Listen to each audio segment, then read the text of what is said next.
Honorable Lies. A Titus Black novel, Book 6, by R.J. Patterson. Performed by Kyle Tate. Chapter 1. Hindu Kush Mountains, Afghanistan. Titus Black scanned the horizon for any movement just beyond the craggy ridge in front of him. He spied a man with a rifle slung over his shoulder, patrolling the ancient ruins of a Buddhist monastery. After a few paces back and forth, he stopped and warmed his hands by a fire dancing out of a rusty oil barrel. The freshly fallen snow made it easy to follow him, along with the other two guards standing watch near the gate. Black eased back behind a rock and looked at Christina Shields, his partner who had become adept at bridling him in situations like this. "Want me to take a look?" she asked, prying the binoculars away from him. "It's not going to change how I think we should handle this mission," he said. She leaned around the boulder for a few moments, examining the scene. When she retreated back behind the rock, she sighed and shook her head. "You agree with me, don't you?" he asked. "You haven't even told me your plan." "I think you know what it is," Black said with a wry grin. "Go in guns blazing?" "Something like that." She sighed and shrugged. "What other choice do we have, other than wait for them to move her?" Black grunted. "I hate chasing targets. Besides, do you want to sit out here in the cold much longer? It's not like this is a matter of national security. If we leave a few frozen corpses up here, I doubt anyone will care." "If they even see them," she added. "Exactly. So, are you ready to crash this party?" Shields gestured toward the path. "Lead the way." Black, dressed in white combat fatigues to provide better camouflage amidst the storm that had just blanketed the Hindu Kush Mountains, crouched low as he treaded through the half-foot of snow. A gentle breeze blew across his face, stealing every bit of warmth clinging to his exposed skin. His toes had become numb hours earlier, and his ears were so frozen they felt as if they might break off. After traveling along the path for a few minutes, they stopped to take a break. "I would never call this a simple extraction mission," Black said. Shields shook her head. "No way. Not in this terrain. And this weather," he added. "This woman must be pretty important." "Doubt it. She's just a trust fund kid with well-connected parents. Since barely graduating from Georgetown University, she's bounced around from internship to internship, subsisting on the healthy amount of money her father gave her." "So, she can be exchanged for a lot of money?" "I'm assuming that was the idea when her kidnappers abducted her in Paris," Shields said. "Otherwise, I don't know why anyone would want to kidnap a 24-year-old who perpetually excels at buying her way out of trouble." "Maybe she's a thrill seeker," Black suggested. "Could explain a lot. Or she could just be stupid." Black was inclined to agree with Shields. An incredulous look had spread across Black's face when Firestorm Director J.D. Blunt had first issued the assignment to rescue Campbell Morgan in Afghanistan. But now, knowing just what a mess the young woman had gotten herself into, Black could only shake his head. He wondered if she was even alive, considering how treacherous the ascent to the terrorist hideout had been. But Campbell's parents were desperate to bring her back to safety, despite not possessing the $100 million demanded as a ransom. According to Blunt, the family's wealth only ran so deep, and the terrorists wouldn't settle for anything but the full amount. Fortunately for the Morgans, they were friends with Colorado Senator Ted Neal, who begged Blunt to use his team to intervene. As Black continued to lead Shields along the path, he wondered how such a ragtag group of terrorists had succeeded in capturing such a prized American. Maybe they simply hunted unattached young women in Monaco and got lucky, Black surmised. However, he was certain if that had been a popular scheme, he would have probably heard of it before now. When they reached a position less than 50 meters from the gate, Black huddled behind a boulder to discuss the plan of attack with Shields. "Time to activate the drone," Black said. Shields smiled. "The moment of truth has arrived." She pulled a small box out of her rucksack. Just before they left, Jana Shadid, the whiz engineer who'd recently joined the Firestorm team, handed out gadgets like they were Christmas presents, complete with smiles on the faces of all those who received them. She'd given Shields a pair of drones that could enable them to send ahead what amounted to an advance team to take out combatants and expose what was in store for the human agents. Once Shields activated the 2 drones, they whirred for a moment before rising off the ground. She navigated them straight toward the gate. Within seconds, she fired on the guard patrolling the outside of the hideout. Once his body hit the ground, the other 2 guards scrambled outside to see what had happened. One of the men met a similar fate, while the other dove to the ground back behind the wall. Then, a strong gust of wind blasted the 2 drones, battering them against the ground. Black watched as the 2 machines tumbled into the canyon below. "So much for the element of surprise," Shields said. "Surprise is so overrated." The 2 agents waited to see if the other guard might venture beyond the walls again. However, when he did, he brought reinforcements. A half-dozen terrorists staggered out into the cold, blindly firing their weapons in every direction. Black stared in awe at the ragtag crew comprised of a group of boys, without a single one appearing to be older than 16 years of age. Turning toward Shields, he placed his hand on the barrel of her weapon, lowering it toward the ground. "We can't shoot these guys," Black said. "They're kids. And they'll happily kill both of us if we let them," she said, resisting the pressure he'd applied to her gun. He stood firm. "I've got a better way." "And what exactly is that?" "Give me your bag," he said. "What are you doing?" she asked, refusing to comply. "I'm going to offer them money." She shook her head subtly. "We don't have any money." "They don't know that." Shields sighed. "Are you insane? They'll kill you." Black grinned wryly. "They won't even have a chance. Here, put these in your ear." He handed her 2 little earbuds, and then scooped up a few rocks before stuffing them into a bag. "Ready?" he asked. "This better work." "I'll go first, just in case things go south." Black emerged into the open with his hands up. "I come in peace," Black said in Farsi, "and I have money." The boys paused, staring at him as if he'd just arrived from another planet. He smiled before activating a device Jana had given him before they left. A shrill pitched sound emanated from a small box in his hand, sending the soldiers to their knees as they attempted to cover their ears. Shields joined him, and they quickly secured all but one of the boys together with a rope as they writhed in anguish. Once they were tied up, Black turned off the box. The boys moaned and exhaled, a few of them hurling expletives at him. The lone boy who remained free kept his hands in the air, as Shields trained her gun on him. "We're here for the girl," Black said.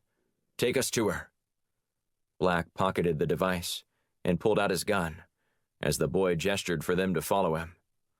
They ducked into the opening of the dilapidated monastery. Though some of its ornate carvings had survived the region's harsh weather since the building had been last occupied by Buddhist monks. Torches lit the entryway, before giving way to a more modernized interior. Dirt floors transitioned into hardwoods, while jagged rock walls became smooth with sheetrock and paint. "You plan on using that thing again?" Shields asked. "It's got a limited range," Black said. "As big as this room is, I don't think it will be as effective. I knew it'd be enough to easily take out those kids, but hardened terrorists? It's not worth the risk." "They have money," the boy shouted in Farsi. "And magic." A man emerged from behind a pair of double doors, a gun pointed in front of him.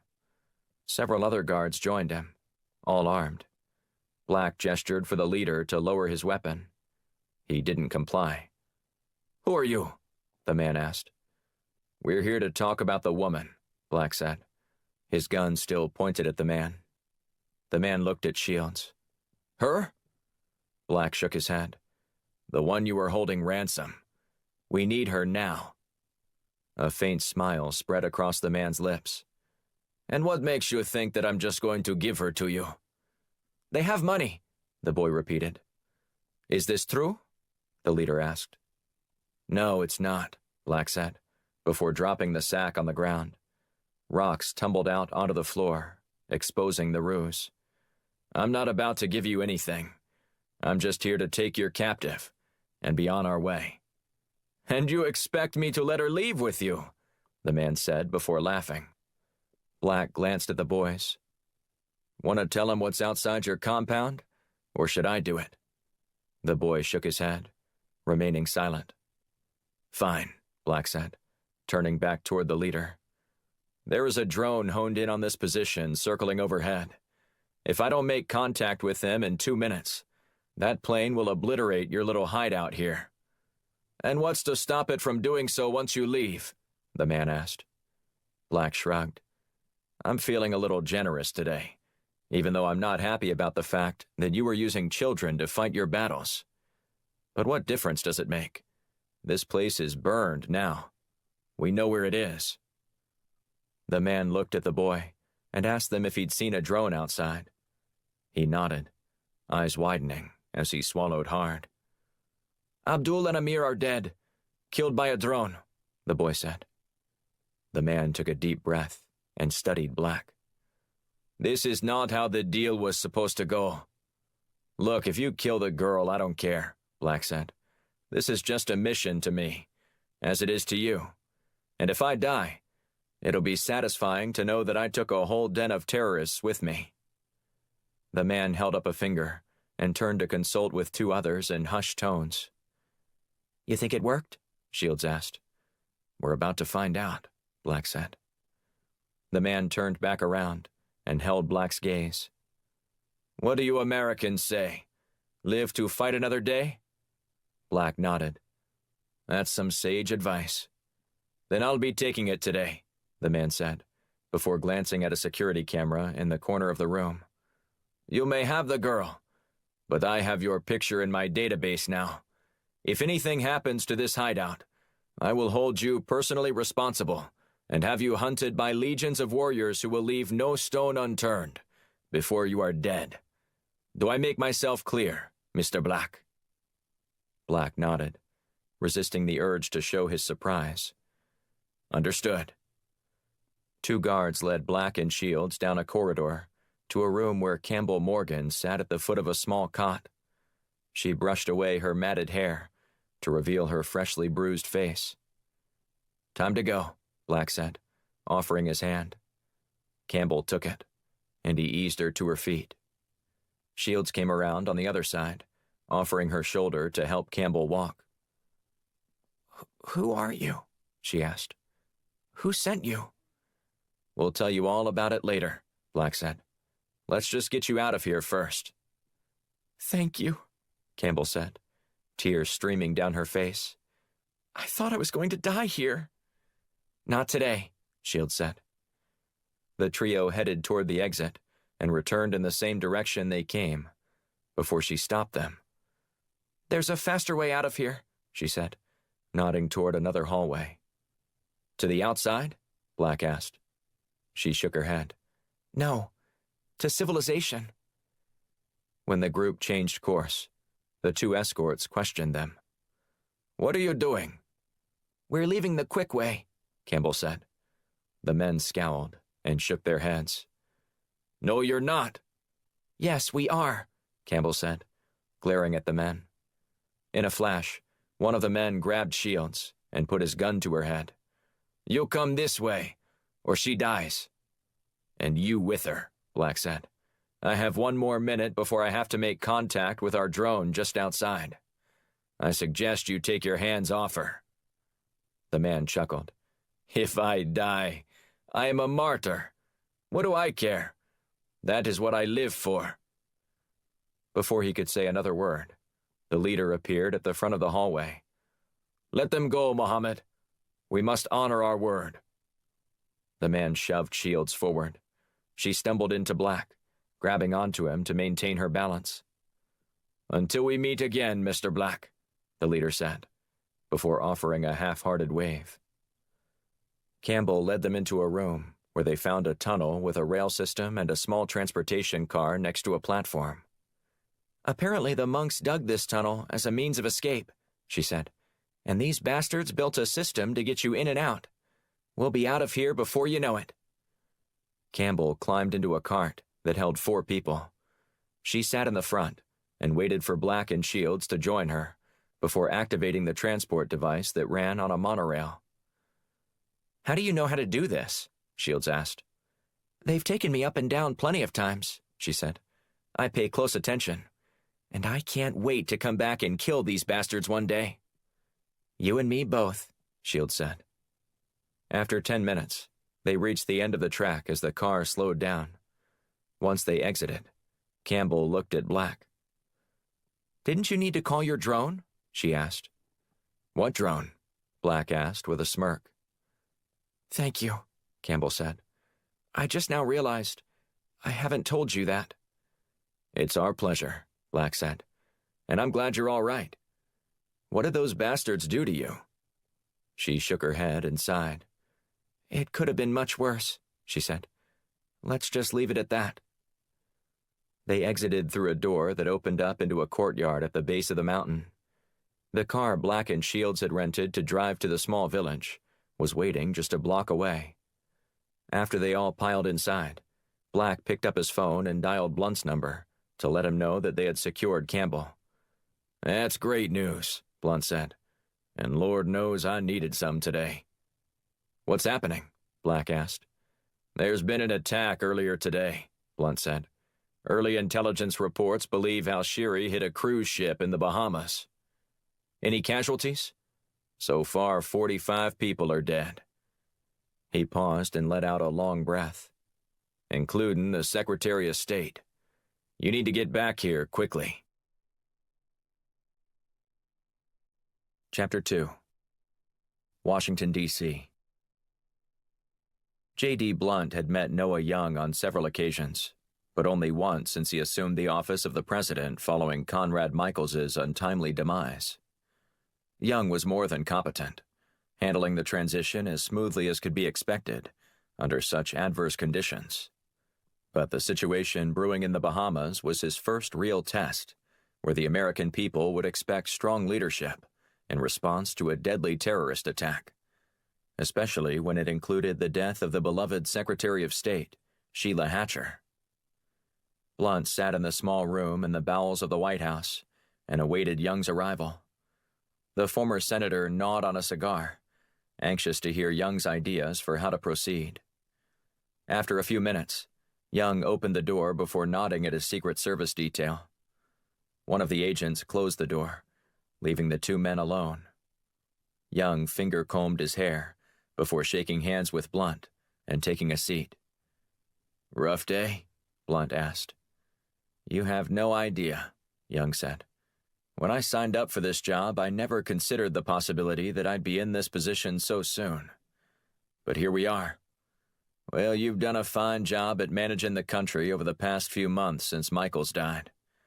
I don't think anyone can really complain." Young chuckled. "As a former senator, you ought to know as well as anyone that people will complain no matter what you do." "Unfortunately, I know that all too well," Blunt said. "But any unfounded criticism will morph into a groundswell of dissent if this situation isn't handled properly." Young leaned forward in his chair. "Exactly. And that's why I wanted to solicit your advice on how to move forward. I'm aware that a situation like this might require a more covert approach. I could stand in front of the press and shake my fist, pound the podium, and threaten revenge. But I'm not sure if that will make me look tough or just angry. I ascribe more to Teddy Roosevelt's philosophy on such matters, preferring to speak softly and carry a big stick. There are other ways to send a more direct message without being so direct publicly, if you know what I mean." "Of course.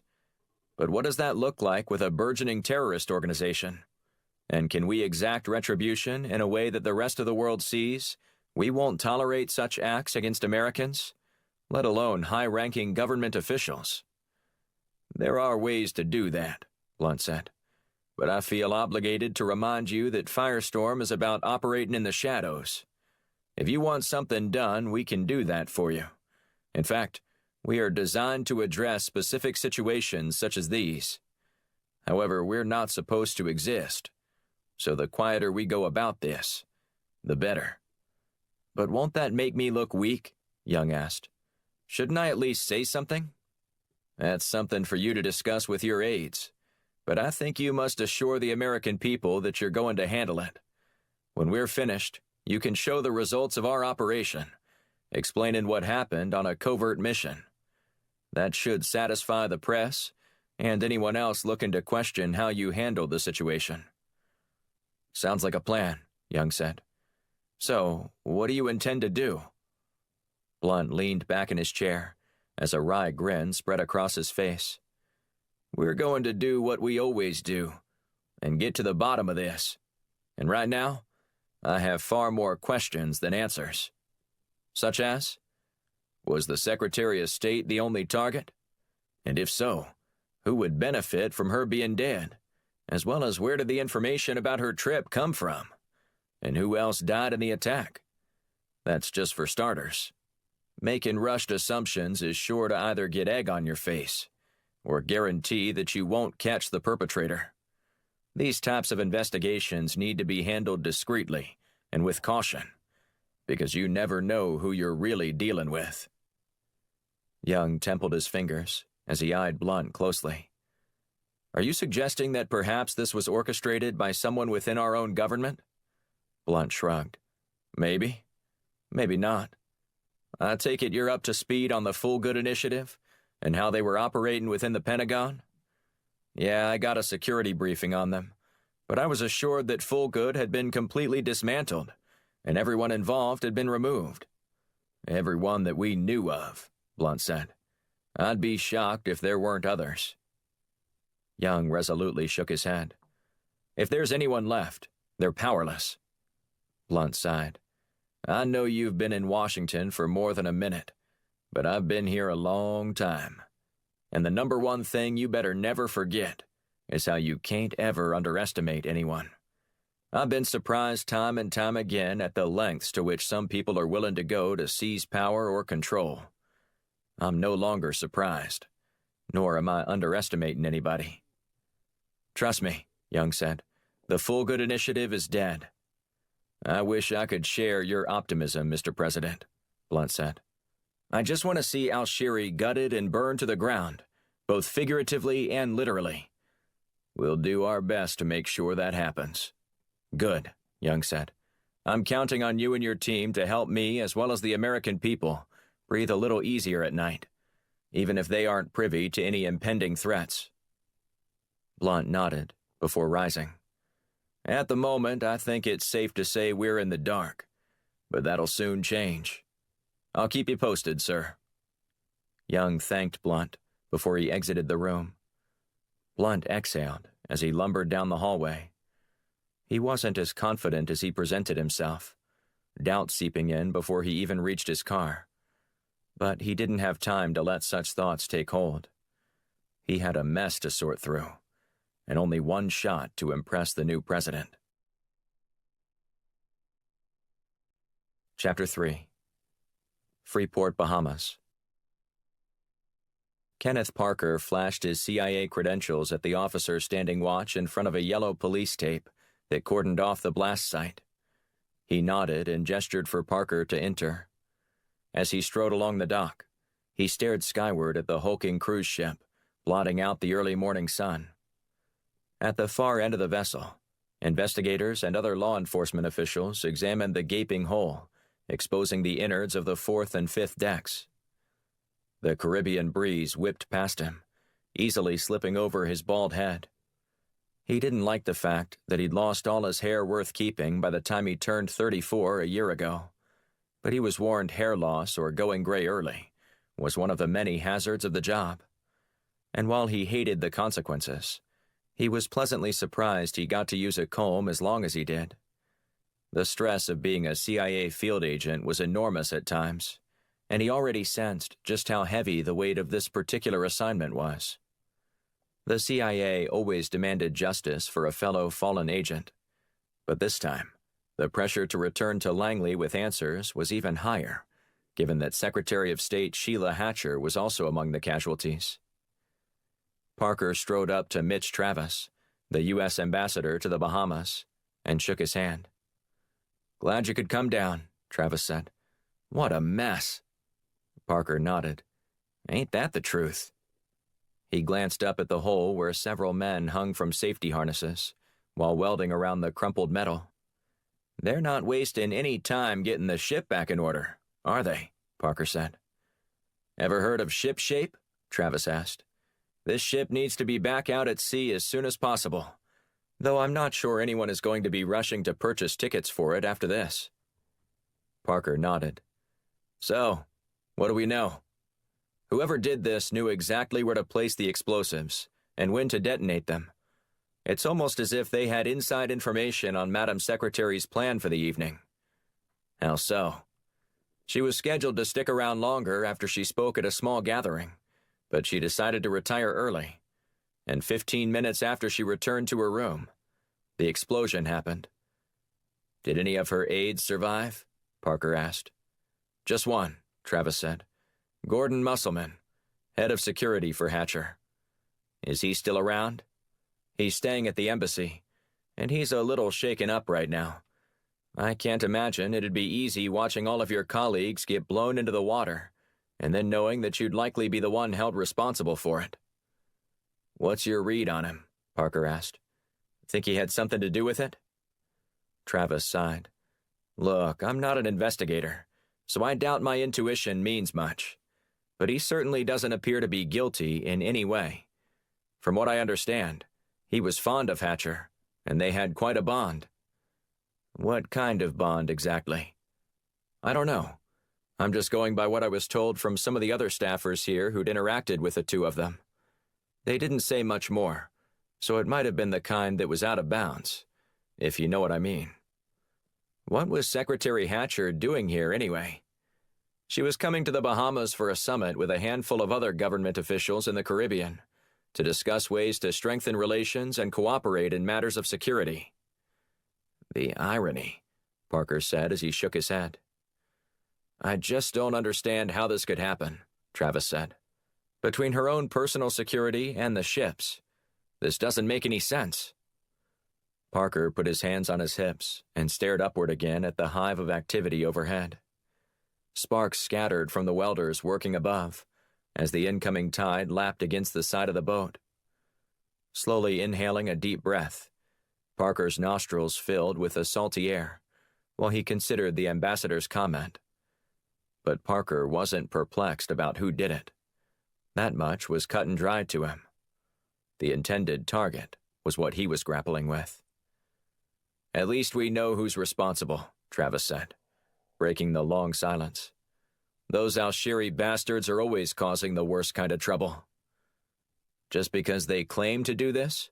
Parker asked. "Even if they had nothing to do with this, they'd be trying to take credit." "Perhaps, but within minutes after the explosion, they were distributing a video that included footage of the blast. Seems like they at least had an insider knowledge that this was going down, and are connected in some way." Parker slapped Travis on the shoulder.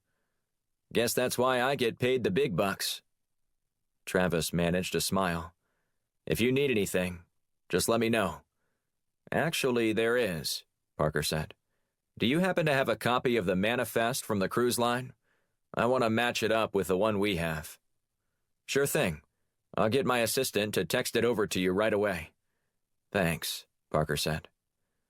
After a few minutes of looking at the ship's hull, he boarded the ship and ascended to the site of the attack. He acknowledged a few of the workers before poking his head around what was left of Hatcher's cabin for the voyage. Charred clothes and electronics lay strewn around the room. Most of the bed had burned, exposing the springs. Shards of glass crunched beneath his feet as he explored the area. C4 explosives make these kinds of investigations difficult, a man with a heavily accented English accent said. Parker turned to see Kai Knowles, the deputy director of the Royal Bahamas Police Force. "Hello, sir," Parker said, before introducing himself. "I know who you are," Knowles said, offering an outstretched hand. Parker shook it, and then drew back, eyeing Knowles cautiously. I'm afraid to ask how. Don't worry, Agent Parker. It's nothing for you to be worried about. There's just not much that happens on this island without me knowing about it. Perhaps this plot to assassinate your Secretary of State, withstanding. I don't think anyone saw this coming, Parker said. The Secretary was beloved by all. At least, that's what we thought. Those terrorists hate everything and everyone. They will never be happy, not even after they've destroyed the part of the world that doesn't agree with their way of thinking. Parker nodded as he scanned the room once more. Were there any clues about how these explosives were planted in here? I believe everyone working with the team is dead, except the Secretary's head of security. That's what I hear. Knowles stroked his scraggly goatee. I tried to talk to him about the incident, but he wasn't much help. What did he tell you about where he was when the blast went off? He was going to get the Secretary some ice down the hall. Convenient, right? Or maybe he was just helping her out. Either way, it'd be difficult to prove without any hard evidence. Knowles shook his head. That's where this is even more difficult to comprehend. All of the security cameras were disabled about 2 minutes before the blast, so we have no idea what really happened in those hallways leading up to the explosion. Well, I appreciate you letting me take the time to look around here, Parker said. I know this wasn't our fault, but I do want to extend my condolences to you and your country, Knowles said. This is a damn shame. Thank you, Parker said, and I completely agree with you. Later that afternoon, Parker returned to his hotel room to sort through all of the evidence he'd collected. A brief interview of Gordon Musselman at the embassy in the afternoon left Parker feeling more bewildered than ever regarding the case. Parker concluded that Musselman was either a good actor and an even better liar, or he truly was in the dark. After listening to him recount the events of the attack, Parker was all but convinced Musselman was suffering from survivor's guilt, exacerbated by the fact that it was his job to keep Secretary Hatcher safe. Nothing about Musselman's actions looked good on paper, but Parker had long since learned that the truth isn't always so on the nose, and if anyone truly wanted to get away with murdering Secretary Hatcher, they would have a better alibi than the one Musselman possessed. As it stood, the suspicion around Musselman was understandable, one Parker couldn't dismiss, but he couldn't help but think the real reason for his trip to the Bahamas better explained the attack. In short, Secretary Hatcher wasn't the only important government officer lost in the explosion. However, the other one, almost anonymous to most, his name was just another one in a list of the deceased. Darrell Oliver. Parker wasn't even sure what Oliver's real name was, but the fellow CIA agent had long since operated under an alias, both publicly and privately. After cross-checking the ship's manifest he'd received earlier, with the one Travis sent over, Parker couldn't see anything but Oliver's name, as if it were a blinking neon sign. And then, there was another name that arrested Parker's attention. Ben Levine. The Mossad agent, who was among those who died in the explosion, was apparently the one who was going to pass along information to Darrell Oliver. And furthering the mystery was the fact that Oliver's room was situated just below Secretary Hatcher's, on the 4th deck. Parker couldn't be sure that the two men were together at the time, but they were at least in the vicinity of the blast. After a day of examining all the available evidence, Parker wasn't convinced that Secretary Hatcher was even the target. While he had no idea what kind of information Levine planned to pass on to Oliver, it was likely something major, the kind of intel someone would go to great lengths to suppress. Parker ordered room service, along with a bottle of wine for an early dinner, deciding to stay in his hotel room and continue to pore over the incident report. Maybe there's something I missed. Parker didn't want his suspicions to be confirmed. The implications of Secretary Hatcher being collateral damage wasn't one anybody at Langley would readily accept. He'd need solid proof that went well beyond normal confirmation protocols to convince anyone that his findings were correct. Halfway through his first glass of wine, Parker heard a knock at his door. He wiped his mouth with his napkin before palming his gun. Creeping toward the door, he jumped back when he heard a suppressed gunshot fire in the hallway. A bullet splintered the door near the handle. Unsure of what he was about to face, Parker didn't wait around for the second shot. He raced to the balcony and slid open the door. 2 more shots blasted against the door. Parker reached over to the next balcony and jumped for it. His fingers wrapped around the protective wrought iron fence. Glancing at the ground, he gauged the height of his impending fall before letting go. At no more than 12 feet, he hit the ground and rolled. A bullet ricocheted off the concrete patio surrounding the pool, creating panic amidst the vacationers squeezing out the day's final hour of sunshine. More bullets rained down near Parker as women screamed while scrambling for shelter. Parker waited a moment before hurtling over a ground-level balcony fence and darting into a room with an open glass door. He sprinted down the hallway and flagged a taxi waiting by the lobby. After giving the taxi driver instructions, Parker glanced over his shoulder, refusing to exhale until he was certain the man pursuing him wouldn't be able to find him. Parker didn't say a word for the next 5 minutes. "Let me off here," Parker said, pointing to a street corner a half a block away. He ducked into a bar and then called another cab, this time asking the man to transport him to the other side of the island. Upon reaching another hotel, Parker checked in underneath an alias and retired to his room. Now I know I'm right. Parker didn't get the best look at the person shooting at him, but he noticed a Marine tattoo on the man's right forearm. Whoever was hunting Parker was an American. He kicked off his shoes and fell onto the bed.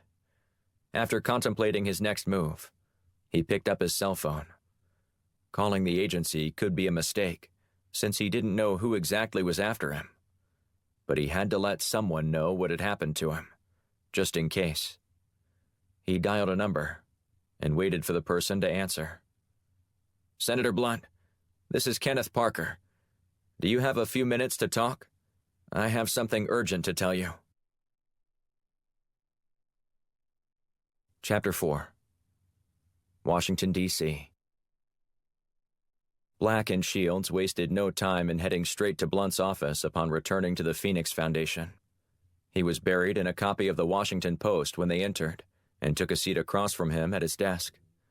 Despite their arrival, he didn't peek over the top of his paper until Black cleared his throat. Blunt peered over the top of the paper and eyed his 2 agents. "I was beginning to wonder if you'd ever make it in." "It's 8:30, Shields said. "We spent all day on a C-130 just to get here this morning. And you want to shame us for being a little late?" Blunt smiled. "Maybe I should send you home to get some more sleep." Shields growled and then shot him a nasty look. Blunt chuckled before turning his attention to Black. "I hope you didn't wake up on the wrong side of the bed this morning, too." Black leaned back in his seat, enjoying the drama. "I'm good. However, I'm very curious about what was so urgent that you needed us in so early today." Blunt folded up the paper and then pulled out a cigar from his desk drawer. "Our freshly minted president is a little antsy right now and worried about getting off on the wrong foot with the American people. If it wasn't for him, I would have let you sleep in today until about noon. Unfortunately, that's not the case." Shields kept silent as she nursed her cup of coffee. "You all right over there?" Blunt asked. Shields shook her head and sighed. "If President Young is responsible for this, I hope he doesn't walk through that door, because I'd like to stick a combination of titanium and carbon fiber right up his—" Black put his hand on Shields' prosthetic leg and spoke over her. "She had a rough flight yesterday, sir. Now, what is it the president wants us to do? I'm sure by now you're caught up on the terrorist attack on the cruise ship in the Bahamas," Blunt said, his eyebrows arching upward. Black and Shields nodded. "Good," Blunt said. "Now that you know the basics, I need to fill you in on what else is happening that the public doesn't know about yet." Shields perked up. "What do you mean?" "I mean that Secretary Hatcher's death might have been a cleverly disguised cover for the real intended target," Blunt said. "Who else died?" Black asked. "Darrell Oliver," Blunt said. "Does that name ring a bell?" Shields and Black both shook their heads slowly. Blunt shrugged. "Well, I wasn't sure if you'd run into him before during any of your interactions at the CIA, but he was an operative for the agency, and he was supposed to be meeting a Mossad agent on that voyage." "Did they make contact?" Black asked. "We don't know. Not that it matters now," Blunt said. "Why's that?" Black asked. Blunt sighed. "They're both dead, according to a contact I have at the CIA. So, we don't know what kind of information was going to be transferred between the two agents. We just know something was going down." "What does that mean to us?" Shields asked. "Do you have an idea how you want us to proceed?" Blunt leaned back and scratched the back of his head. "I'm not sure there's any clear path forward in this investigation. From where I sit, I just see a lot of threads that we need to start pulling on." Black nodded. "We need to proceed cautiously, because we don't know who we might be dealing with. For all we know, it could very well be an inside job, possibly even some remnants of the Full-Good initiative." "That's definitely a possibility, according to my contact," Blunt said, as he pointed at Black. "We can't rule anyone out until we've investigated this further," Shields said. "Now, can you tell us more about your CIA contact?" "His name is Agent Kenneth Parker," Blunt said. "I wrote his recommendation for the agency, and I've known him for a long time." "And?" Black said, prodding Blunt. "He's an interesting character, prone to gravitate toward conspiracy theories. Before he applied, he told me that the reason he wanted to join the agency was because of a documentary he watched on the Kennedy assassination." "How exactly did that influence him?" Shields asked. "He was convinced that there was a shooter on the grassy knoll, and it was a government insider." "So he's a conspiracy theorist," Black said. Blunt nodded. "That's a pretty accurate depiction of him. If I have a hunch about something and share it with him, no matter how outlandish it might be, he never judges me for it, and he dives in all the way." "Is there anything else you can share with us about Parker's suppositions?" Shields asked. "Other than the fact that a former Marine tried to kill him last night. The details are sketchy," Blunt said. "He was down in the Bahamas looking at the attack site to help the agency possibly determine how terrorists targeted Secretary Hatcher, but he was apparently poking around where he shouldn't have been." "Or he was in the wrong place at the wrong time," Black offered. "That's a possibility as well. But if I had to put my money on one of two scenarios, I'd bet on the fact that he got caught snooping in a place that he shouldn't have been." "By choice?" "Probably just a coincidence. But he raised a few red flags with whoever was watching the blast site like a hawk." "Do you want us to go talk to him?" Black asked. "We can get a full deposition from him upon his return to Washington," Blunt said. "But in the meantime, I suggest you get to the heart of the matter and go after the Alshiri agent pounding his chest about the attack." "Someone is bragging about what they did?" Shields asked. Blunt picked up a cigar and studied it for a moment before responding. "I don't know how much stock I'd put in the reports that Alshiri orchestrated this whole attack, but it's possible. And Bahiri Zahid, one of the top leaders within the organization, seemed eager to take credit." "You know where he is?" Black asked. "Not yet," Blunt said. "But the CIA has an asset who has connections with Zahid. I'm working to get the asset to arrange a meeting with the two of you, under the pretense that you're both arms dealers." "And then what?" Shields asked. "You think he's going to freely admit what he did?" "I don't care about him as much as I do who fed him the inside information that two well-connected agents from both the CIA and Mossad were meeting on that ship. Whoever was behind exposing two high-level agents is a much bigger fish than Zahid. But if you want to take care of him after you learn about the nature of what I suspect is a leak within the agency, be my guest. I just want to find out if there's any truth to what Parker is saying. I wish I could take him at his word, but at this point, time is of the essence. I don't want to waste any time on rabbit trails." "We can handle that," Shields said. "Of course you can," Blunt said. "Then once you find Zahid, you'll get him to tell us everything." Blunt's phone rattled across his desk. He leaned over and glanced at the screen. "Need to take that?" Shields asked. Blunt nodded. "If you'll excuse me for a moment." He waited to continue his conversation until Black and Shields were outside. "So what do you think?" Shields asked, as she closed Blunt's door. "I think Blunt's right," Black said. "Al-Shiri isn't organized enough to get that kind of information." "Maybe someone on the inside gave it to them," she suggested. "We can never rule that out, but it just doesn't seem likely to me. They're a ragtag bunch, not some well-oiled machine." Shields shrugged. "You and I both know it only takes one well-placed asset to trigger a successful operation. But do you think Al-Shiri has even one person high up within the State Department?" She shook her head.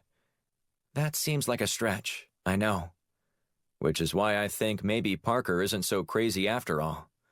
I wouldn't be surprised to find out that the Full Good Initiative has some people involved in this." Blunt opened the door to his office and gestured for his 2 agents to return with him. "What is it?" Shields asked as she took a seat. Blunt eased into his chair and carefully eyed his 2 agents. "That was Bobby Besserman from the CIA. The asset contacted Besserman about Zahid's whereabouts." "So we know where Zahid is right now?" Shields asked. Blunt nodded. "He's in Turkey, but he may not be for much longer." "Wheels up in an hour?" Black asked. Blunt nodded. "Maybe 90 minutes. Are you 2 ready to go?" They both nodded. "Go get him," Blunt said. As the 2 agents rose out of their seats, Jana Shadid knocked on the door jamb of the office as she entered. "Jana?" Shields said as a grin spread across her face. "Not so fast," Jana said. "I come bearing gifts." Black smiled. "Is it Christmas?" "For you two, it might as well be," Jana said. "What have you got?" Black asked. Jana held out her hand, revealing 2 devices. One was a pair of spectacles, while the other was a small black square. "I don't typically wear glasses," Shields said. "They're for your disguises," Jana said. "And this thing?" Black asked, as he reached into her palm and fished out the square object. "It's a tracking device," Jana said. "It's hardly noticeable, but it can keep tabs on someone in a 100-mile radius." "Impressive," Shields said. Jana nodded. "I thought so. I only finished testing these a few minutes ago, and thought you might be able to test them out for me. However, I didn't know it would be on the field." "I'm happy to help," Shields said. "Me too," Black said. "Let's ride." Blunt forced a smile as he watched the trio head toward the door. "Good luck." "We won't need it," Black said. "Zahid is going to tell us everything we need to know." Blunt chomped down on his cigar. "I hope you're right." Chapter 5. Grand Bahamas Island. Kenneth Parker peeled the curtains back a few inches and then peered outside. The hotel room he'd paid for in cash on the ground floor provided him with a clear view of the common area. The bathroom window gave him an escape route if someone managed to track him down. He considered that unlikely due to all the precautions he'd taken, but he believed he could never be too careful. Parker sat down on the bed and fiddled with his phone battery. He considered removing it an extreme measure, but going off-grid gave him his best chance to stay alive and escape the island. He couldn't shake the image of the man's tattoo. Someone from my own country. Parker shook his head at the thought. His patriotism was a source of pride, part of the reason he wanted to join the agency. But his dogged pursuit of the truth had put him in the crosshairs of an assassin, a fellow countryman. And Parker wasn't sure who he could trust, other than J.D. Blunt. The next morning, Parker slipped outside and hustled to a nearby convenience store that sold everything from snacks to clothes to electronics. He purchased a burner phone and then returned to his room. After checking to make sure no one outside was watching him, he called Blunt. "Were your ears burning?" Blunt asked upon answering. Parker scowled. "I told you not to tell anyone." "If you want my help, you're going to have to trust me.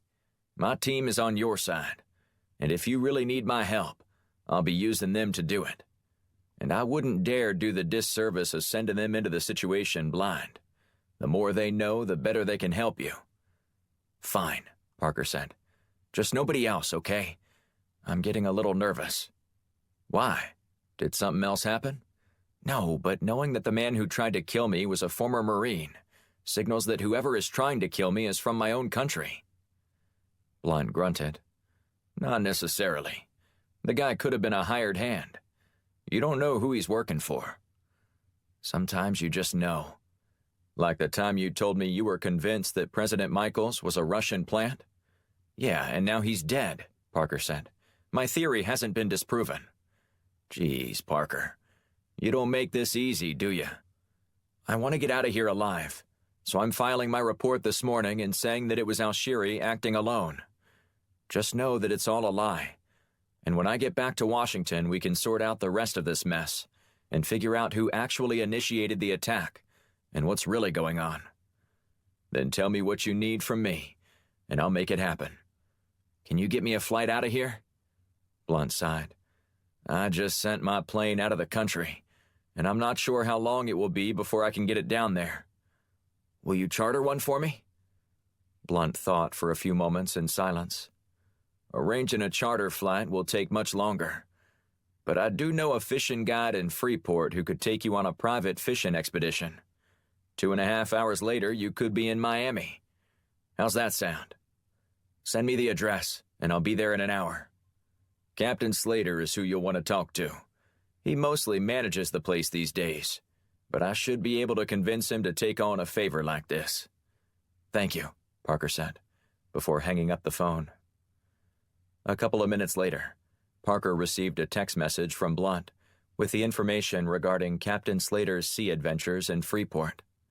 Parker grabbed his bag and then headed straight to the docks in Freeport. Parker rapped on the door jamb and poked his head inside the cramped office. "Hello? Is anyone here?" After a few seconds, the floorboard groaned beneath heavy steps before a door behind the lone desk opened.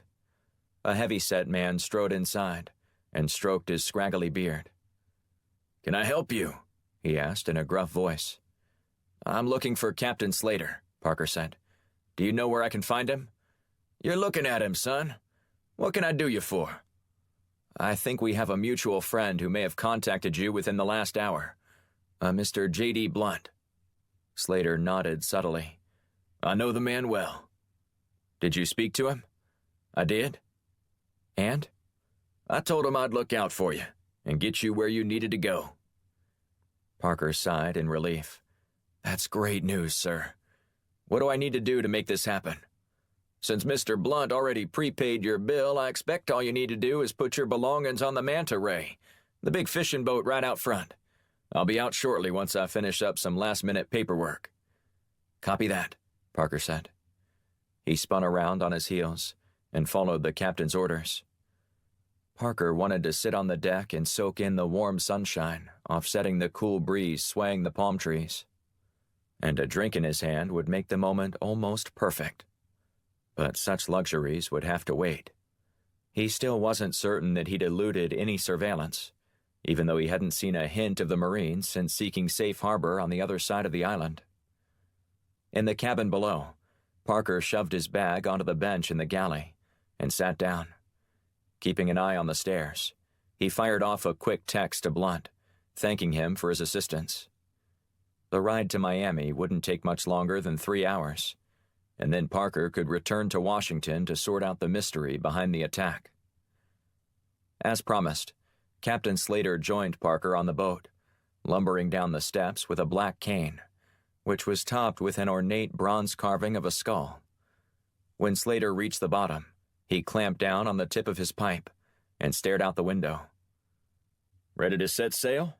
Slater asked. "Sail? I thought—" "Calm down, sailor. It's just an expression. But I still need you to give me a hand up top to shove off." "Of course," Parker said, jumping to his feet. He followed closely behind Slater up the steps. "You ever been deep-sea fishing?" Slater asked. "I'm not much of an angler." "Prefer guns, do you?" "Not if I can help it," Parker said. Slater reached the top deck before spinning around to face Parker. The captain eyed his passenger for a moment. "What?" Parker finally asked, interrupting the uncomfortable silence. "I'm just wondering, what kind of man are you?" Parker grinned wryly. "The kind that'll save your life. I'd rather just hope we don't come to that." The two men worked together to release the vessel from the dock before Slater fired up the engine. As they chugged through the harbor, Slater received waves from everyone as he passed. Parker, who was next to the captain, stared in disbelief. "You're like some kind of celebrity around here, aren't you?" Parker asked. "Almost as old as the island itself, if you believe some of these knuckleheads around here." Parker nodded. "So, how do you know Senator Blunt?" "The man likes to fish, but more importantly, he likes to catch. That's why he hired me on his first fishing trip down here several decades ago. To be honest, I don't remember the year, but I do remember him hauling in a 53-pound Dorado on our first venture together. Blunt's been hooked ever since." Parker smiled. "Somehow that doesn't surprise me." After motoring through the channel, Slater opened up the motor in the open sea. They bounced along for a half hour before Parker noticed a flare streaking across the sky. "Did you see that?" Parker asked. Slater nodded. "Unfortunately." "Why unfortunately?" "Because we have to stop, which eats into my time on this favor I'm doing for Blunt." Parker knit his eyebrows together. "You don't have to stop, do you? I mean, there are other boats out here." "We're the closest, and we're obligated to at least see what's going on out here," Slater said, as he studied the boat through his binoculars. "Besides, I know the guy who runs that charter boat. I'd never forgive myself if I didn't help him and something happened to him." "I don't know about this," Parker said. "You spooks and your damn conspiracies," Slater said. "Simmer down now and let me handle this." A few minutes later, Slater maneuvered the manta ray up next to the distressed ship and idled the engine. On the other boat, a bikini-clad woman clutched her hands against her chest as she leaned forward on the railing on the starboard side. "Thank you so much for stopping," she said. "I was starting to wonder if anyone saw my flares in broad daylight." "It was hard to miss," Slater said. "So what seems to be the problem? Where's Captain Kensington?" "That's why I fired off the flare," she said. "He seems to have suffered a heart attack. He needs medical attention, and we need someone to transport us out of here." Slater nodded. "Let me come take a look. I'm a trained paramedic." "A jack of all trades," Parker said. "You stay calm," Slater said softly. Parker pursed his lips and cocked his head to one side. "I'll be fine as soon as I realize this isn't some ploy to kill me." Slater rolled his eyes and sighed. "Just stay put and don't do anything stupid. Better yet, don't do anything at all." The captain lumbered toward the other ship. After he flung his leg over the railing and climbed aboard the boat, he glanced at the woman. "Where's Kensington?" She pulled out a gun and gestured for Slater to have a seat. "Shit," Slater said. "What have I gotten myself into?" "We have no issue with you," said a man as he ascended the stairs. Once Slater locked eyes with the man, the captain moaned. "What's this all about?" "We just want your passenger." "Which one?" Slater asked. "I've got dozens of them below deck. It's a whole big troop from Texas. They're all carrying, too." The man didn't flinch. "Send over Agent Parker, and we'll let you be on your way." "Parker, Now'd be a good time to show off those shooting skills of yours, Slater said. Parker remained tucked away, listening to the conversation from below deck. You'll have to come get me. Or I'll just shoot this old man right here, the only one who probably knows how to operate a seafaring vessel between the two of you, the man replied. His blood will be on your hands. Parker glanced around the cabin and didn't see a readily available avenue of escape. He sighed and slowly climbed the stairs, confident the man would make good on his promise to kill the captain. Okay, I'm coming, Parker said. Slater grunted. Why, you yellow-bellied...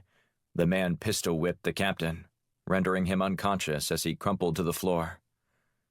Come on over here, the woman said, and we'll let the old man live.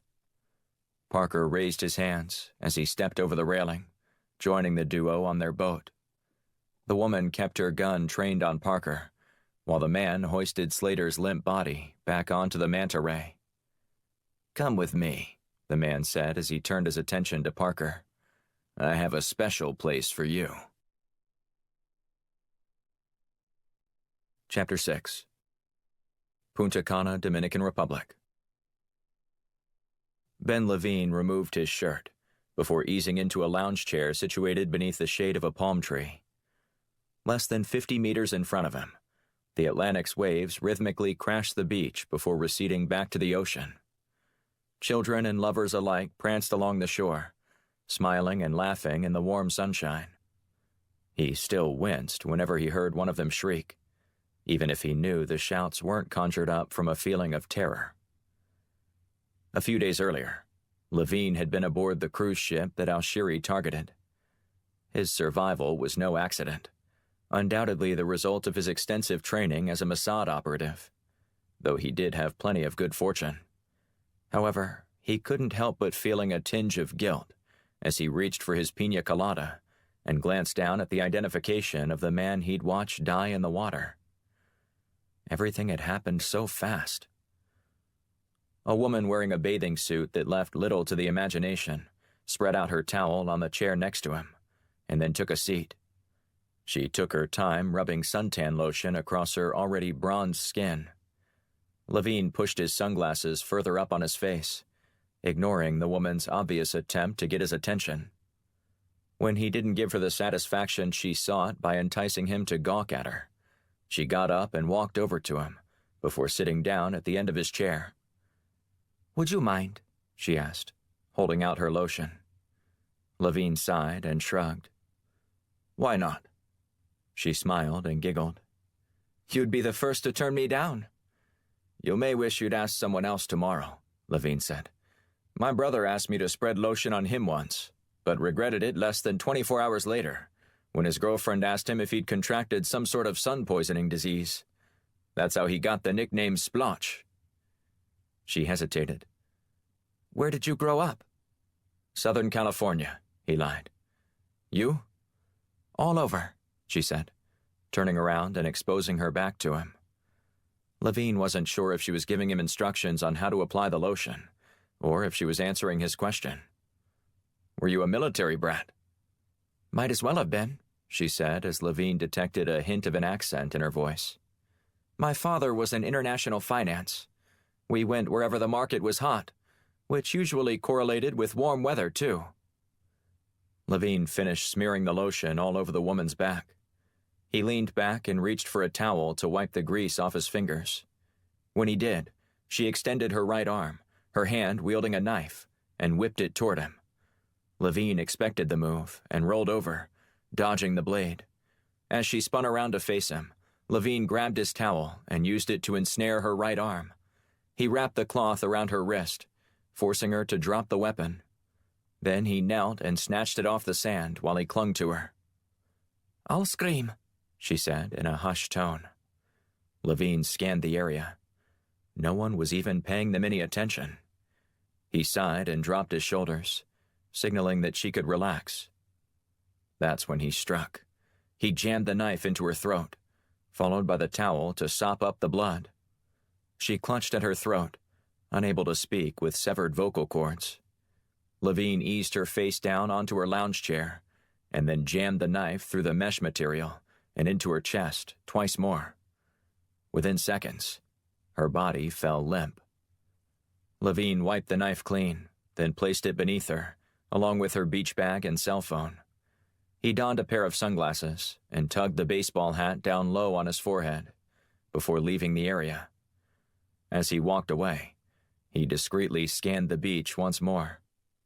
Nobody even glanced in his direction. Once he returned to his room, he locked the door behind him and then leaned against it, sliding to the floor. He exhaled as his nerves began to calm down. How did they find me? How did anyone even know where I was? A million other questions flooded his mind. He wondered if perhaps the man whose identity he'd stolen was also a criminal. That scenario seemed unlikely.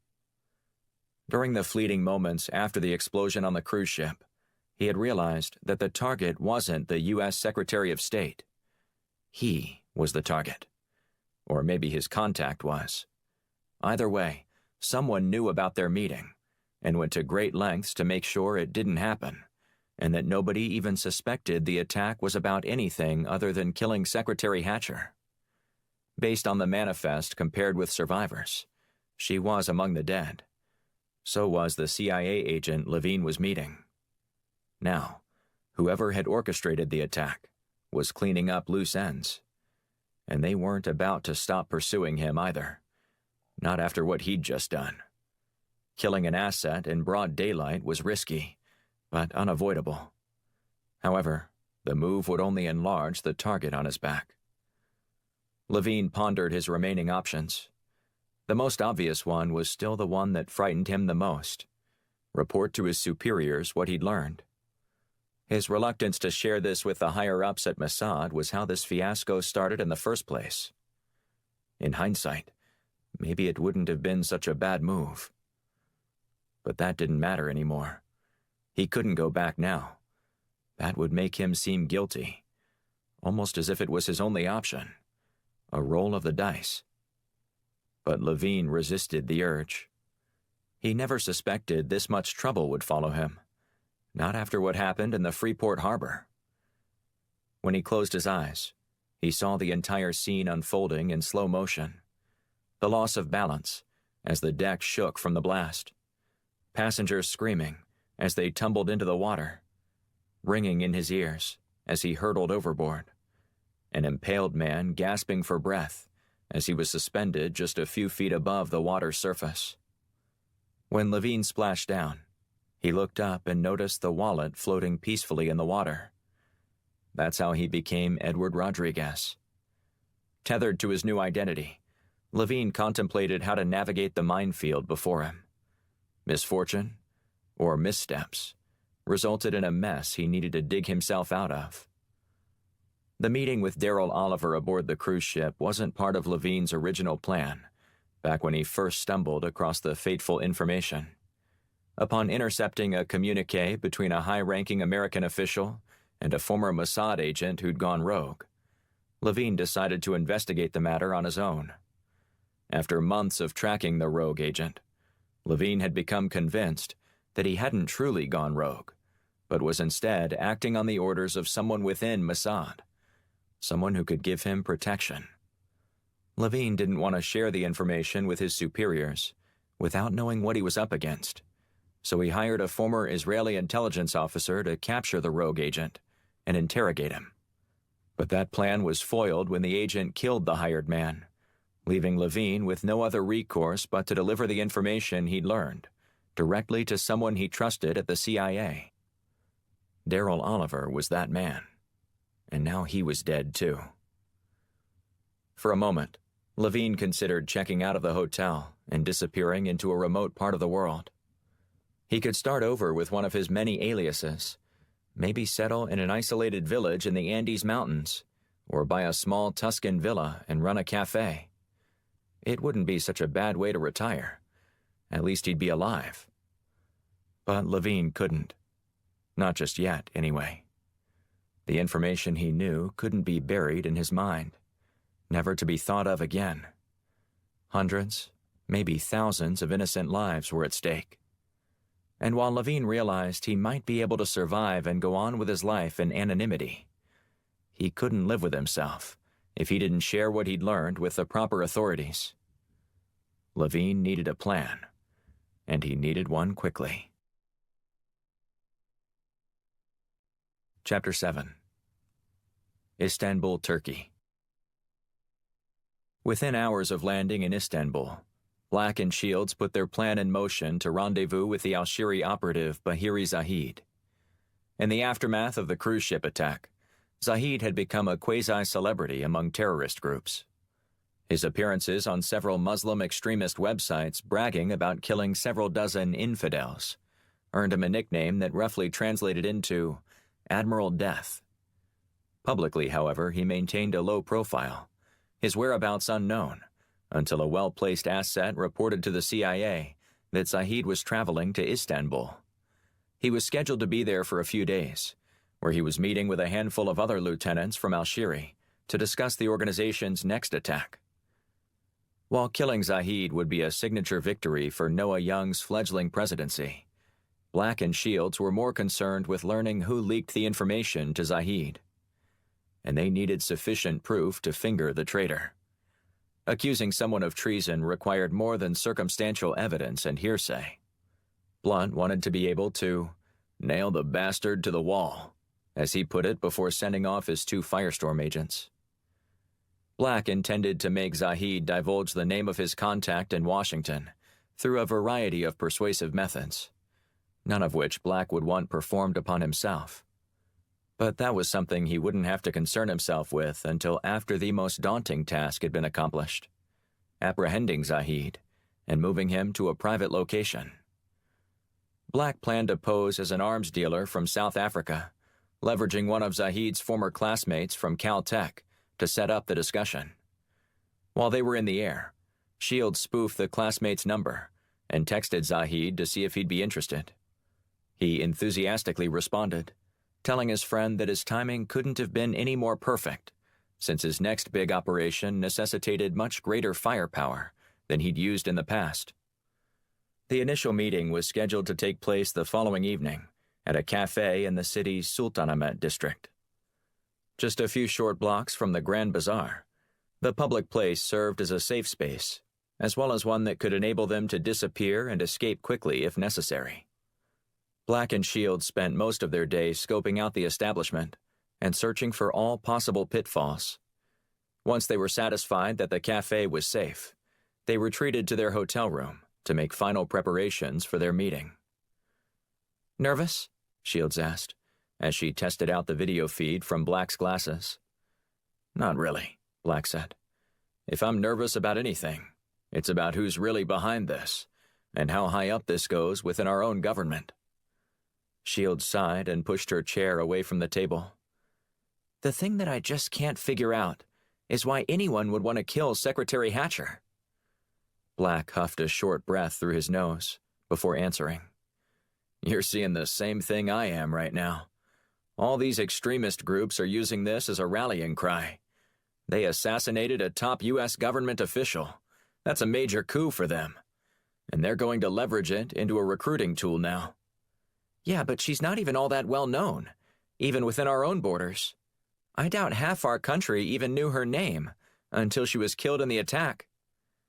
Black chuckled and shook his head. "More than half the country probably couldn't name more than 2 or 3 presidents who predated Lincoln." "True. I will admit that the bar is low. But our collective lack of awareness when it comes to our government leaders makes this that much more of a head-scratcher. Most people will probably forget her name by this time next week." "Hopefully we'll be able to go straight to the source and get all the answers we want from Zahid," Black said. "Where's the fun in that?" Shields said. "Conjecture is what makes this stuff more interesting to me." "If you don't have fun taking down Zahid tonight, you might want to check your pulse," Black said. "This is going to be one wild ride." "I prefer this evening be rather uneventful," she said. "Can we aim for that?" Black shook his head as he dug into his rucksack. He fished out a few more devices and set them on the table. "We're going to do all we can," Black said. "But you're only setting yourself up for disappointment if you think he's going to willingly give us the information we need to know, without putting up a real fight. We have to go in with the realization that there's no way he says a peep about that operation. Unless we make him.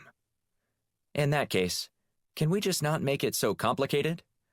Don't underestimate my methods just yet, Blunt said, wagging his finger.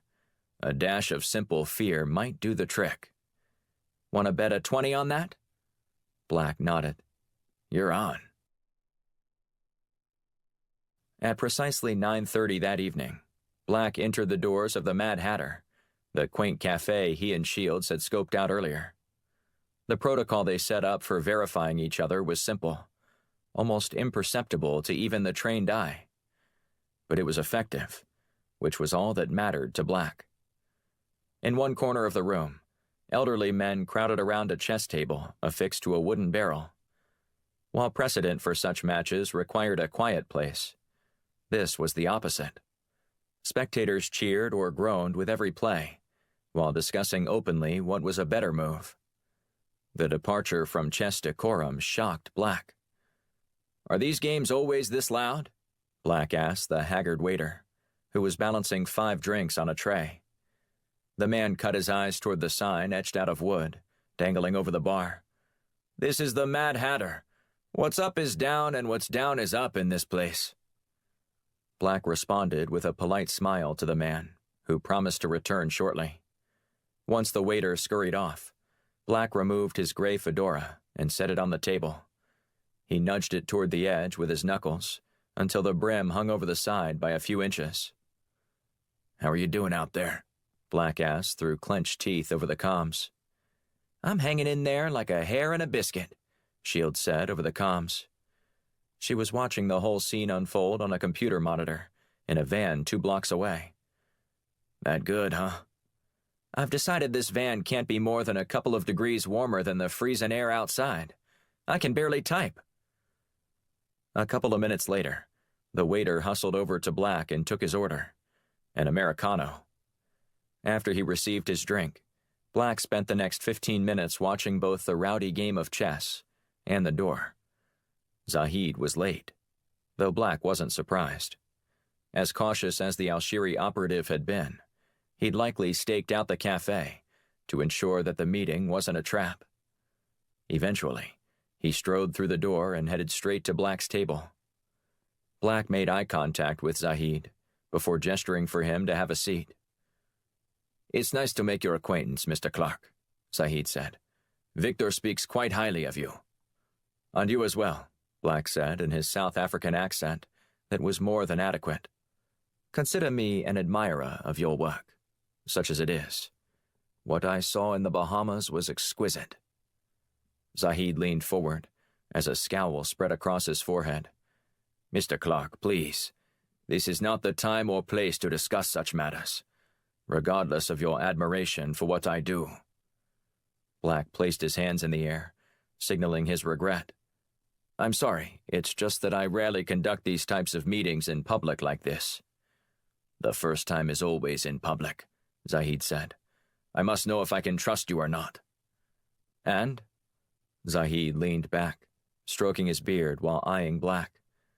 We shall soon see. I hope you make your decision soon. I have a long list of buyers, and I can't wait around long with something like this. Zahid's eyebrows rose slightly, but he did not respond to Black's statement. So, Victor told me that you're quite the impressionist. Black heard Shields snicker in his earpiece. He didn't flinch, even though he knew he was getting tested. He had 2 options: wing it, or dispute the statement. Black could hold his own with impersonations, but he considered Zahid's challenge to be a test. Victor must have gotten me mixed up with someone else, Black said. I'm not much on impressions. I see, Zahid said, eyeing Black carefully. Black wondered if he'd given the wrong answer, and tried to change the subject as casually as possible. So, do you support any teams in the English Premier League? Liverpool, of course, Zahid said with a smile. Salah is a magician with the ball. There's no denying that. Zahid glanced around the room, before returning his gaze to Black. "Let's continue this elsewhere. I think we can conduct business together, and I've arranged transportation so we can talk in a more secure environment." Black nodded confidently. "As you wish." He remained calm, but was taken aback by the upheaval. Black had met with terrorists in the past, each time in public for vetting purposes, before transitioning to private meetings. But Zahid had deviated from the norm, and Black grew uneasy about the situation. Usually, the initial meeting resulted in a later meeting. The sudden transition was jarring. Zahid led Black out the door that exited into the alleyway behind the cafe. Black followed Zahid to an idling black SUV parked by the curb. A muscular man dressed in a suit blocked the door. "Omar will check you for weapons first," Zahid said. "Is this necessary?" Black asked. Omar didn't wait for Zahid to answer, running his fingers along the contours of Black's frame. The bodyguard didn't need long to locate Black's ankle holster before quickly removing it and handing it to Zahid. "Mr. Clark, why would you need this to meet with me?" Zahid asked as he removed the weapon from the holster. "Were you concerned I'd do something to you?" Black steadied his breathing, trying to remain calm, as two more burly men crowded near him. "It's a dangerous world out there. When you have the reputation that I do, you make a lot of enemies." "Yet I've never heard of any," Zahid said. Black was still looking at the terrorist when he absorbed a wicked punch to the side of his face before collapsing to the ground. Chapter 8. Atlantic Ocean, off the coast of Florida. Kenneth Parker drew his shoulder near his mouth so he could wipe away the blood oozing from his lips. The bald man standing in front of him wore a white tank top. He leaned forward, resting his hands on his knees as he studied Parker. "It doesn't have to be this way," the man said. "You can just tell me what you were doing at the harbor yesterday, and I'll be on my way." Parker huffed a soft laugh through his nose before shaking his head in disbelief. "There's no way you're going to let me walk out of here, so there's little need for me to tell you anything." His captor considered the statement for a moment, and then sighed. "Suppose there's a way I can guarantee you that this actually happens. I know you've got an attractive wife back in Virginia. Let's not make a widow out of her just yet, if we don't have to. Okay?" Parker's face throbbed from the series of hits he just endured from the man, who answered his partner when she called him Naja. The woman, who went by Fazila, rolled her eyes. "Let me just dump him into the water," she said. "I'll shoot him in the arm, and let the sharks finish him off." Naja glared at her. "Not until he tells us everything we need to know." Fazila huffed as she stormed out of the room, clearly unhappy with her colleague's decision to prolong the interrogation. Parker mustered a faint smile for two reasons. First, he bettered his odds. Second, Naja would get annoyed and maybe take another run at Parker. And that's what he wanted. An altercation was the only way Parker had a chance to survive, which included getting his hands on the cell phone Naja had tucked into the back pocket of his jeans. Parker used the confrontation between his two captors against Naja. "You think I'm going to tell you a damn thing? Better dream on, brother. You couldn't beat a phone number out of me, much less classified information." "I'm not looking for classified information, Agent Parker," Naja said with a sneer. "I just want to know what you were doing at the docks in Freeport." "How many times do I have to tell you that it's classified?" Naja's nostrils flared as he drew back. Parker braced for the hit, and Naja didn't disappoint. The brute recoiled and took a wild swing at Parker's jaw. He leaned back, resulting in only a glancing blow. However, the sudden move to avoid a direct hit put Parker's chair off balance as it teetered backward. Naja kicked one of the front legs, putting Parker on his back. However, in the midst of the fray, Parker's bindings loosened. Parker felt the slack in the ropes around his leg and worked to free himself. Naja knelt down next to Parker and delivered 2 more body blows, unaware of Parker's effort to shake off the rope. Naja drew back and then narrowed his eyes. "Now, I'm only going to ask once more. What were you doing at the docks?" Parker felt the rope slide off his right leg. "I can't," he said in a whisper. "My voice is gone." Naja snarled, then leaned in closer to Parker, but maintained a distance to avoid a headbutt. "You ready to talk now?" Parker nodded. He acted as if he was about to speak, before mustering up as much strength as he could to deliver a kick to Naja's crotch. The terrorist wailed in pain. Instinctively grabbing the area, Parker drilled with his foot. Parker scrambled to his feet and bull-rushed Naja, slamming him into the wall. His head whipped backward and hit it squarely, knocking him out. Parker bashed the chair on the floor, releasing his hands. He heard heavy footfalls approaching and realized time was scarce. He snapped a photo of Naja and texted it to Blunt, along with a short message. "Aboard fishing vessel in the Atlantic. Terrorists have detained me. Require immediate assistance. Reread the real report I sent you." Parker then deleted the message and blocked Blunt's phone. The agent didn't want Naja or anyone else knowing that they were in danger of getting caught. After Parker finished, he stuffed Naja's phone back into his pocket and prepared for a fight. He grabbed the back of his chair and drew it behind his head, ready for a fight. When the door flung open, he was met by 3 men, all wielding weapons. Fazila pushed her way through them and looked Parker up and down. "I appreciate your help, gentlemen, but I think I can handle him myself." J.D. Blunt stared at his phone in disbelief. "Son of a bitch," Blunt said aloud. "Parker wasn't just being paranoid after all." Blunt called Brady Hawk and Alex, 2 of his other agents, who just successfully completed another mission a day earlier. "I know you're probably all snuggled up on the couch watching a Bollywood film, but I need you and Alex to help out in an emergency problem." "Of course," Hawk said. "What's going on?" "I hate to do this to you, but I need you to go back into the field this afternoon." Hawk sighed. "And where exactly do you need us to go?" "The Bahamas," Blunt said. "What did you say?" Hawk asked, incredulous. "I need you to go to the Bahamas. There's a CIA agent in trouble, and he needs our help." "I'm willing to make such a sacrifice for our country," Hawk said. Blunt wasn't amused. "This is serious, Hawk. Kenneth Parker is a longtime friend of mine, a young man very much like yourself who cares very much about this country, and I won't abandon him now." "Roger that," Hawk said, turning more somber. "Grabbing our go bags and heading to the airport now."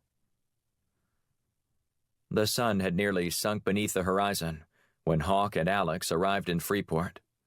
They hustled through customs and called Mallory Kaufman, an analyst at the NSA.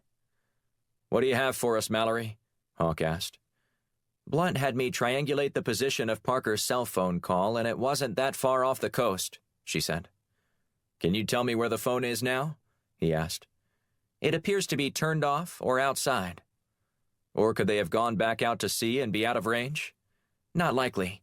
I pulled satellite footage from the area and synced it up with the time of Parker's text. It was partly cloudy most of the day, so I was able to track the ship for a while. It appeared to be headed back to the harbor before the cloud coverage prevented me from pinpointing its exact location." "So you think it's probably docked somewhere in the harbor?" he asked. "I'm certain it is," she said. "I zoomed in on the boat and got the name.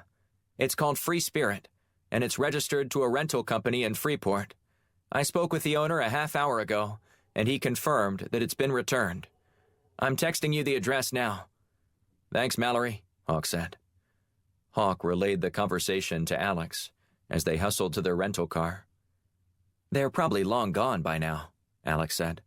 "I don't doubt that, but at least we'll be able to get a lead on whoever has Parker." When they pulled up to the harbor, they saw flashing police lights. Several cars were parked haphazardly near the docks. Alex looked at Hawk. I've got a bad feeling about this. That makes two of us, Hawk said. As they got out, they approached a police officer who was standing guard outside of a string of yellow tape. Hawk flashed his credentials. We're conducting an investigation into a missing U.S. person. He was on a rented boat earlier today that was docked here. We heard you might be coming to investigate, the man said as he lifted the tape and nodded in the direction of a cluster of officers. They're over there. Hawk thanked the man and held the tape up for Alex. As they strode toward the group, one of the men stepped toward them. Hawk and Alex displayed their credentials to the man. He glanced at them as he drew near, and then offered his hand. Kai Knowles, Deputy Director of the Royal Bahamas Police Force, he said. Ambassador Travis informed us that the agency may send someone down here to investigate, but we had no idea it'd be this quickly. We weren't coming to investigate anything, Hawk said. We were responding to a distress signal from one of our agents. If he was in trouble, you should have reached out. It's possible that we could have helped you, Knowles said. There wasn't much you could do when we first learned about it, Alex said. The kidnappers were in international waters. We only tracked the cell phone to this location since we landed. Well, it's not a pretty sight, Knowles said, gesturing for the two agents to follow him. The nature of his death appears to be quite violent. Our best people will be working on this, and should have a coroner's report within 24 hours. But it's probably best that you confirm that he's your man before we get too far down the road. Of course, Hawk said. They stopped and stared at the scene before them. One man wearing a white lab coat knelt next to the lifeless body lying face down on the dock.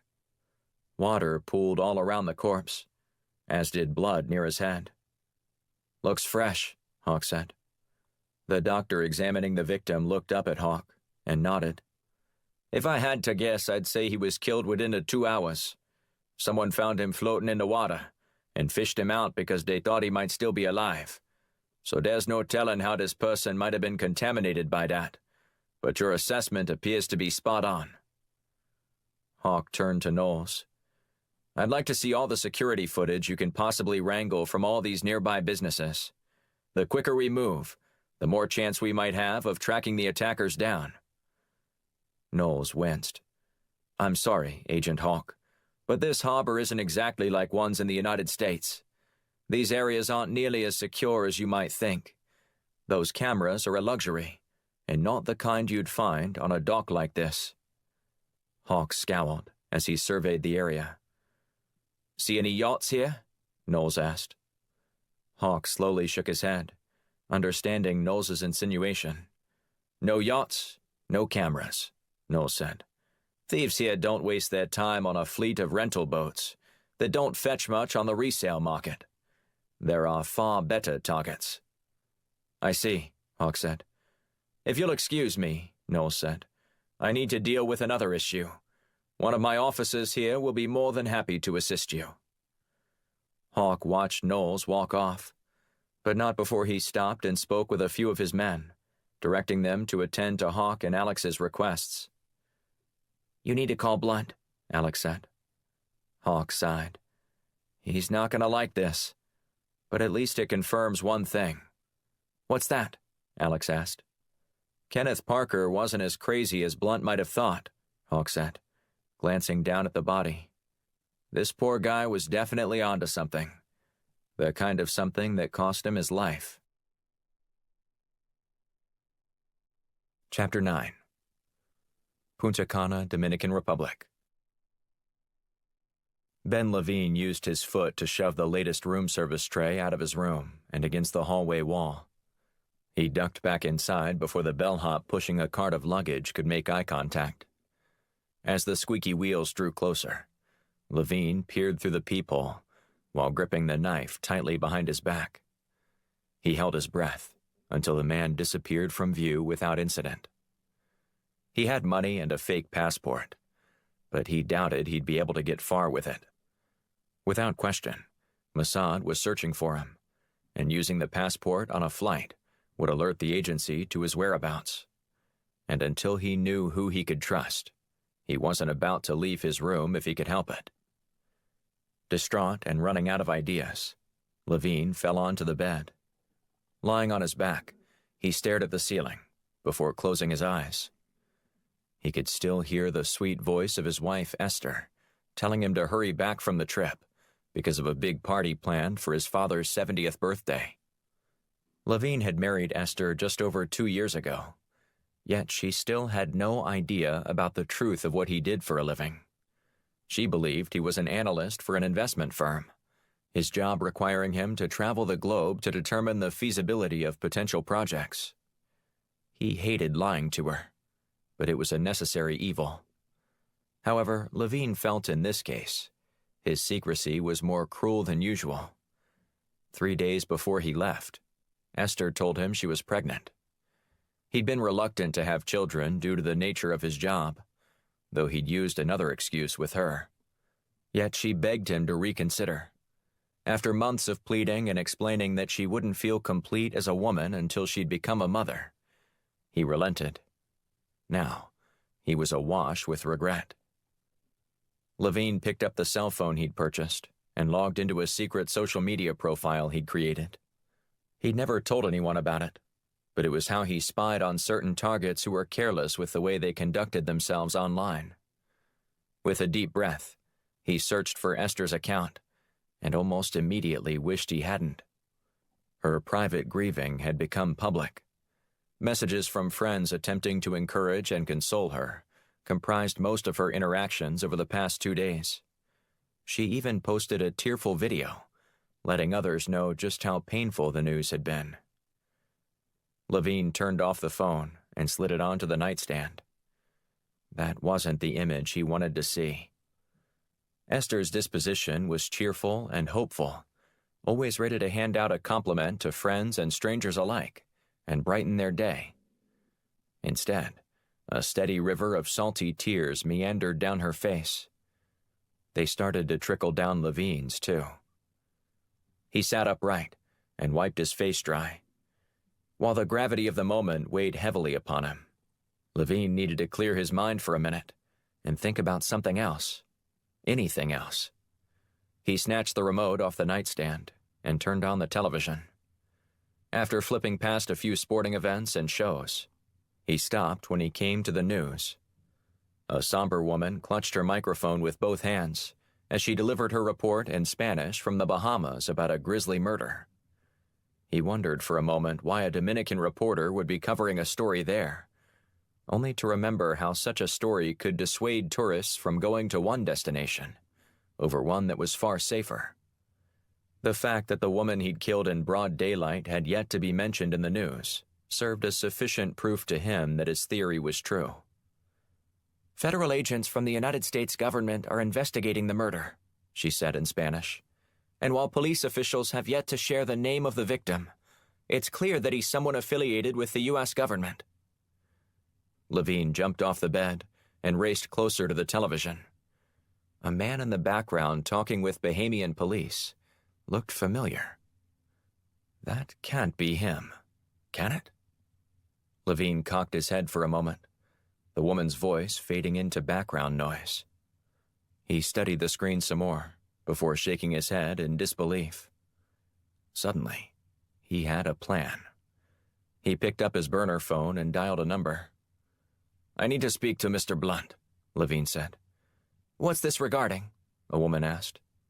"It's about what one of his representatives was doing in the Bahamas today." Chapter 10. Istanbul, Turkey. Shields glanced at her watch as she pulled into a parking spot just outside the Istanbul Archaeological Museum. She rolled down the passenger side window and drew in a deep breath. With the Bosphorus Strait no more than 50 meters from her vehicle, she listened to the hum of boat motors moving back and forth between the parcels of land divided by the water. She watched bundled-up tourists on cruises beneath the stars, and barges navigating back to the docks. And if she had her druthers, Shields would have been on a boat skimming through the strait, than in the predicament facing her. But Titus Black was hidden away somewhere in a building with a significant security force, and he needed her. Inside the museum, Artifacts dating back to more than 2,500 years were on display. Alexander the Great's sarcophagus served as one of the institution's centerpieces and required more than just a few guards wandering around with flashlights and bobby sticks. And on such a short notice, getting inside undetected would be nothing short of impossible. Without an on-site team to help her, she needed a different strategy. As she watched Black's tracking beacon become stable inside the facility, she considered the situation for about 10 minutes.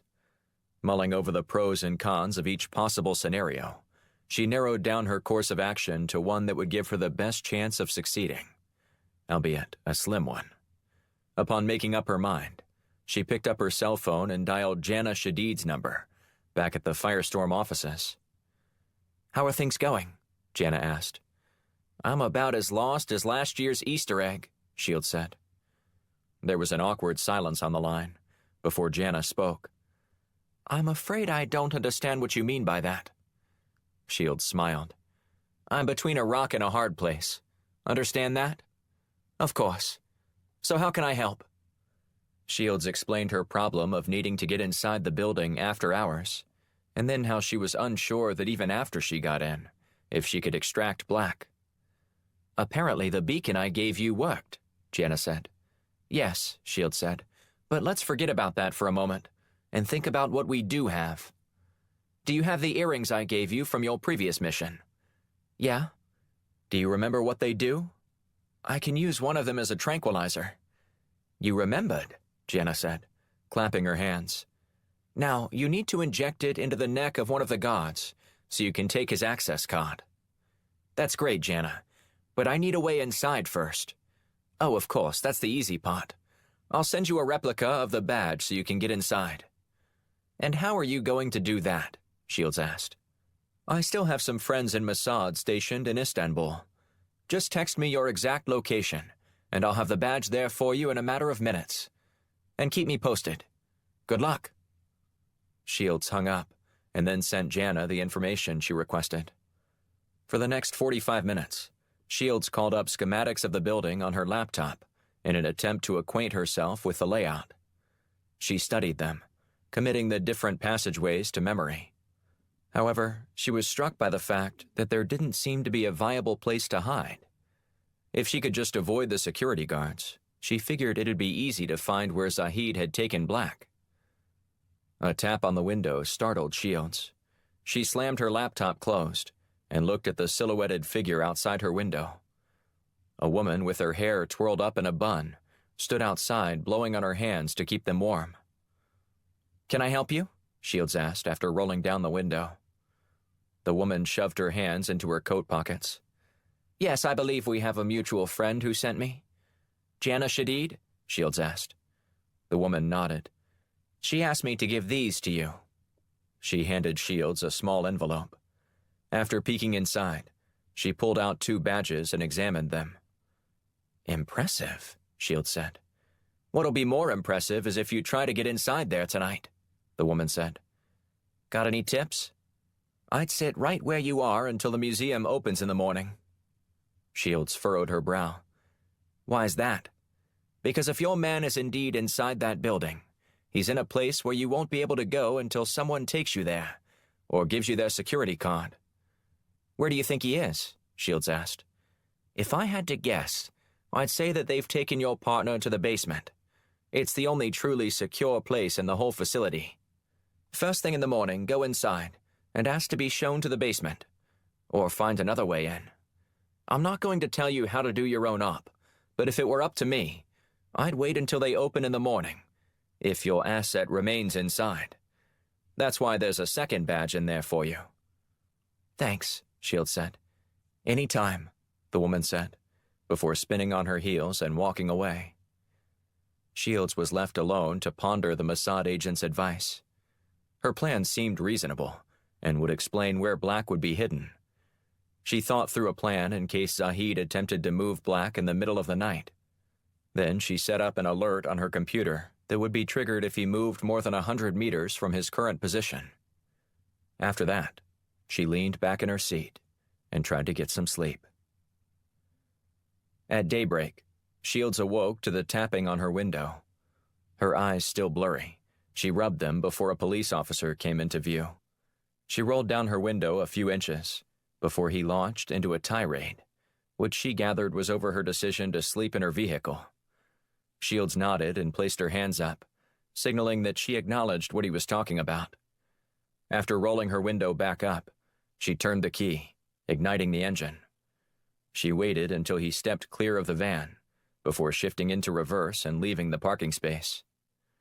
Shields looped around the block, scanning the area to see if the officer had left. Upon determining that he was gone, she returned to her spot. The man was gone, but Black had remained put all night. She studied herself in the mirror and then glanced at the image on the badges. One identified her as Maggie Blumhardt, an American researcher from Stanford, while the other designated her as Zara Kaplan, a museum employee. Shields looked at both of them for a moment, rotating the card so she could see the holograph on each of the cards. Impressive. It'd be a shame not to use both of them. She tucked them in her pocket and checked her face one final time in the rearview mirror. Then she secured her weapon inside her prosthetic leg and exited the vehicle. In the distance, a bell tolled 9 times. She closed her eyes for a moment, absorbing the direct sunshine despite the cool weather. Her night of sleep hadn't been the greatest, but she was more than ready to free him. She wasn't the first one to the museum, as a school bus pulled up to the front and unloaded several dozen children. Teachers tried frantically to keep the students in some semblance of order, while Shields dodged them, darting around the courtyard in front of the building. She eased over to the side, choosing to enter through a set of doors that wasn't full of swarming, hyperactive boys and girls. A security guard gestured toward the metal detector, which Shields went through. When she was cleared, she asked a woman on the security team about meeting with someone from the museum for research. She picked up her phone and made a phone call. Following a brief conversation, a woman came down the hallway to meet Shields. The woman introduced herself as Karia Bullitt, as the two women shook hands. "My apologies, Miss Blumhardt, but I wasn't notified of your arrival," Karia said. "Are you sure this was cleared with our research department?" Shields nodded. "My doctoral advisor set everything up. Perhaps you've heard of him. His name is Dr. Victor Gordon." Karia's eyes widened. "Dr. Gordon sent you? Well, I would hope that we had everything in order after a request from such an esteemed professor. But I'll make it work either way." Shields fiddled with her earring as she gave the woman a thin smile. "I appreciate that, and I apologize for any confusion. I promise that I don't usually travel halfway around the world without prior plans being made." "Of course," Karia said. "Come with me. I'll get you taken care of. Now, what exactly were you hoping to review? If it's not too much trouble, I'd like to see some of the artifacts from the early Mesopotamian civilizations." Karia sighed.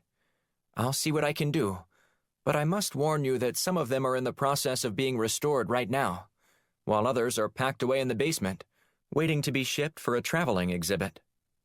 At this point, I'll settle for whatever you can show me," Shields said. The woman led her down a long corridor before passing the stairwell to the basement. "Didn't you say some of the artifacts were in the basement?" Shields asked, nodding toward the door. The woman stopped and shook her head.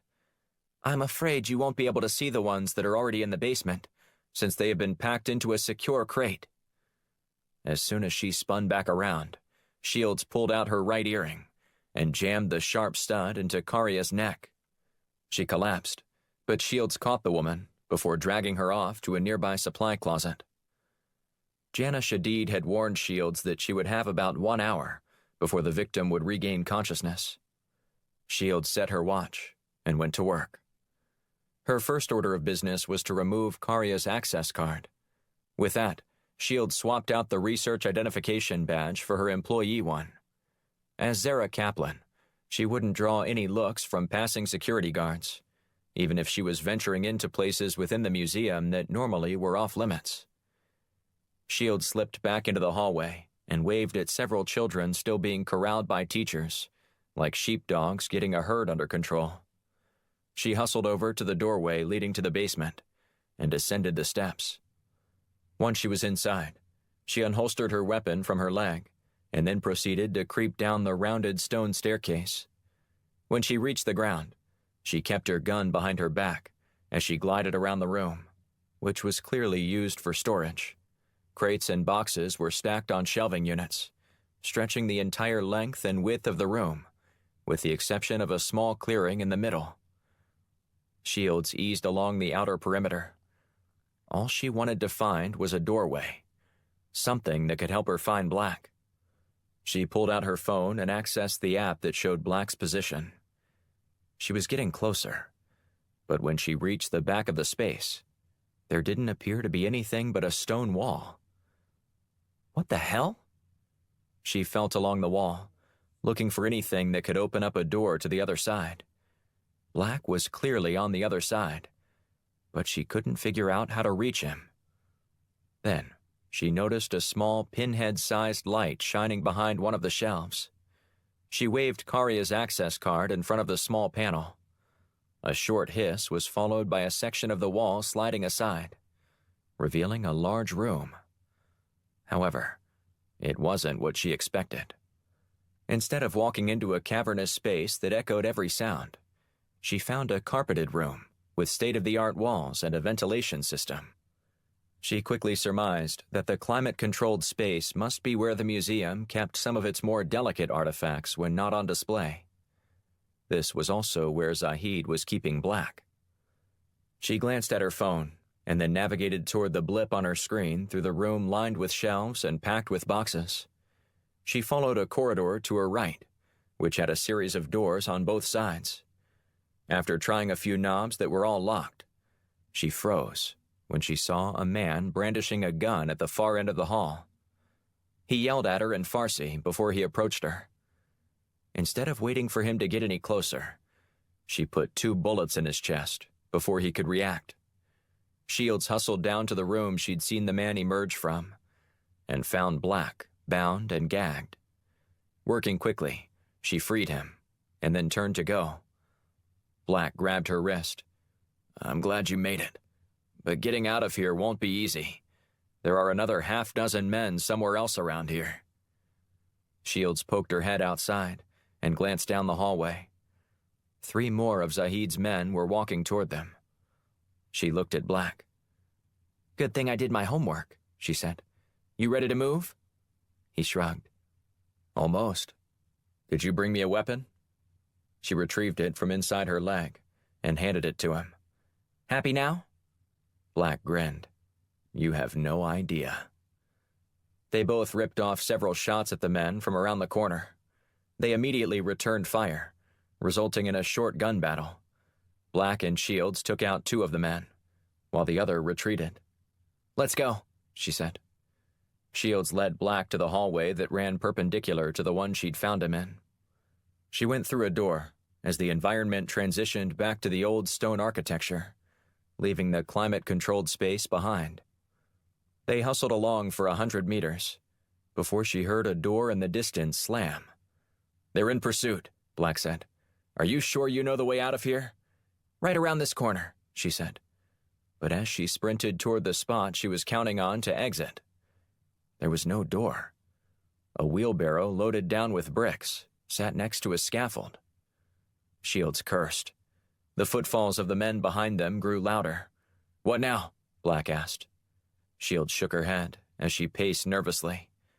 "I need to think." "We don't have time for that," he said. "I know," she said with a growl. Chapter 11. Mount Vernon, Virginia. Ben Levine purchased his ticket at the front gate and followed an usher's directions upon entering Mount Vernon. Levine had visited the U.S. Capitol on several occasions, but he'd never taken the time to visit the estate of the country's first president. He wound his way along a path, circling around the large field in front of the house, before reaching the lower garden. With most of the plants anxiously awaiting the arrival of spring, there wasn't much to see. He glanced at his watch and realized he needed to move quickly. Levine ambled toward the stables, which saw far less traffic than other parts of the grounds. He poked his head inside the building for a moment, taking in the artifacts used for driving mules and horses during colonial times. Lingering for a moment, he took a deep breath before he heard a smooth, sultry voice that had a hint of a foreign accent. "There's a black SUV in the parking lot farthest from the entrance. License plate WKV9242, she said. "Get inside, and Mr. Blunt will be waiting for you." Levine never turned to look at the woman, only nodding imperceptibly. She eased away from the stable and merged into the line of tourists. For the next 15 minutes, Levine continued his tour of the facility. He rushed through the mansion itself before exiting the gates and heading to the SUV. The arrangement felt somewhat like espionage theater, but this was Levine's own request. If someone within the upper echelon of the U.S. government would target him and use Secretary Hatcher as collateral to cover it up, he couldn't be too careful. He glanced over his shoulder several times and used rearview mirrors on parked cars to monitor any movement behind him. When he was certain that he wasn't being followed, he strode up to the SUV and slid into the back seat. "Agent Levine," a man in his late 60s said. "I'm J.D. Blunt." "It's a pleasure to meet you, sir," Levine said. "Are you confident no one tailed you?" he asked, as he gnawed on an unlit cigar. "Yes, sir. I didn't see anyone milling about." "Good," Blunt said. "I appreciate you reaching out to me, and I understand how you would be paranoid. I find myself wondering about my own government these days." Levine sighed. "I'm afraid I'll only add to your worries after I tell you what I've learned. Better to die grappling with the truth than living with a lie," Blunt said. "Whatever you're about to tell me, I'm sure it won't be the worst thing I've ever heard." Levine took a deep breath before continuing. "Several months ago, I was running a surveillance operation on a rogue Mossad operative. About a year before this, he was what the CIA would consider deep cover, and had been directed to develop a relationship with one of the region's more dangerous terrorist cells, Amin al-Amin. However, the agent returned for a few months before abandoning his post for good. He's wanted right now, and will be tried as a traitor." "And this is what you wanted to tell me?" Blunt asked. "There's more. While I was monitoring this rogue agent, from what I could gather, he made contact with a high-ranking official within the president's administration. And even though you have a new president now, he's still been reaching out to this particular person. We're not sure who the official is, but the rogue agent has had plenty of exchanges with the man, so he obviously still has some position and power." "Is that all?" Blunt asked. "Hardly. It's the nature of their conversations which is even more disconcerting." "Please continue," Blunt said. "Whoever this official is knows the names of U.S. agents embedded within terrorist cells all across the Middle East, and is passing them along to our rogue agent. I'm not sure what he's doing with them, but I can promise you that your people aren't safe." "How are you handling this rogue agent?" "I've only been ordered to follow his movements," Levine said. "My superior believes there's a mole somewhere within our own organization, and we're using this agent to determine who that is. After that situation is resolved, I'm sure this man will be dealt with swiftly and severely." "Do you happen to have phone records referencing the number that your guy is calling?" Blunt asked. Levine shook his head. "They're being very careful. Both of them are using encrypted phones, dialing numbers that are rerouted dozens of times before reaching their intended destination." "If something changes, will you let me know?" Blunt asked. "Maybe, but I'm not making any promises given my current situation." "What does that mean?" Levine looked out the window before returning his gaze to Blunt. "Since I'm officially dead, I don't know when I'll go back to Mossad. Even my family doesn't know I'm alive. And to make matters worse, someone else knows that I'm still alive." "Who?" "No idea. But I wasn't interested in sticking around to find out when a woman tried to kill me when I was trying to lay low in the Dominican. I killed her in self-defense and left her body." I hadn't heard about that. I doubt you will, Levine said. You think the Dominican wants bad press in light of what just happened in the Bahamas? They're set to reap a windfall when everyone switches up their vacation plans. Blunt nodded. You have a good point. If you don't believe me, reach out to the embassy there. They've probably heard the rumblings about the dead woman found at a resort on Punta Cana. I don't doubt you. But for someone to have the kind of connections to track you down to the Dominican is rather incredible. Levine leaned forward and peered out the windshield. I hope this information is helpful for you, and you're able to find out who the traitor is. But I think we're done here. What? Levine didn't have time to explain, as he noticed the two men dressed in suits moving toward Blunt's vehicle. Their attempt to act nonchalant was enough to spook Levine, and he wasn't interested in sticking around to find out if his hunch was right. Blunt furrowed his brow as he stared outside the window at the two men surrounding his vehicle, but he didn't budge.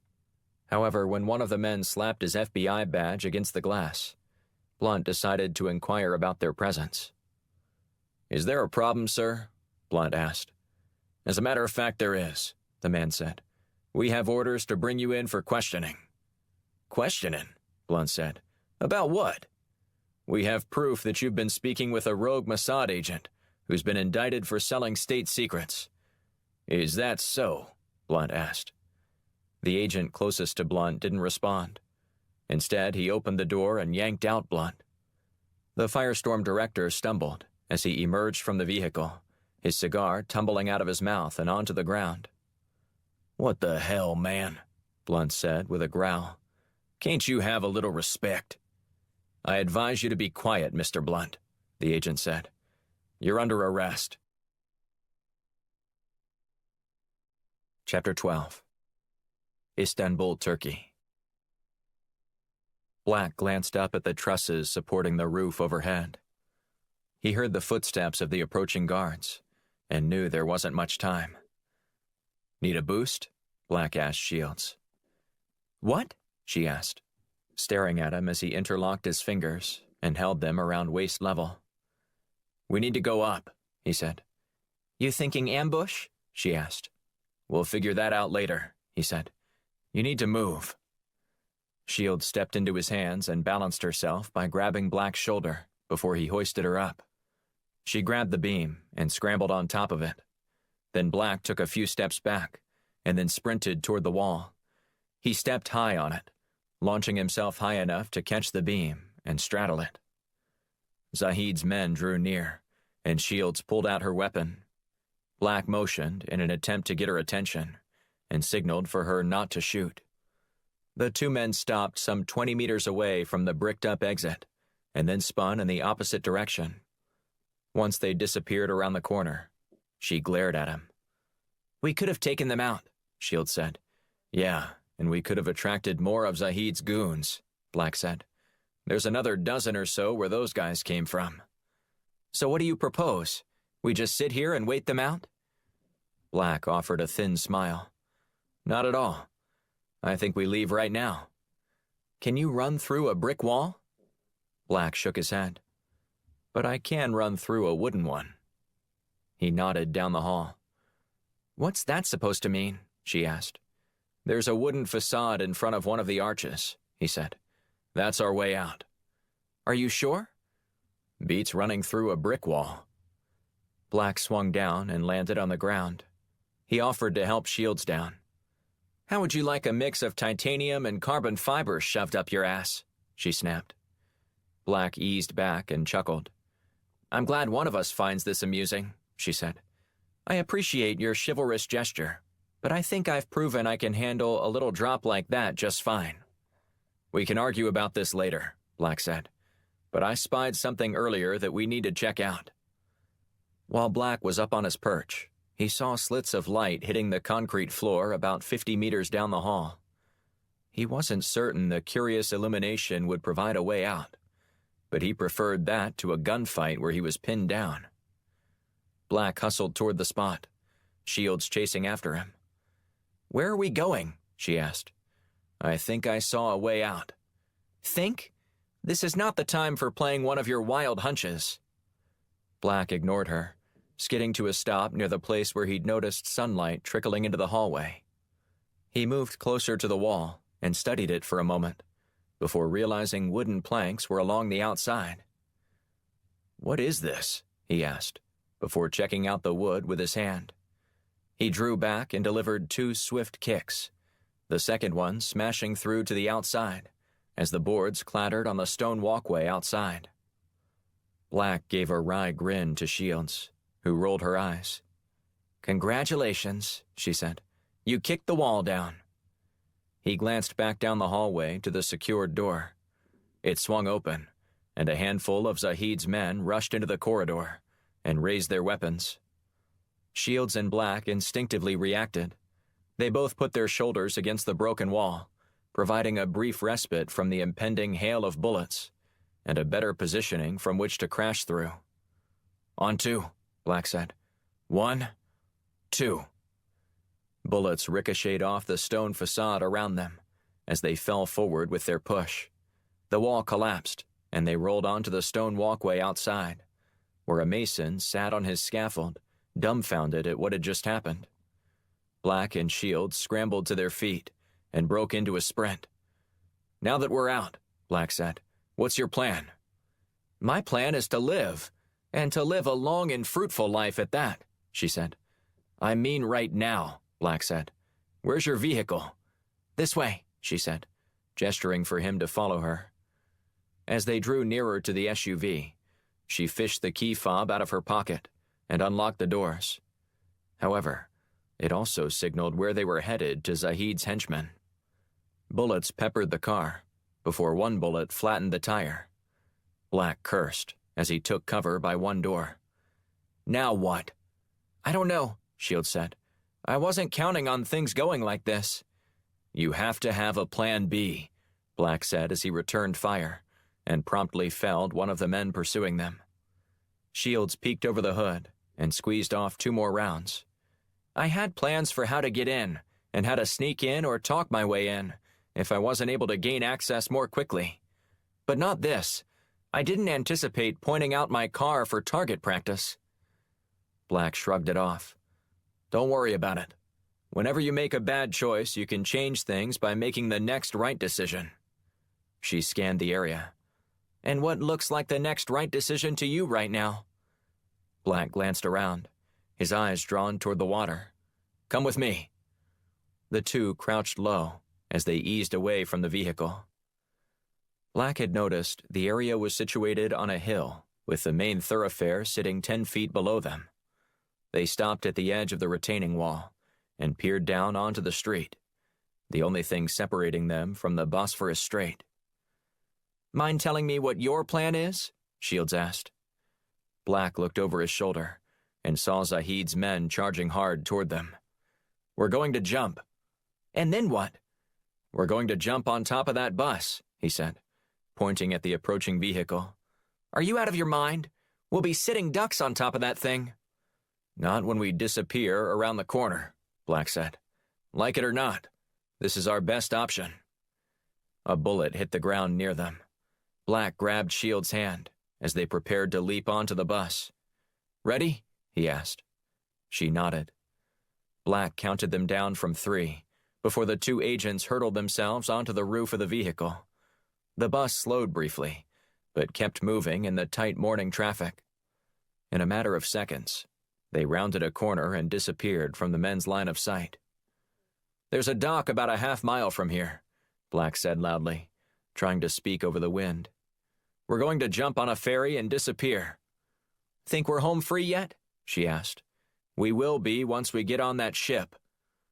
The bus came to a stop, and Black and Shields slid off the side, resulting in bewildered looks from the departing passengers. The 2 agents headed for the dock, but loud shouting arrested Black's attention.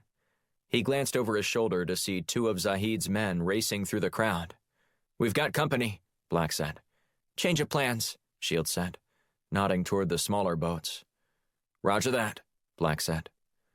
They continued toward the line to board the ferry, before ducking low and sneaking out of the crowd. Hustling down an embankment, They reached another dock with smaller vessels. They found one captain and offered him $500 to take them across the strait. No questions asked. He happily obliged their request. Within 5 minutes, they were skimming across the water. Black looked back at the ferry packed with passengers. He saw one of Zahid's men frantically searching for the two agents. "I think we're safe now," Black said, nodding toward the ship. Shields offered a faint smile. "We're alive, but we still don't have Zahid." "I'm not done yet," Black said. "There are other ways to capture him." "But we just made it a whole lot more difficult." "Whoever said this was going to be easy?" Black asked. When they reached the other side of the strait, Black and Shields thanked the captain before getting off the small vessel. They went to a small cafe to discuss their next move. "We need to tell Blunt," Shields said. "I know," Black said. "He won't be happy. Let me do it." Shields furrowed her brow as she pulled out her cell phone. "I'll talk to him. He never yells at me." She dialed the number for the Firestorm office, but Jana Shadid answered the phone. Shields divulged the details about the operation that had gone awry before inquiring about her director. "Where's Blunt?" she asked. "There's been a development," Jana said. "You two need to get back to Washington as soon as you can." "What's going on?" "Blunt's been arrested." Chapter 13. CIA Headquarters, Langley, Virginia. Bobby Besserman, the deputy director of the CIA, loosened his tie as he studied the report on his desk. The details of J.D. Blunt's arrest obtained from a colleague at the FBI made Besserman sick to his stomach. He'd known Blunt for over a decade and never thought he was anything but an American patriot. Besserman struggled to believe that he could have been fooled so badly, but after years of experience, he stopped taking the rare surprises so hard a long time ago. Besserman had been at the CIA for just over 2 years as a special agent when he was tasked with investigating a Russian journalist, rumored to be passing secrets to the Kremlin. A few months into Besserman's investigation, he joined a foursome for a round of golf at the Congressional Country Club after someone canceled at the last minute. He shared a cart with Tom Flyer, a businessman who operated a construction rental franchise in the Washington metro area. The two hit it off after a spirited debate over who was the best golfer of all time, Flyer insisting it was Tiger Woods, Besserman favoring Jack Nicklaus. They settled their differences over a glass of bourbon after the round and decided to schedule another one the next week, which eventually became a regular engagement. A few months after their initial encounter, Flyer asked Besserman over for dinner, and while Besserman hadn't generally been suspicious of Flyer, there was one thing he said that made Besserman curious about his new friend's past. Besserman asked if he could bring something, and Flyer told him a bottle of bourbon would be fine. Jokingly, Besserman said, "Since you're such a big Tiger Woods fan, what about I bring a bottle of vodka with cranberries?" referencing the golfer's alleged favorite drink mix. To which Flyer responded, "Who drinks vodka anymore?" But it was the way he said vodka that made Besserman curious.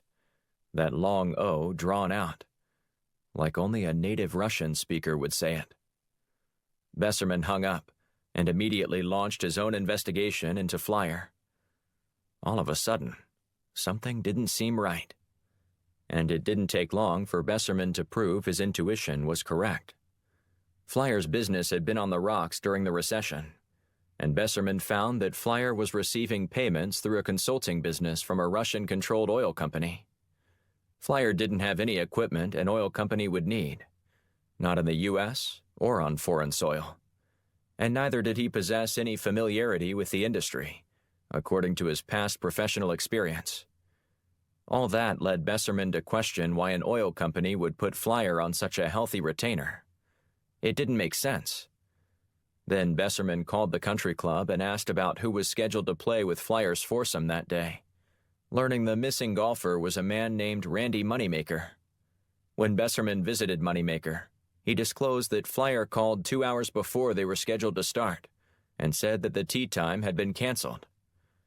Besserman never said another word to Flyer, who was promptly arrested by the FBI on tax evasion charges later that week. So when Besserman heard that J.D. Blunt had been arrested, the deputy director wondered how he'd been fooled so badly again. Or had he? Besserman's investigation into Flyer led to information that made sense. Flyer needed money. The Russians needed someone close to the agent looking into the Russian journalist. But Blunt's arrest seemed to come out of the blue. The deputy director didn't want to believe that Blunt was involved in passing along information illegally to a rogue Mossad operative, as the FBI alleged. But Besserman couldn't dismiss it out of hand, not after everything he'd seen and experienced in his years with the agency. He'd been fooled before, but something just seemed off about the situation with Blunt.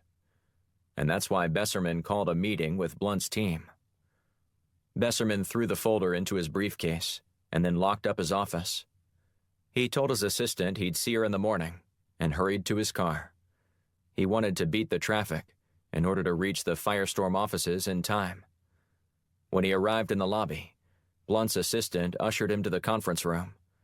He greeted Titus Black, Christina Shields, and Jana Shadid before taking a seat. "I'm glad you made it back in one piece," Besserman said as he looked at Black and Shields. "It almost cost us an arm and a leg," Shields said. "Black was luckier than I was." She raised her foot in the air, displaying her prosthetic. Besserman stared at her, unsure of how to respond. After a few awkward seconds, she slapped him on the shoulder. "Lighten up. It's a joke. I'm an amputee, and I find them funny. Don't be so stodgy." Besserman sighed and smiled. "Blunt's never mentioned your sharp wit before." Shields waved dismissively. "He's got other things on his mind than promoting my upcoming comedy tour, like how to get out of prison and beat those bogus charges." Jana leaned forward. "They are bogus charges, aren't they?" Besserman sucked in a breath through his teeth. "I wish I knew. I mean, if you had to pin me down and make me bet my life on whether they're real or not, I'd say someone is trying to frame him. But at this point, I know about as much as you do." Black leaned back in his chair and crossed his arms. "So what are we doing here today, then?" Besserman stood and paced around the table. 3 days ago, when Blunt was arrested, I was briefed on the matter. Due to the nature of my close working relationship with your director, I was told that anything I knew might help. What I learned was that the case against Blunt is largely circumstantial, with the exception of a few key pieces of evidence.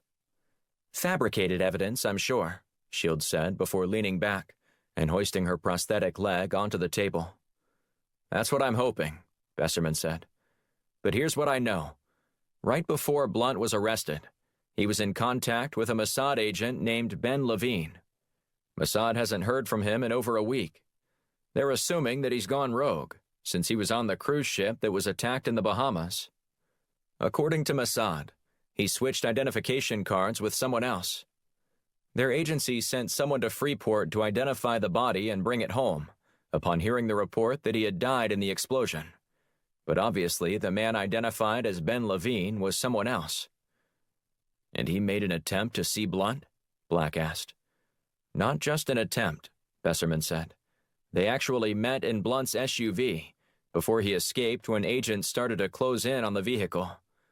Now, is there anything else you might know that would be helpful?" Black nodded. "There was an agent that Blunt told us about. One of your people." Besserman raised his eyebrows. "Kenneth Parker?" "Yeah, that's the one," Black said. "He'd called Blunt and told him that he was investigating the attack in Freeport, but that he suspected something else was going on.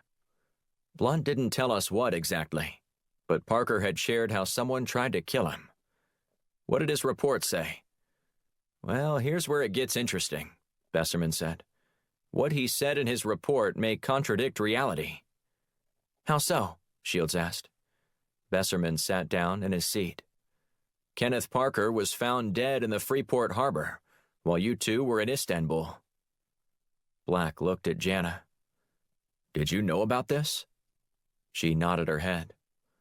Blunt sent Hawk and Alex down to rescue him when he asked for help. Parker had said he was unsure who he could trust, but by the time Hawk and Alex arrived, he was dead. Did they catch who did it? Black asked. Shadid shook her head. I doubt it. Parker thought the person who first tried to kill him was a Marine. Former Marine, Shields said. Once a Marine, always a Marine, Besserman said. Shields shook her head. Not when you try to murder a fellow patriot who's just doing his job. Black shifted in his seat and sat upright. Right now we need to get Blunt out of prison, and what I'm most concerned with is how we can do that. Of course, Besserman said. That's my priority right now, too. He's vital to this investigation, and you guys need him. Hell, I need him. We all need him back in the saddle, so we can figure out the true target of that attack and who initiated it. Amen to that, Shields said. Black looked at Besserman. So, I'm hoping you have an idea on how to free Blunt. I do, but it centers around tracking down Levine and getting him to tell us what he was so desperate to tell Blunt. Can't you get in to see Blunt? Shields asked. They're not letting anyone in to see him other than his lawyer, Besserman said. Maybe he can get a message to Blunt, Shadid suggested. Unfortunately, he's being held on treason charges, and the protocol is a little different, Besserman said. The conversations between the lawyer and client are supposedly confidential, but that doesn't mean that they aren't being recorded. They spy on them? Shadid asked. Besserman shrugged. That's where we detain intelligence officers. It only seems fair. So from what you're saying, Shields began, it looks like the only way we're going to get Blunt out of prison quickly is by finding Levine. That's right, Besserman said. And I was hoping that you might be able to do that. That's a tall order, Black said. Shadid smiled. And I think I know just how we can find him, too. Chapter 14. Washington, D.C. Blunt shuffled into the interview room for his meeting with his lawyer, Rob Fulcham. Being detained for 3 days was torture enough for the Firestorm director, but the slow response to bringing in legal representation made him wonder how he might be treated fairly in a court of law. However, nothing about his situation surprised Blunt. He'd taken many of the country's enemies to the CIA Black Site prison, hidden well below ground in the nation's capital. When he was first arrested, Blunt was questioned for an hour and then placed in a cell. He was mildly concerned, but knew there appeared to be a misunderstanding somewhere. But when he learned the Department of Justice was formally charging him with espionage, he became panicked. All of his connections in Washington couldn't help him with an espionage charge. In an instant, Blunt had become politically toxic. Nobody would help a traitor. A guard attached the shackles around Blunt's feet to a ring in the floor and secured the ones around his hands to a metal bar on the table. The man retreated from the room, leaving Blunt alone to his thoughts. Did I make a mistake in speaking with Levine? Is this about Agent Parker? He contemplated how anyone could charge him with espionage. The basis of his arrest didn't make sense. All the questions he'd initially been asked dealt with whether or not he'd been in contact with any rogue operators. No specifics were given, which made Blunt think the agent who'd interviewed him was on nothing more than a fishing expedition. Where is this coming from? That was the question Blunt was eager to ask Fulcham when he finally lumbered into the room and slung his briefcase onto the table. Well, J.D., it looks like you've finally gone and done it, Fulcham said. It's nice to see you too, Rob, Blunt said, followed by a sigh. Fulcham loosened his tie as he sat down. I warned you that these bastards will eat their own, but you didn't listen. Why don't you tell me what you know and ask some questions before you jump to any conclusions, Blunt suggested.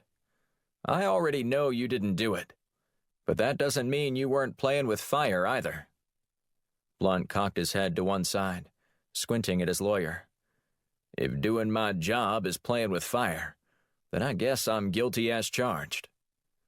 Fulcham waved dismissively at Blunt's comment. No jury of your peers will be allowed to see what you did as simply following orders. When the DOJ gets their hooks in you, prying them out isn't pretty. Or easy, for that matter. What are they saying I did? Blunt asked. As you already know, there are a half-dozen espionage charges, all bundled together to ensure that even if you escape one, you won't avoid jail time on all of them. Blunt shook his head. No, I mean specifically. What did I do? You passed on information to an agent who is regarded as an enemy of the state. A rogue agent, if you will. Who exactly? Blunt asked. A former Mossad agent named Ben Levine. Blunt's eyes widened. Former? Who's calling him a former spy? Fulcham pulled a folder out of his briefcase and scanned a few pages, before singling one out and sliding it across the table to Blunt. Read that bottom paragraph. According to a report received by the agency, former Mossad agent Ben Levine has been inactive for the past 6 months and is considered rogue. Any attempt to engage with him regarding American intelligence would be considered treasonous. That's interesting, Blunt said, flicking the paper back to Fulcham. But it's utter bullshit. I did my due diligence on Levine immediately after he contacted our office. This isn't my first rodeo. I know how to handle sensitive information from intelligence officers from foreign nations. Fulcham shrugged. I'm just passing on what I've been told. According to that document, a flag has been on his file for at least 5 months now. Blunt shook his head defiantly. I'm being set up, Rob. There's no two ways about it. How do you figure that? Blunt drew in a deep breath before continuing. Levine learned something about another rogue agent within Mossad who was working with someone in the top levels of U.S. government, out in hidden assets within certain terrorist cells. The purpose of these revelations remains unknown, since all the assets are still alive, according to Levine. I'd like to check that myself, but I haven't had the opportunity since I was arrested. But we're going to be fighting this without access to all these databases that could prove your case, Fulcham said. We need hard evidence that this was all true. The Justice Department's evidence is all circumstantial, Blunt said. They didn't record or eavesdrop on our conversation. They're going to have a hell of a time proving that in court. The preponderance of evidence is too great. But this isn't a civil trial, Rob. They're trying to bring felony espionage charges against me. They'll have to prove what I knew and when I knew it. The feds might still be able to convince a jury that you did know these things before you did, without hard evidence to prove otherwise. Then what we have to do is simple, Blunt said. We find Levine and deposition him. Fulcham sucked a breath in through his teeth. There's just one problem with that plan. And what's that? Levine is dead. Chapter 15. Rest in Virginia. Jana Shadid fiddled with her necklace before taking a deep breath and entering the small watch repair shop.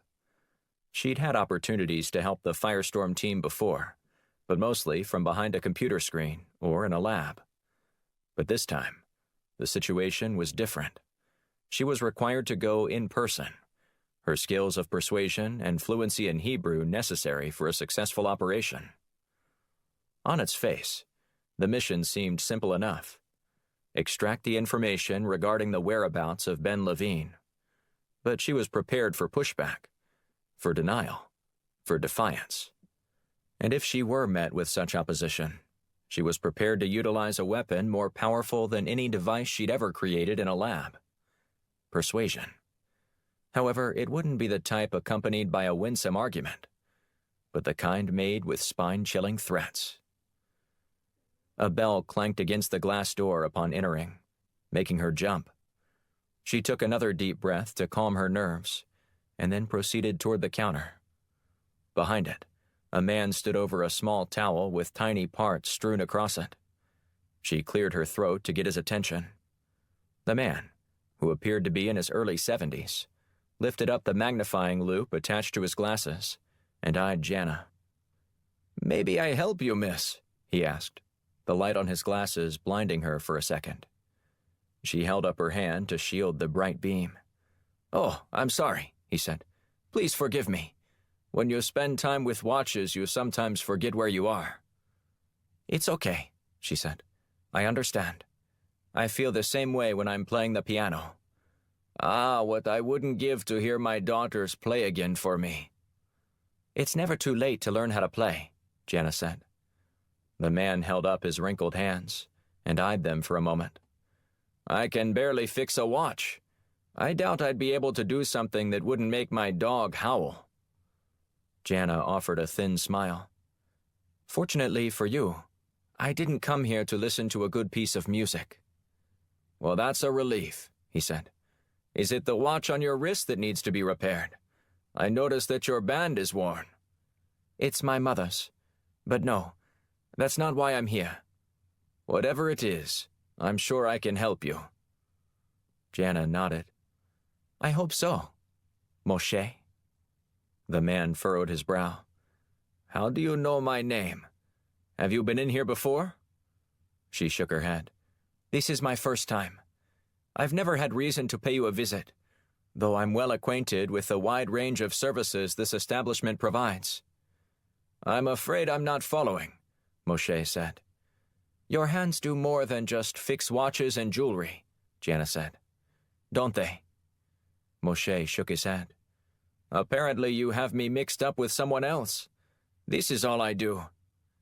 She dropped a passport on the counter. "I don't think so. I don't know what you're talking about." Jana tapped the cover of the dark blue book, the State of Israel's seal stamped debossed in gold on the front. "Take another look." He glanced down, but quickly shook his head. "Nope, I don't know what this all means." She bit her lip and shook her head. "Moshe, Moshe, Moshe. I was hoping you'd be more compliant." "I think it's time you leave, miss," he said as he slipped one hand beneath the counter. Jana wagged her finger. "Put your hands where I can see them. This isn't a robbery. But if you don't help me right now, I will be forced to expose your side business. And seeing how the watch repair industry has been in a state of steady decline for quite some time, it'd behoove you to comply." "Again, I have no idea what you're talking about." She raised her eyebrows as she produced a document from her purse. "So you won't mind if I take a moment to call my superiors and ask them to come execute this search warrant?" "Search warrant?" he said as he grabbed for the paper. Jana pulled it back from his reach. "Answer the question." He lunged for the paper. This time she let him take hold of it. Moshe scanned the contents quickly before setting the document down on the counter. "Who are you?" he asked. She ignored his question, instead pulling a photograph out of her purse and placing it on the counter. "Have you seen this man lately?" Moshe picked up the picture and studied it for a moment. He shrugged as he handed it back to her. "Nothing?" she asked. "He doesn't look familiar." She stuffed the picture into her purse. "In that case, don't move. I need to make a call. We're going to execute this warrant, and after I'm done, I'm going to let a few people know about this little enterprise you have going here." Moshe grunted and held out his hand. "Let me see that picture again, please." Jana dug it out and handed it to him again. He stroked his chin and nodded. "On second thought, I might have seen him recently." "How recently?" Yesterday, I believe." She glared at him. "You believe?" "No, I'm certain that it was yesterday." "And you gave him a passport?" she asked. "It's possible that he found a passport lying around my shop and took it." "The name on this passport?" Moshe squinted and shook his head. "I'm not quite certain what the name was." She stuffed the picture back in her purse and pulled out her phone. "What are you doing?" Moshe protested. "I'm calling in the team to execute the warrant," she said. "You were helpful but not compliant, and there are consequences for not aiding a federal agent." "But you gave me no new information," she said. "And now, you leave me no choice." "Oh, wait. It's coming to me. I think it was Isaac Goldstein." "Think or know?" "No," he said more confidently. "If you're lying to me, I'll come for you." He raised his hands in a gesture of surrender. "I swear, it's the truth." "And do you know where he was going?" she asked. Moshe nodded. "You'll never catch him, though. He left on a flight for Tel Aviv from Washington hours ago." "We'll see about that," Jana said, before she turned and exited the shop. She dialed the Firestorm offices, and Shields answered. "What did you find out?" Shields asked. "He's traveling under the name of Isaac Goldstein, and he's headed back to Tel Aviv." Chapter 16. Dulles International Airport, Dulles, Virginia. Ben Levine crammed his suitcase into the overhead bin, and then glanced down at the empty seat situated between an elderly gentleman and a college-aged woman engrossed in her phone. He tapped the woman on her shoulder to get her attention, and then nodded at the empty seat. She offered him a thin smile, and then unbuckled from her seat to let him pass. He squeezed his way past her, and then prepared for takeoff. Levine engaged the elderly man in polite conversation for a few minutes, before the captain instructed the flight crew to prepare for takeoff. The cabin lights went dim, and the plane backed from the jetway. While they rolled away from the gate, Levine leaned forward and strained to see out of the window, watching the man use his lighted orange batons to direct the pilot. As the plane navigated along the tarmac, Levine held his breath. He felt safer in the U.S. than he did anywhere else, but that wasn't saying much. He wouldn't relax until they were in the air. Whoever was chasing him was well connected and had vast resources. If there was anything Levine understood, it was the value of disappearing. His family thought he was dead, and so did Mossad, as far as he knew. Now, he had the opportunity to begin anew. Leaving his wife and family behind was the most difficult part, but he realized it was vital for both his survival and theirs. The less they knew, the better. Levine drummed his fingers on his knee as the jet moved methodically forward. "Folks, this is your captain speaking," a man's voice said over the intercom. "We're 11th in line for takeoff, so sit back and relax. We'll have this bird in the air before you know it." Levine timed the movement of the plane. Every 60 seconds, it moved about the distance of another plane before coming to a halt. He calculated they'd moved 6 more times before the captain spoke again over the intercom. "I apologize for the intrusion," the captain said, "but I'm afraid we need to return to the gate to deal with a mechanical issue." "Chara," Levine swore under his breath in Hebrew. The elderly gentleman, who'd already started to snore, awakened and then looked at Levine. "Is something wrong?" Levine nodded. "Apparently there's a mechanical issue." "How long will we be at the gate?" "The captain didn't say, but I expect it'll be a while." The man chuckled. "More time to sleep.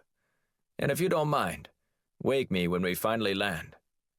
"Of course," Levine said. He felt his hands bead up with sweat as they sped back toward the gate. While he considered all the possible reasons for the return of the airplane, he heard sirens in the distance. The old man had dropped off asleep again, giving Levine free rein to look outside. In the distance, he heard sirens wailing. Levine resisted the urge to look at the strobing red and blue lights flashing along the runway. Instead, he closed his eyes and leaned back in his seat, wishing he could disappear into it and make the whole ordeal go away. But he couldn't. He had to face it. For a brief moment, Levine considered how he might be able to escape from the airplane if federal agents boarded it. He could go to the bathroom and then open the service door. He'd have to jump, but it at least gave him a fighting chance to escape. Surrendering to authorities would almost guarantee him that he'd end up in a cell somewhere, or in the hands of a powerful person who would make sure that Levine never left the country, or told another soul what he knew. Nearing the gate, Levine heard more sirens and more engines roaring toward his position. "Hashem, please, help me."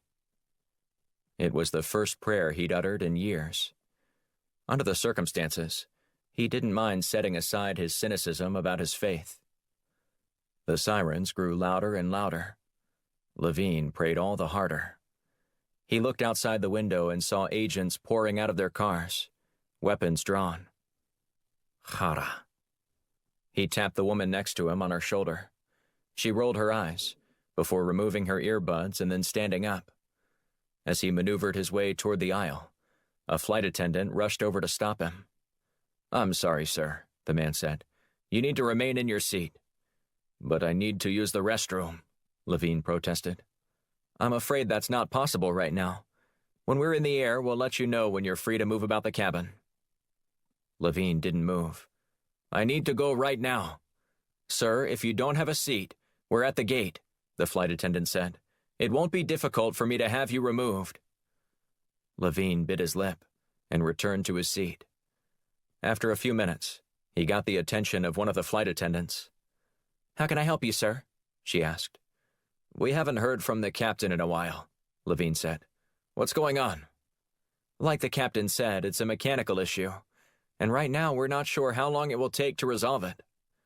"Okay, thanks," he said, his eyes bouncing to the activity outside. Police officers poured out of their vehicles, weapons drawn. In less than a minute, the men disappeared from Levine's view. He drummed his fingers on his knee again, before bouncing it up and down. The woman next to him removed her earbuds and put her hand on his knee. "Would you chill, man? They're not going to send us back in the air if something's wrong. It'll be all right."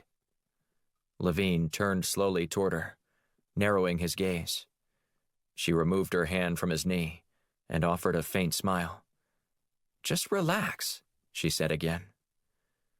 Levine took a deep breath and leaned back in his seat. He assumed a calm demeanor, which lasted all of about 30 seconds, broken by the sound of pounding fists on the door by the jetway. He squeezed the armrests and said another prayer. Holding his breath, he watched the flight attendant rush over to the door and yank hard on the handle, opening the hatch.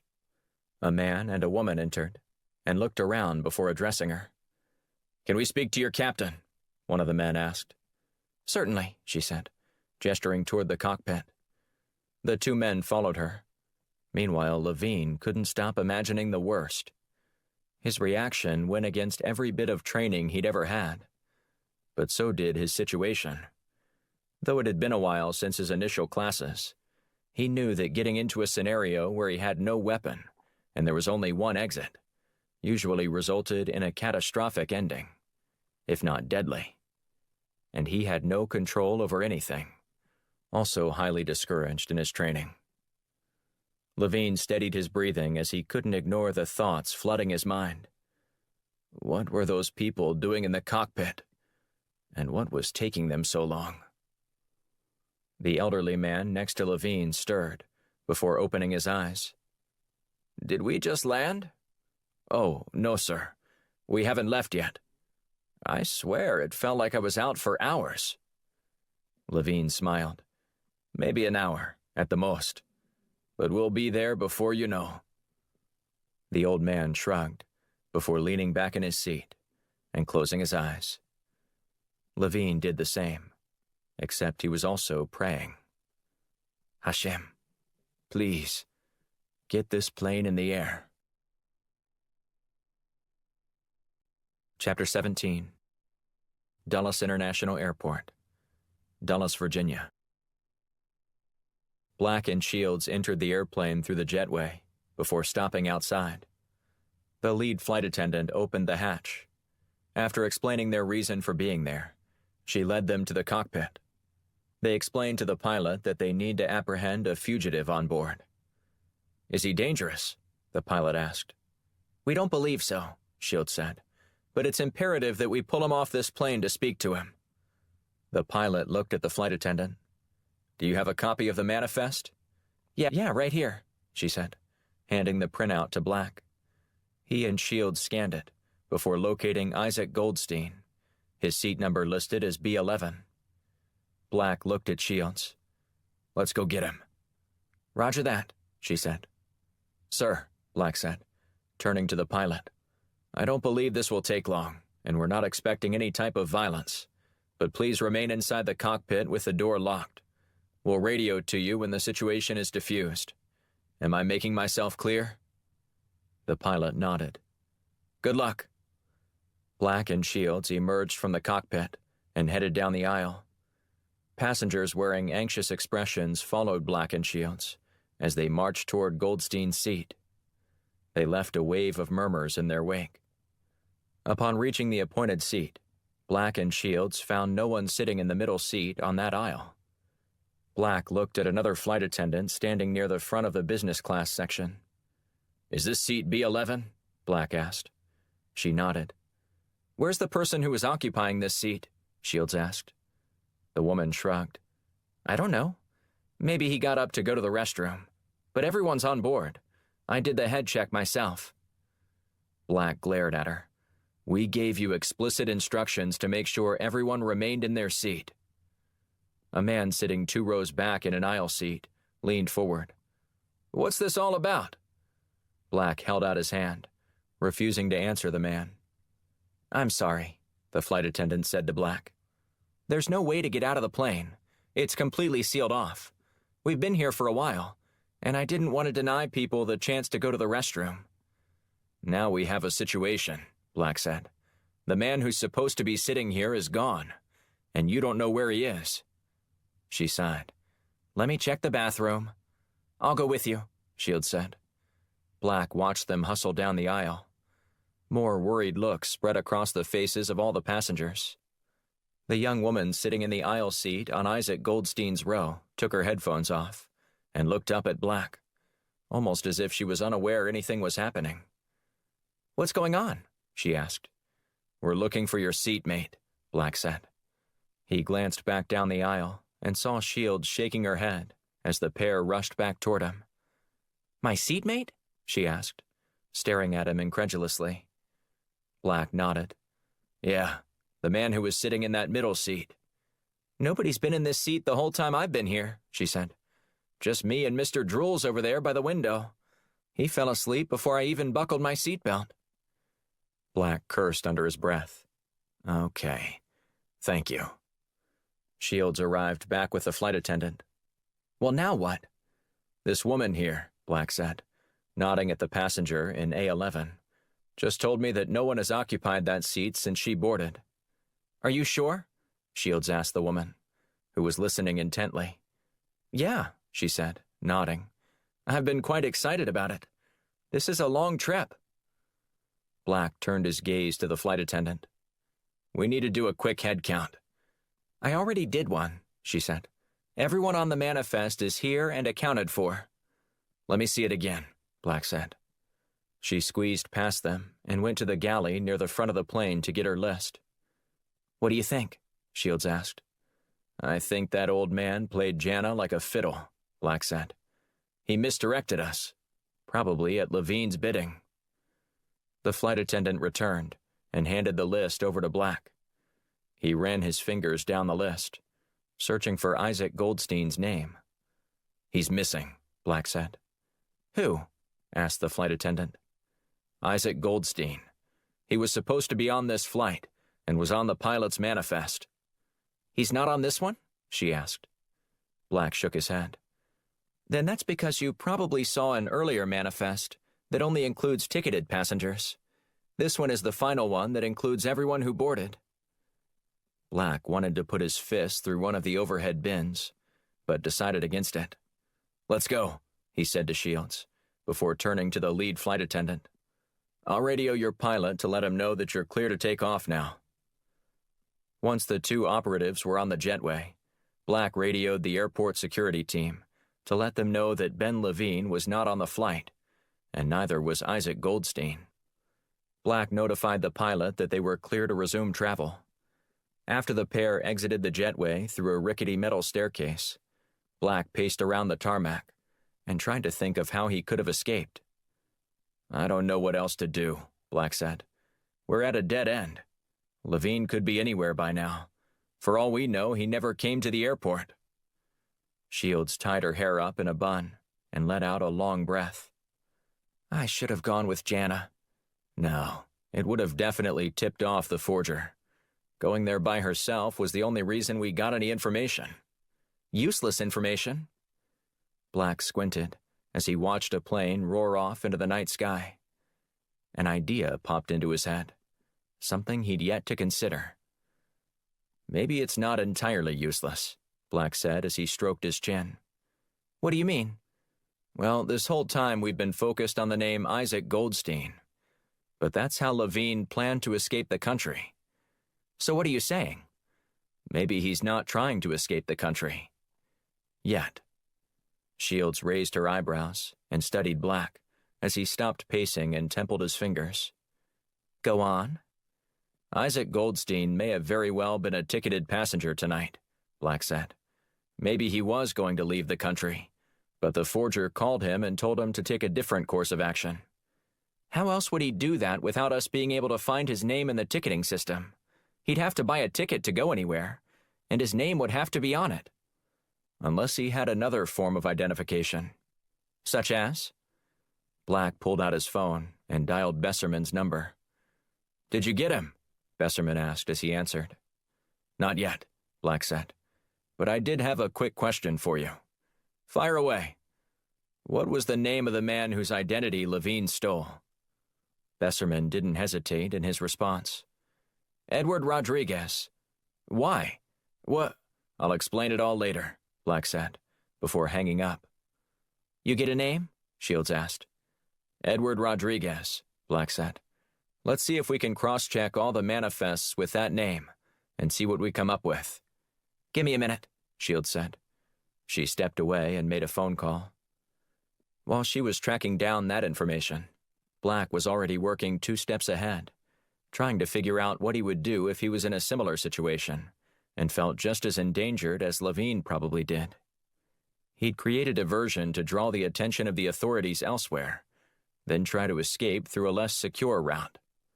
In the Middle East, Black would have attempted to do this through several countries before returning home, if necessary. And if Black were in Levine's exact situation, Mexico would be the target.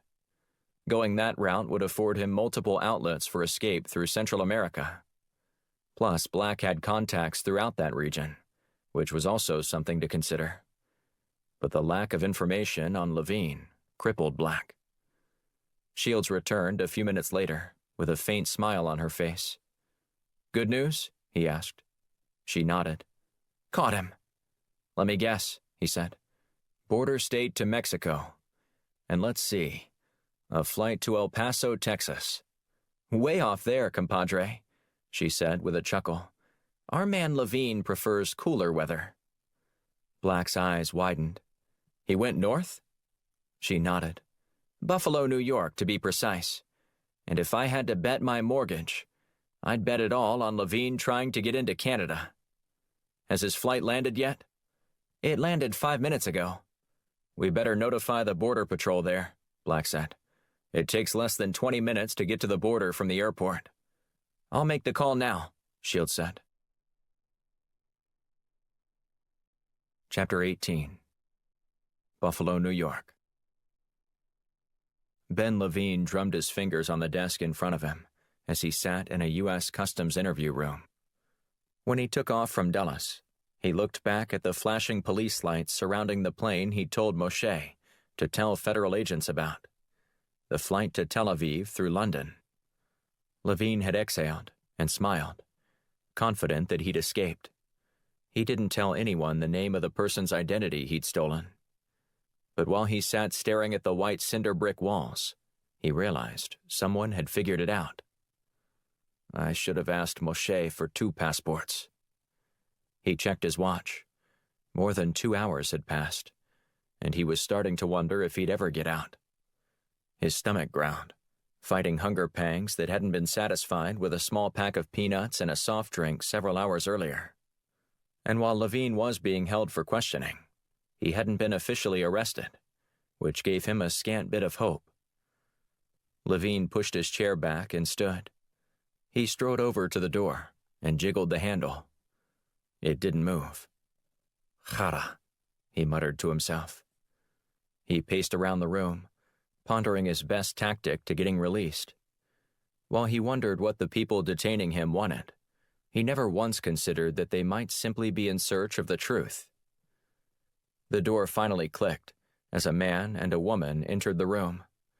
The man gave him a familiar nod, while the woman gestured toward the chair where Levine had been seated. The trio all settled into their seats around the small table and started a discussion. "Agent Levine," the man said, "my name is Agent Black, and this is my colleague, Agent Shields. We're here to discuss your conversation with former Senator J.D. Blunt." "I'm sorry," Levine said. "What was the name of that person? J.D. what?" The woman slapped her hand on the table and then eased a digital recording device into the center. "We don't have time for games, Agent Levine. And if you want to get out of here before anyone else learns you're here, I suggest you cut the bullshit and start being forthright." Levine's interest was piqued.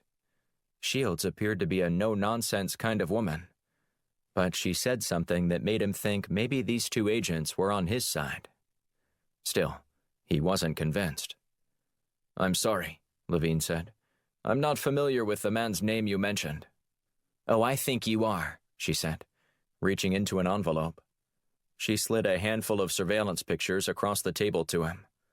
"What's this?" he asked, wondering how long he could keep his charade. Upon seeing the images, he knew time was up. "What's it look like?" Black asked. Levine shrugged. "Pictures of an elderly gentleman in a black SUV, speaking with someone?" "Stop being obtuse," Shields said, "or keep flipping through the photographs." Levine shuffled through the pictures until he reached a close-up of himself.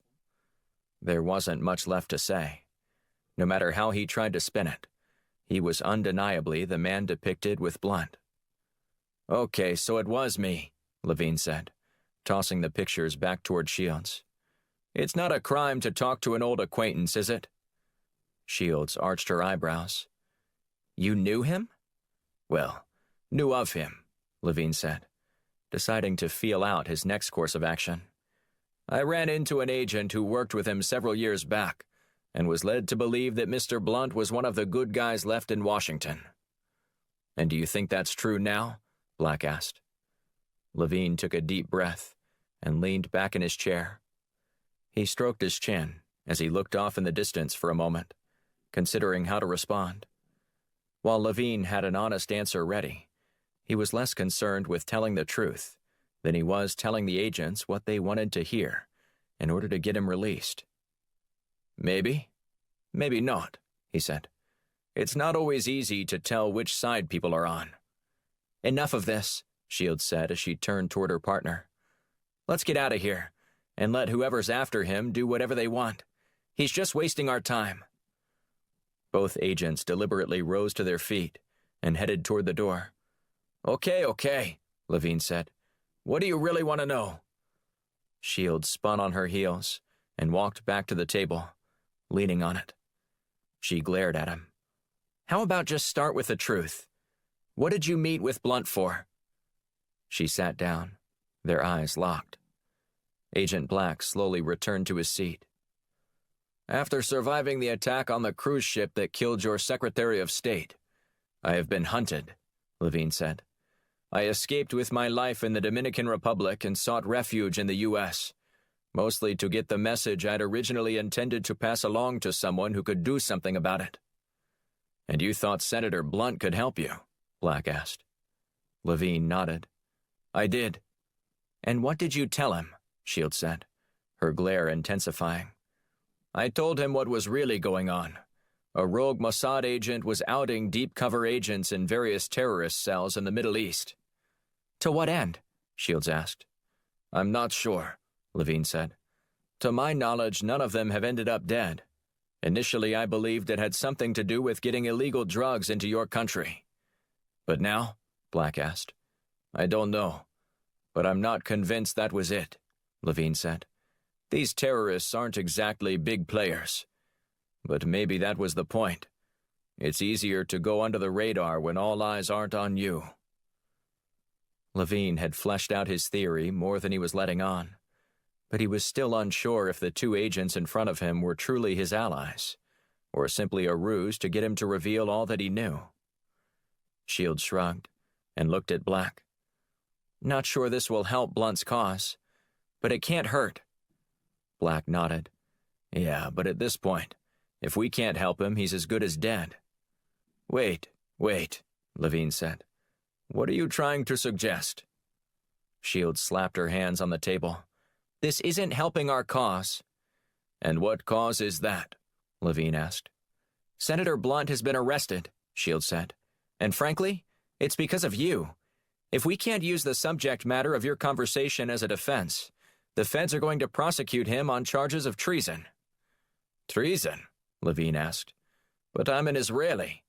We're intelligence allies." "That's not what Mossad says about you," Black said. "They're considering you a rogue agent." "That's absurd. I've never done anything to—" Chapter 19. Washington, D.C. The next morning, Black and Shields regrouped at the Firestorm headquarters to discuss the best way to utilize the information they learned from Levine in order to free Blunt. After Jana joined them, they initiated a conference call with Bobby Besserman. "So, what did you find out?" Besserman asked after exchanging pleasantries. "Levine was cooperative," Black said. "But he's just acting on hunches. Nothing definitive." "Is there any way I can help you with that?" Besserman asked. "There is, sir," Shields said. "Levine gave us the name of 2 deep cover agents who he knew were exposed by a rogue Mossad operative. If you can verify they are still active and alive, that'd be helpful. It also helps us confirm his story." "And then what?" Besserman asked. "If everything checks out, we need an audience with President Young." "Okay, give me those names," Besserman asked. "Van Williams and Patrick Garvey," Shields recited back to him. "I'll look into this right away. Anything else I should know about?" Black took a deep breath. "I don't know how trustworthy Levine is yet, but he told us that he suspects that these terrorist groups are infiltrating the U.S. to set up a sleeper cell." "A sleeper cell?" Besserman asked, sounding surprised. "That's what he said. He thinks the terrorist groups are too small-time to be planning anything major by themselves. But together, maybe a huge strike. Combining with other groups is one sly way to slip under our radar," Besserman said. "We keep an eye out for these groups, but how active they are is what really gets our attention. The deep cover agents are there to make sure we don't miss anything. But linking arms with other smaller groups indicates a departure in how they've operated in the past. What's most frightening is if that's true, then we have no idea how many sleeper agents have already slipped into the country," Black said, "and we'll likely have no way of finding them." "Agreed," Besserman said. "I'll find out about these names and call you right back." Black ended the call, and then looked at Shields and Jana. "Well, now what?" Jana asked. "You do have a plan for getting Mr. Blunt out of prison, don't you?" Black clasped his hands together and rested them on the table in front of him. "If it were that easy, we may not have wasted so much time going to Buffalo yesterday, much less having you confront Moshe. Breaking him out of prison isn't really an option at this point, at least not without someone on the inside to help us." "And you think the CIA deputy director has a better chance of getting you in with the president?" she asked. Black nodded. "It sounds like a long shot, I know, but Blunt has been an ally for the White House under the previous administration, and President Young would be ill-advised to ignore such a wise advisor." "So what do we do until then?" Jana asked. "I say we gather together all the evidence we can, so we can state the strongest case to the president," Shields said. Black stood. "Then let's get to work." 2 hours later, Black's phone rang with a call from Besserman. Black motioned for Shields and Jana to join him, before turning on the speaker function. "We're all here," Black said. "Tell us the good news." Besserman sighed. "I'm afraid I don't have much in the way of good news." "What do you mean?" Black asked. "Williams and Garvey are both dead, killed within the last 48 hours, Besserman said. "Both of them were shot, So whoever did this wasn't even trying to pretend like the deaths were an accident. Damn, Black said. That's a shame. It is, Besserman said. And I get to be the one to tell their families later today. At least there's some positive news, Black said. How do you figure? Besserman asked. We know that Levine wasn't lying. How can you be so sure? Maybe he ordered hits on these two agents. Or maybe he's the one who was giving out the information. With Mossad treating him as a rogue agent, I can't be certain about anything he said. At this point, does it really matter? Black asked. It's incumbent upon this organization to do whatever we can do to protect the security of this country. And I hope we can both agree that having Blunt out of prison is a step in the right direction. I completely agree, Besserman said. But that's not how this works. If I go to the president, he's going to ask, if you go to the president as the deputy director of the CIA, he's going to listen to you, Black said. And if you tell him that the Firestorm team has uncovered a dangerous plot within his own administration, don't you think our new leader is going to want to be extra vigilant and do everything he can to prevent something catastrophic from happening? Besserman remained silent. As he did, Black surveyed the faces of Shields and Jana, both giving him assuring nods. You don't need to share all your doubts about this with President Young, Black said. All you need to do is tell him that Blunt is the target of a misguided group that's attempting to usurp his presidency through a violent attack on U.S. soil. But we don't know if that's true, Besserman said. It could be true, Black countered. We just don't know it yet. And if it is, Young will forever be in your debt. And if it isn't, better safe than sorry, right? Black said. You can still spin it that our actions helped us thwart an impending attack. All right, Besserman said. I'll make a call and see if I can set up a brief meeting for you. If I make that happen, it'll be up to you guys to close the deal with the president. I'm simply going to tell him that he owes it to himself and the American people to listen to you and weigh what you're saying. I can live with that, Black said. Shields and Jana nodded in agreement. Okay, Besserman said. Be on standby. I'll call the president and get ready for when he contacts you. And I doubt it will take very long if he's going to speak with you about this. Thanks a million, Black said, before ending the call. A faint smile crept across Black's face. Okay, you heard Besserman. We need to be ready for the moment the president calls. A half hour passed before Black's phone rang again, this time with another call from Besserman. What is it? Black asked. The president is very busy today, Besserman said. I doubt you will hear from him today, if at all. Did you explain what was on the line? Black asked. I did. And? And he's busy. He's the leader of the free world. I doubt he has much time to entertain your theories on why Blunt was apprehended. Black clenched his fist. Look, it was your job to sell the president on why he needed to talk to us. I'm starting to wonder if you even believe us yourself. I want to believe you. I do, Besserman said. But I'm in a different place than you are. I need hard proof, or else I won't be able to get far here. I'll help you however I can, but I'm not going to lie to the president just to help you get a meeting with him. Fair enough, Black said. We'll just have to figure out another way to reach him. What are you going to do? Besserman asked. Don't worry. We have plenty of ideas. Black hung up the phone and sighed. He resisted the urge to pound his fist on the table. That didn't go as planned, now did it? Shields said. I have a friend on the White House communications team, Black said. She might be able to get us cleared to attend President Young's press conference later this afternoon. And then what? Shields asked. We're just going to walk up to him and have a private conversation with him? Black shrugged. I don't know. I'm just spitballing here.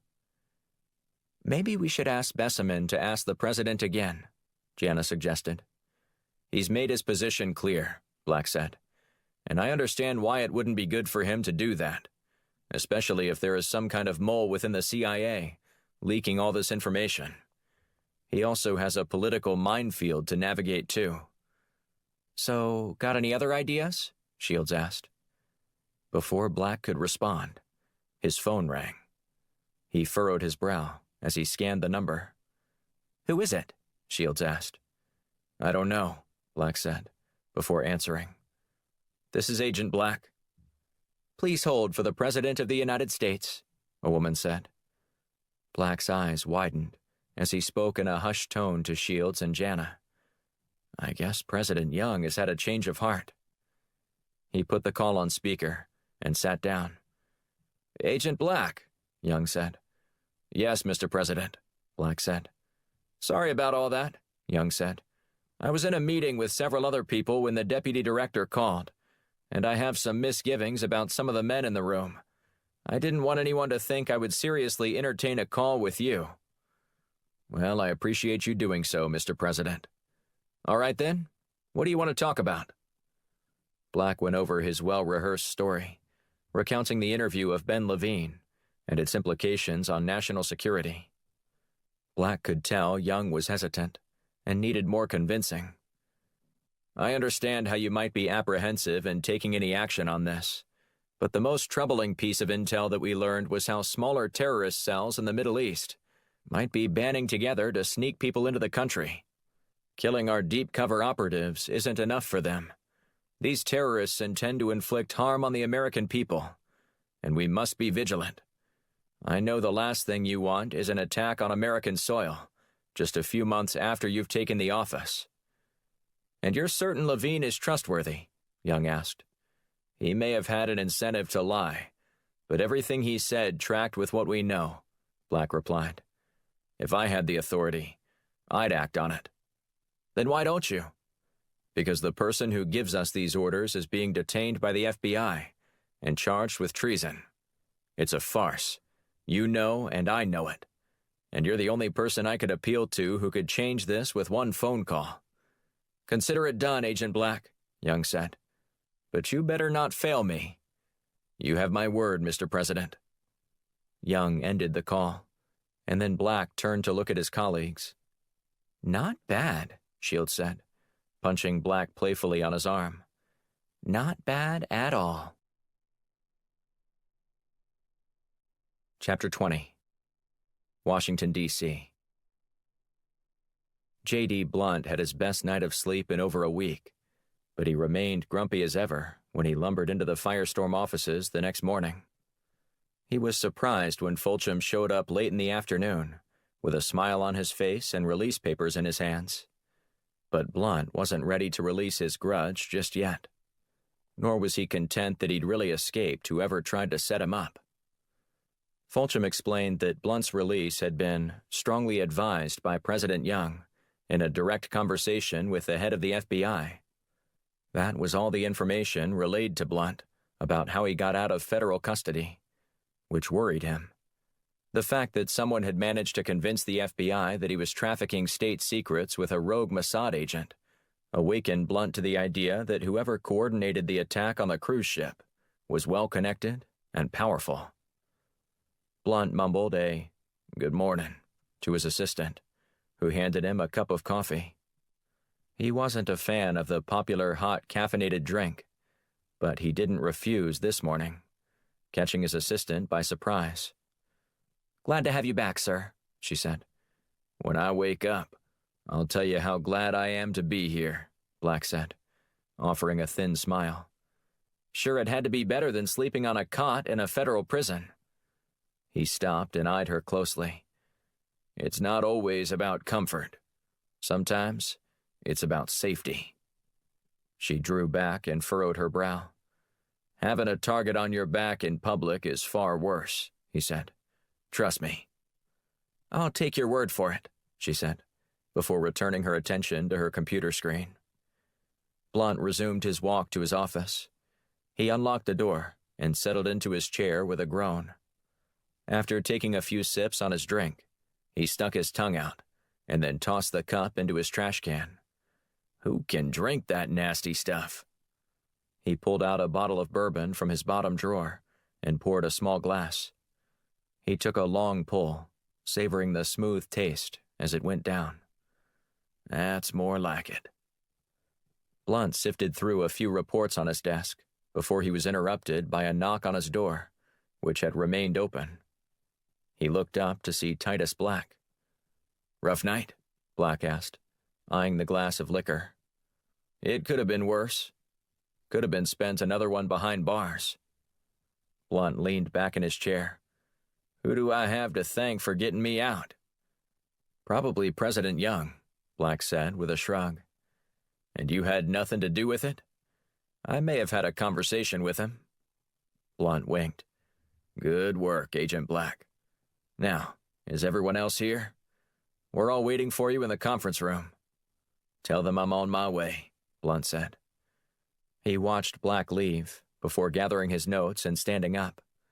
After taking another swig from his glass, he slammed it down on his desk. "Here we go," Blunt said aloud, and then exited his office. Down the hall, Blunt found Black, Shields, and Jana all gathered around the conference room table. They were laughing when he walked in. "What's so funny?" Blunt asked. "Another cat video making the round on the internet?" Shields shook her head. "We were just listening to Black's impersonation of Brady Hawk.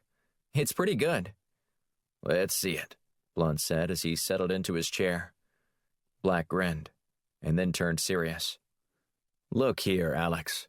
We don't have time for that. I'm going to need to go in. And after this is over, we'll cuddle and watch a Bollywood movie." Blunt tried to suppress a chuckle, but failed. "That's pretty good." "Wait until you see how he impersonates you, sir," Jana said. Black and Shields cast sideways glances at her. "What?" she said. "I thought we were having fun." Blunt squinted as he studied Black. "Don't pretend like you haven't imitated before. Go for it." Black sighed. He hesitated a moment before reaching into his pocket and pulling out a cigar. After jamming the unlit stogie into his mouth, he bit down hard and conjured up a good Texas accent. "Oh, hell, Mr. President. You think we can't turn that entire desert into a sheet of glass?" Black said, mimicking his boss. "Just give me a chance to show you what my team of talented operatives can do." Blunt grinned. "The Texas accent is spot on. Not sure I'd say that to the president, but not sure I wouldn't either." He proceeded to fish a cigar out of his pocket and clip both ends of the stogie. "I miss these the most. Nobody in prison has cigars, only cigarettes. Anyone else want one?" Black reached for a cigar that Blunt held out, but he drew it back before his agent could grab it. "Cruel," Black said. "You would have wasted it." "Adding it to my impersonation repertoire wouldn't have been a waste." "That's your opinion," Blunt said. "Now, let's get down to business." "Welcome back, sir," Shields said. "We're glad you were able to escape the long arm of the FBI." "Bastards," Blunt grumbled. "Those were a few nights of sleep I'll never be able to get back." "Speaking of bastards," Black said, "we've got a few to catch." Blunt nodded. "So I understand. How are we going to handle this?" Black gestured toward Shields. "Would you mind showing how you're going to do this?" Shields nodded, and then stood. "I can't take complete credit for this because Jana helped me design this program." "Program to do what?" Blunt asked. "Good question, sir," Shields said, clicking the remote for the projector. "Based off the information we gleaned from Ben Levine, we cross-referenced the data of arrests on attempted illegal entries through various ports on both coasts. The port on the East Coast made the most sense, so we narrowed down our search there. We found that over the past 18 months, the Department of Homeland Security was arresting about 5 people per month with ties to various terrorist cells in the Middle East. But as of 6 weeks ago, nothing." "Sure that's not a report and delay issue?" Blunt asked. "We factored for that, but most of the information reached the FBI within 2 to 3 weeks at the most," Shields said. "So we still have a significant gap between the last arrests and now." "So what's happened?" Blunt asked. "We think these terrorist groups have started sneaking into the country," Jana said. "As you can see on the screen, these arrests were concentrated around ports in New York, Charleston, and Miami, and according to our research, all very diverse cities where it'd be easy to hide. How do you recommend we proceed? Blunt asked. We're still breaking down the data, Shields said. But we're going to cross-reference the previous arrests with facial recognition data to see if we can find any of them who have returned. I like it, Blunt said. Stay on this. We can't lose any more time. Roger that, Shields said. Blunt dismissed the meeting. The two women left quickly, while Black lingered. Did you want something? Blunt asked. Black remained seated and nodded. I'm a little concerned about where this might lead. What do you mean? Blunt asked. It's hard to imagine that there isn't a leak. If Levine is to be believed, someone within our government was feeding this intel about deep cover operatives to a rogue Mossad agent. It's as if they were using a middleman to avoid any culpability. Got any feeling about who's behind this? To be honest, I'm not sure the Full Good initiative is completely dead. Blunt nodded. I'll mention this to Besserman when I meet with him later today. But keep your ear to the ground on this, and see if you can poke around to see who might be involved. Will do. Blunt shuffled his papers and looked up at Black. Either way, this isn't good. Black turned to walk out of the room when Blunt called after him. What is it, sir? On second thought, why don't you and Shields come with me to Langley? I want both your input when I talk to Besserman. Chapter 21. CIA Headquarters, Langley, Virginia. Besserman picked imaginary lint off his suit jacket as he waited for his guests to take a seat. He wanted to speak with Blunt alone, but he insisted on bringing along two of his operatives, Black and Shields. It wasn't that Besserman didn't trust them, but plugging the leaks he was finding required extra diligence. Sussing out a mole was sometimes easier than trying to batten down all the hatches in an agency that trafficked in secrets. Spies were great at keeping things to themselves, but were prone to say too much when they became too comfortable with their colleagues. And that's what concerned Besserman the most about Blunt's team. Black and Shields sat down, while Blunt shuffled toward his chair. He leaned his cane against the side of the table before easing into his seat. A cane, J.D.? Besserman asked. Don't be fooled, Blunt said. It's also a lethal weapon. I'll take your word for it, Besserman said. Wise decision, Shields said. Besserman slapped the table, his gaze meeting Blunt's. So, let's talk. What has your team here been able to unearth while you were lounging around at Club Med?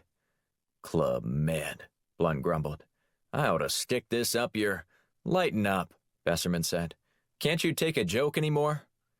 When you work in intelligence and your own government tries to frame you, those aren't the kind of jokes you find very funny.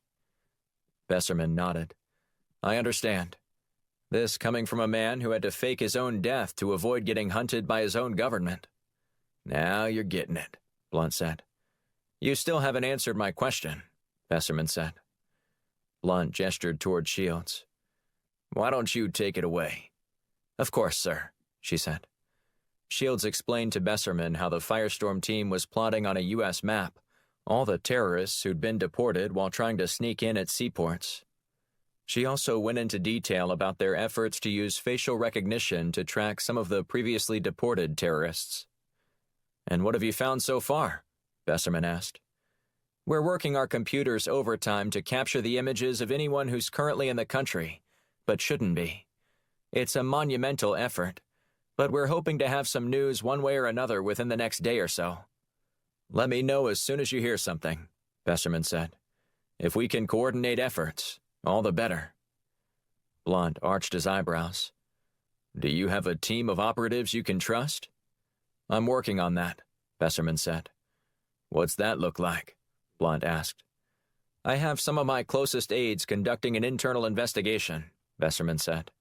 We still haven't been able to pin down the source of the leak, but we're working on it.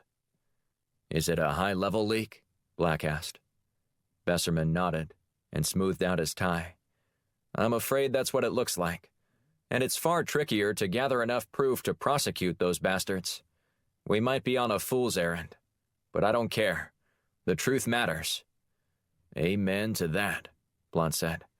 "I want whoever that son of a bitch is who got me arrested. He deserves to have the book thrown at him."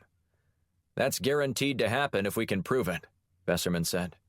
"Those agents sacrificed everything to go deep cover, and to have their lives ended because someone in our own organization outed them angers me to no end." "That's the kind of thing that makes my blood boil," Blunt said. "To be fair, your blood is usually already simmering," Shields said. Her crack resulted in Besserman and Black chuckling. Blunt remained stoic. "Getting back to business," Besserman said. "I have more bad news. Last night, the bodies of 2 more agents who were deep cover, embedded with different terrorist cells, were found dead." "I want their names and who they were working with," Shields said. "Maybe we can plug that information into our database and see if it helps us narrow down our search." "I'll send over that information as soon as we're done," Besserman said. Black shifted in his seat and locked his gaze with Besserman. "Sir, what else can we do to help? I feel like we haven't been much help since we lost Zahid in Istanbul." "Getting your boss out here was a monumental win," Besserman said. "We need his brilliant mind directing this investigation, so we can shut down this leak and keep our people safe." "Are you pulling out the other agents?" Black asked. Besserman nodded. "As soon as possible. Losing them is a crushing blow, but I can't in good conscience let any more of them be slaughtered." "Good," Black said. "If you don't have anything for us, there's something we'd like to check out." "Go on," Besserman said. Black glanced at Shields. "I'll let her give you all the details." Shields leaned forward. "So, as we've been analyzing all this data, there are some patterns that we noticed, particularly in the way that these terrorists have attempted to enter the country. I believe I've identified a freighter that's coming into Miami tomorrow night that fits this pattern, and we'd like to investigate." "You need any help?" Besserman asked. "We'd rather not have any," Black said.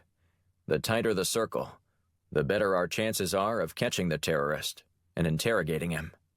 If the Border Patrol were to catch him, he'd just be sent back home without a second thought. So we'd like to pose as border agents.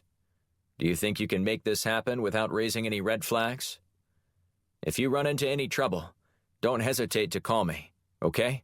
Besserman said. "And good luck." "Thank you, sir," Black said. Blunt stood up and grunted.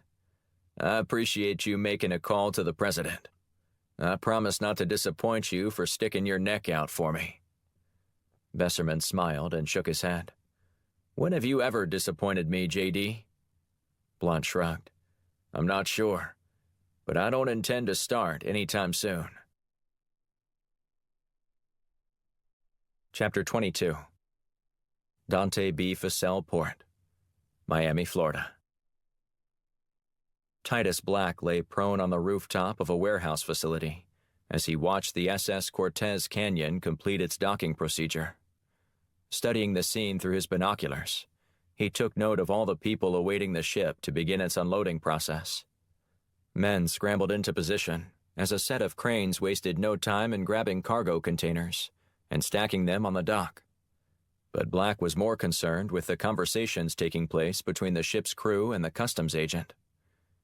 "Find anything interesting?" Shields asked over the comms. Black continued to survey the scene. "Not yet. So far it looks like a bunch of old friends catching up." "That's not surprising," she said. "This ship has docked here 6 times over the last year." "Hardly seems conducive to building a relationship." "You'd be surprised," Shields said. "I had friends who worked at the docks in Savannah when I was growing up, and it was like a party when a familiar crew came to town. And that seemed to happen every week." "Are you seeing any unusual activity?" he asked. "Not on my end, so I'm going to turn this over to Jana and join you in a few minutes." "Jana," Black said, "are you doing all right?" "I think so," she said. "I'm just wrapping up here." "Roger that," Black said, as he watched her scampering stealthily across the deck through his binoculars. "Just keep us posted in case anything changes." Earlier in the afternoon, Black and Shields had posed as inspectors, roaming the docks to look for structural integrity issues. During that time, they'd covertly planted cameras to capture any potential illegal activity, primarily customs agents looking the other way. 15 minutes after the ship had arrived, Black spotted the boarding agent approaching the crew. He collected some paperwork and appeared to be waiting for the customs agent. "I'm almost there," Shields said. "Anything interesting going down?" "At this point, just standard operating procedures," Black said, "and no sign of the customs agent." "I wonder if they gave the guy a night off," Shields said. "That would make our jobs much more difficult." "No kidding. I'm not sure we're prepared to handle a situation like that." Shields grunted, as it sounded like she was climbing up something. "Are you all right?" Black asked. "Yes, just dealing with a fence," she said, as a loud thud punctuated her comment. "But we're good now." "So should we go over everything we know about tonight's customs agent, provided that he decides to show up?" Black asked. "Wouldn't hurt," she said. "His name is George Diaz." "Aha," Black said, "and I think I see him walking in the direction of the boarding agent." "Good. Now, if you have to approach him, remember the details. His wife's name is Maria, and he's got 3 daughters. He plays soccer every Wednesday night at Palm Park. He blew his knee out his senior year of college, while on scholarship at Indiana University, ruining his chances at a professional career. He's also a very skilled classical guitar player." "Still boggles my mind that this guy is a customs agent," Black said, shaking his head. "He sounds quite talented." "Maybe it's the talents you don't know about that are making him rich." "You have a point," Black said, as he pulled out his directional mic. Shields eased next to him as they listened in on Diaz's conversation with the boarding agent. "Hola, amigo," the boarding agent said, offering his hand for a high five. Diaz slapped it, and the 2 men grinned. "How's Maria?" the boarding agent asked. "Better," Diaz said. "She's had a rough recovery from surgery, but she's getting back to normal." "Maybe this will help," the boarding agent said as he palmed multiple $100 bills into Diaz's hand. "Muchas gracias," Diaz replied, before pocketing the money. "Every bit counts." Shields looked at Black. "That was slick. They made it sound real in case anyone was watching." "Are you sure it's not real?" Black asked. Shields shook her head. "I mean, come on. You think there's any shred of truth to that?" "Better make sure, so we don't get egg on our faces." "Roger that," Shields said, pulling out her phone. Black's eyes widened. "What are you doing?" "I'm calling Maria Diaz." After a brief conversation, Shields hung up. "Well," Black said, "she hasn't had any procedures in the past 15 years, unless you count her C-section for her youngest, Lupe, 6 years ago." "That's all the confirmation I needed to hear," Black said. "Let's go meet Mr. Diaz." They climbed down from their perch and strode up to the dock. Diaz furrowed his brow as he saw them approaching, cocking his head to one side. "I'm sorry, but this area is restricted until we've cleared the ship," Diaz said. Black and Shields both revealed the FBI badges they used in these situations. Diaz stared at them a minute, unsure if they were real. "If you'd like to call my supervisor, Mr. Diaz, I'll be happy to provide you with his number," Black said, "although I can promise you that he doesn't like being interrupted at this time of night." Diaz drew back. "There's no need for that. What do you 2 want?" "We need to speak to you," Shields said, pausing for effect. "Alone." She glared at the boarding agent and the other crew members standing around. They scattered, catching Shields' drift. "What's this all about?" Diaz asked. "Nobody told me the FBI would have agents on the docks tonight." "There's a reason for that, Mr. Diaz," Black said. "It's Agent Diaz. After that stunt you pulled tonight, it's going to be Inmate Diaz," Shields said. "What are you talking about?" Diaz said with a growl. "We just captured you on video taking a bribe. That's not exactly going to endear you to your superiors." "I did no such thing," Diaz bristled. The boarding agent just gave you a handshake full of Benjamins, Black said. You want to dispute the veracity of video evidence in court? Go right ahead. It's a losing proposition. Randy McMichaels is the boarding agent and a good friend, Diaz said. He heard about my wife's operation and wanted to contribute. I never took a bribe. Huh, Shields said, studying him closely. Maybe we should get you on charges of fraud then. There's been nothing illegal happening here tonight, Diaz said, his nostrils flaring. Except that your wife Maria didn't have a surgery, did she? She most certainly, Shields put her finger to her lips. I'd stop talking if I were you. I just spoke with her a few minutes ago, confirming your deception. So that may have been a way to throw off someone watching you, but not a way to throw off this someone. Black chuckled and shook his head. Looks like you're in a bit of a predicament, Mr. Diaz. Any suggestions on how we should proceed? Diaz looked at both agents and appeared to be considering their question. However, he didn't acquiesce the way Black had hoped. Let me see those badges again, Diaz demanded. I already told you that you can call my boss, even if he won't be happy, Black said. I want to see them, now, Diaz said with a sneer. Black and Shields forked them over. Diaz studied them for a minute before saying anything else. What's that number? He asked. Black shrugged. It's your career. Damn right it is. And I'm not about to let two people who I have never heard of wander onto one of my ships. Homeland Security Protocol requires you to notify our office ahead of time if you want to see what we're doing. I see, Black said. So you're going to play hardball, are you? This is called doing my job, Diaz said, his eyes narrowing. If you'd been doing your job the right way, you wouldn't have allowed terrorists in the country, Black said. So spare us the self-righteous lecture and your indignation. I suggest you leave right now, or I'll call the Port Authority on you, Diaz said. Black didn't move. Be my guest. I'm not going anywhere, and any time now would be great. What did you say? Diaz asked. Black glanced up at the ship. I said, before raising his voice several notches, any time now would be great. A few seconds later, an explosion rocked the ship. Black and Shields ran onto the boat and raced up to the deck to see what had happened. Diaz stayed on their heels, calling after them and warning them that they need to exit immediately. Just as they reached the top, the floor shook when another incendiary device went off. A fire spread across the top. We know what's going on here, Black said. Where's the container with all the people? What are you talking about? Stop acting obtuse. I know you know where it's at. Mr. High and Mighty here isn't just going to sacrifice them, is he? Diaz sighed before hustling across the deck toward one of the containers. He shielded his face from the heat emanating from the fire that had spread rapidly. Jana is almost too good at her job. The pyrotechnics display Jana pulled off had a short life, but Black was banking on it being long enough to get Diaz to cave. And he did. Diaz motioned for one of the crew members to open the container.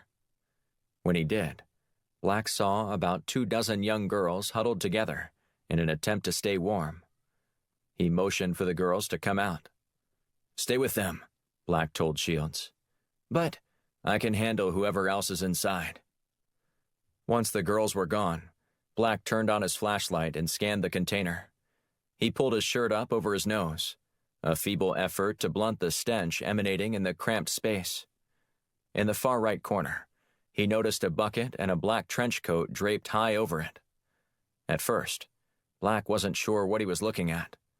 But then, he figured out it was a man hunched over on the bucket, with his back to the doors. Sir, Black called, I need you to come out. The man didn't budge. Black nodded at one of the crew members.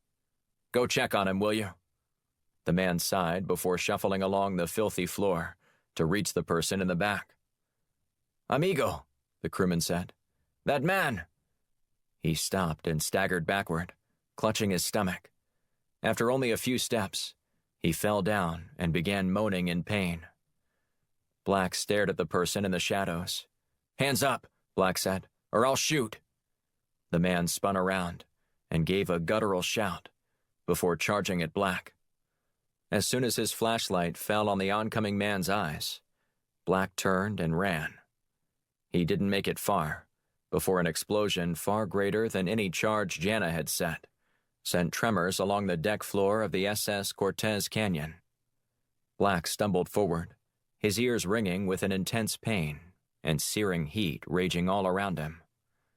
Then, he crashed down again, this time not moving.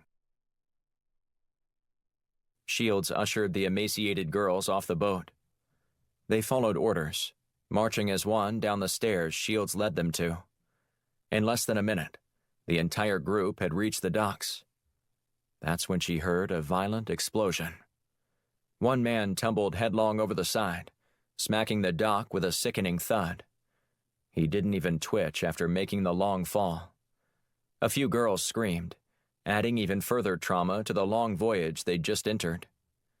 "It's going to be all right," Shields said, doing her best to calm their fears. When no one responded to her, she decided her efforts were in vain. "They probably don't even know what I'm saying."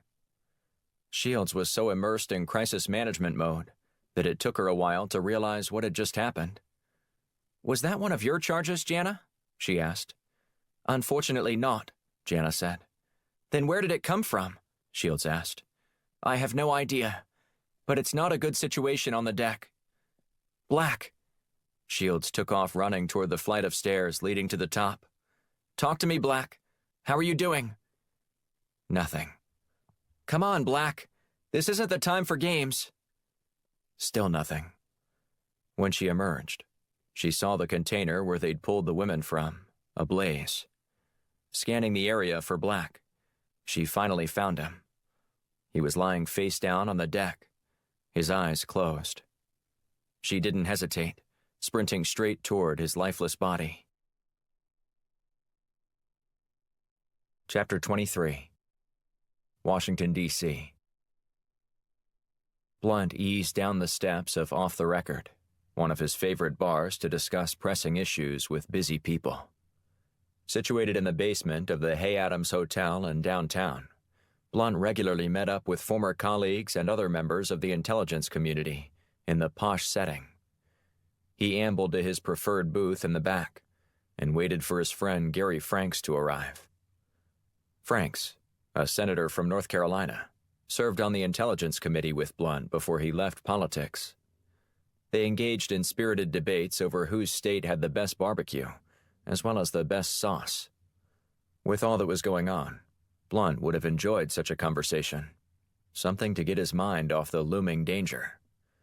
But discussion about Southern delicatessens would have to wait. What they needed to discuss was far more important. When Franks reached Blunt's table, the North Carolina politician removed his fedora and slid into his seat. "Why, J.D., it's been far too long," Franks said. "I don't think I've seen you since your funeral." "Well, you didn't really see me there either," Blunt said, referencing how he faked his death a couple of years earlier. Franks smiled. "Now that you mention it, the casket was closed, wasn't it? I could have killed off half of the people attending if I flipped up the casket door and sat upright. Now that would have been a riot, and wouldn't have surprised me at all." Blunt chuckled. "Yet I probably wouldn't have made it out of the church alive."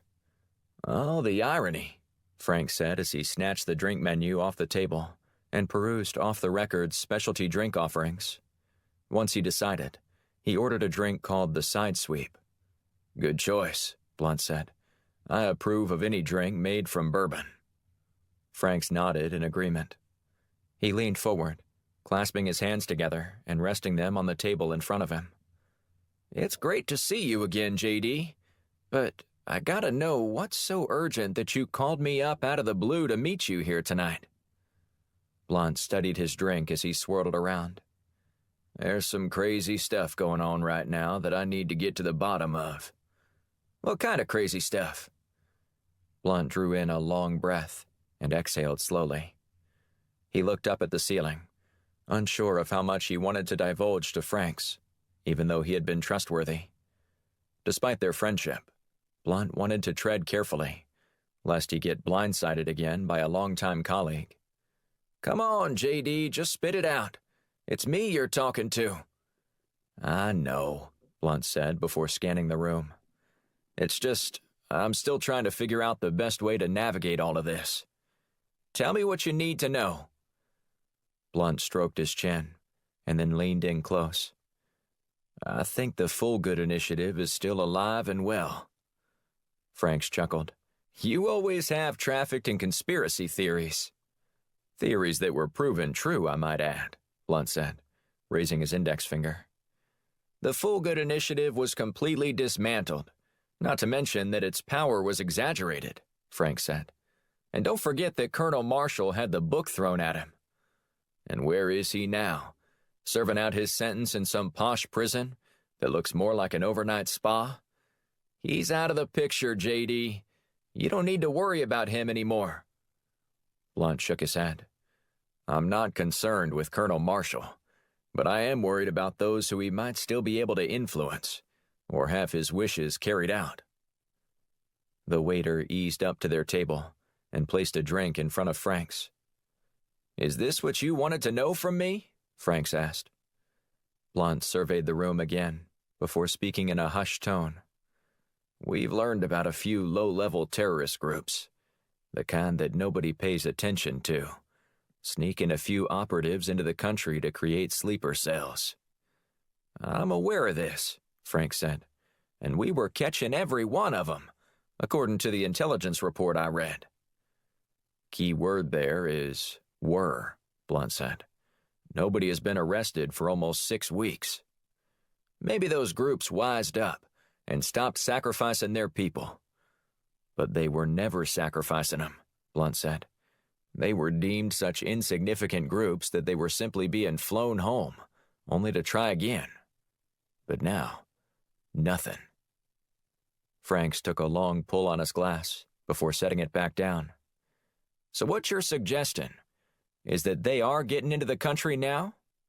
"That's precisely what I'm saying." "What's changed?" Franks asked.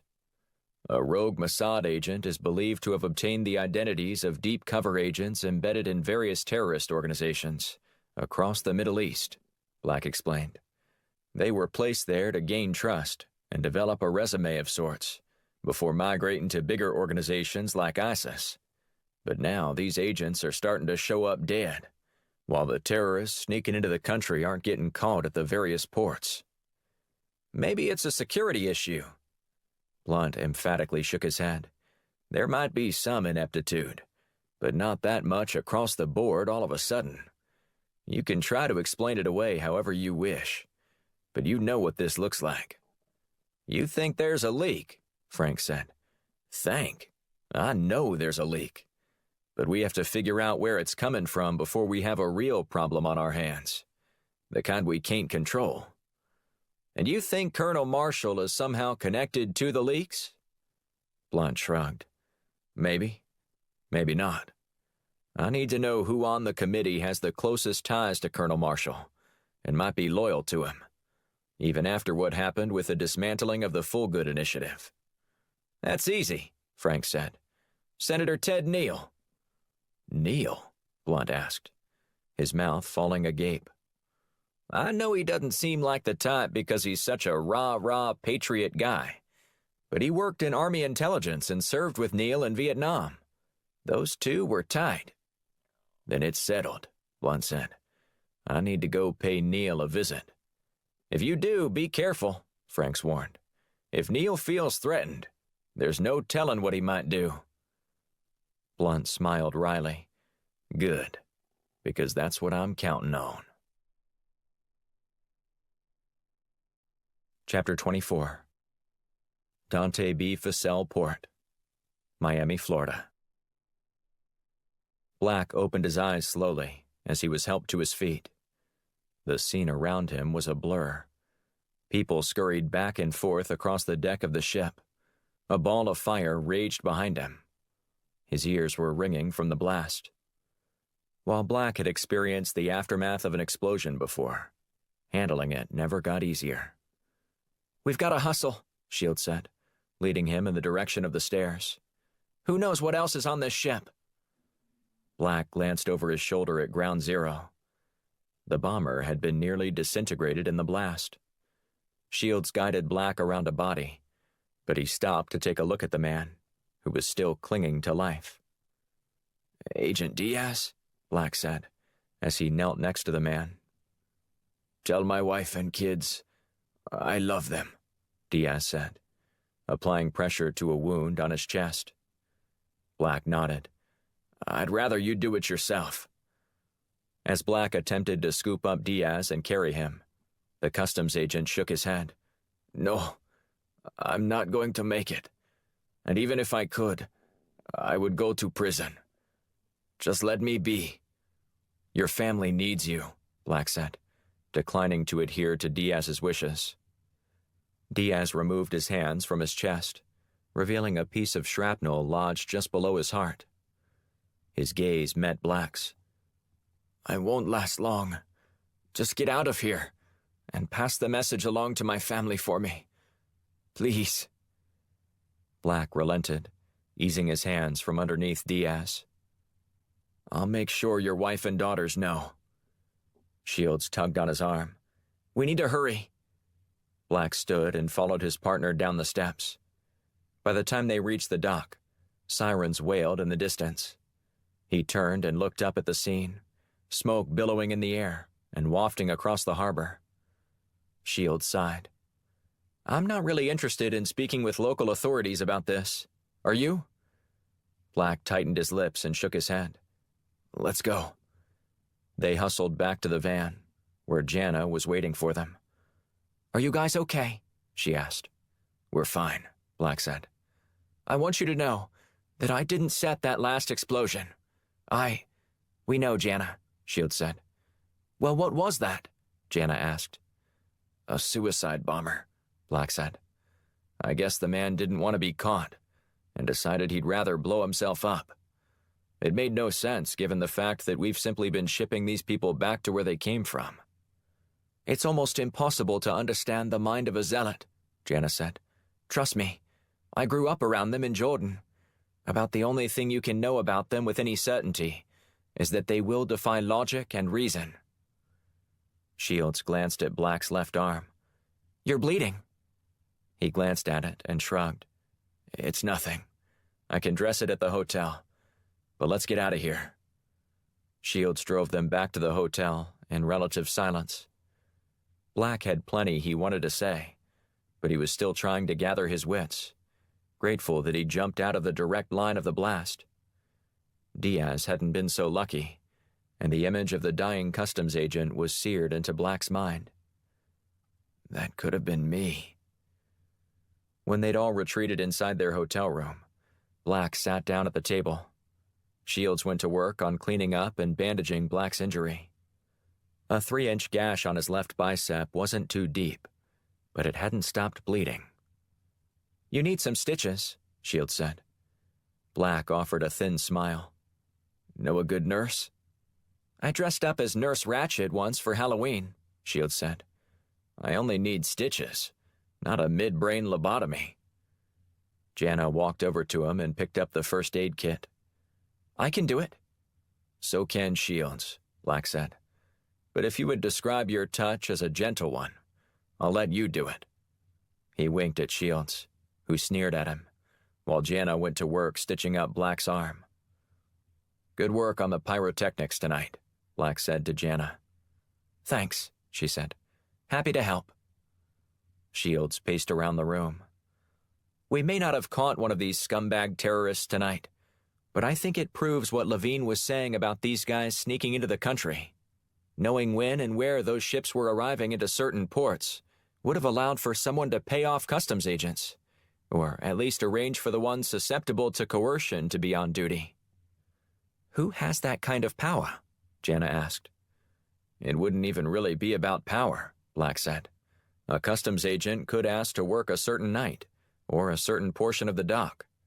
Making that happen wouldn't be a big deal. It's the removal of our deep cover agents who could alert Homeland Security about possible arrivals that's made this all possible. And now we have no idea how many of these terrorists have entered the country, Shield said. Black winced as Jana pulled a thread tight. We need to keep compiling data on them, but at least we aren't working in theory anymore. It's a fact that this is and has been happening. I want to take another run at Zahid, Shield said. He's the key to this whole thing. Trying to figure out who's behind this and gathering enough evidence to prosecute them will take a while, Black said.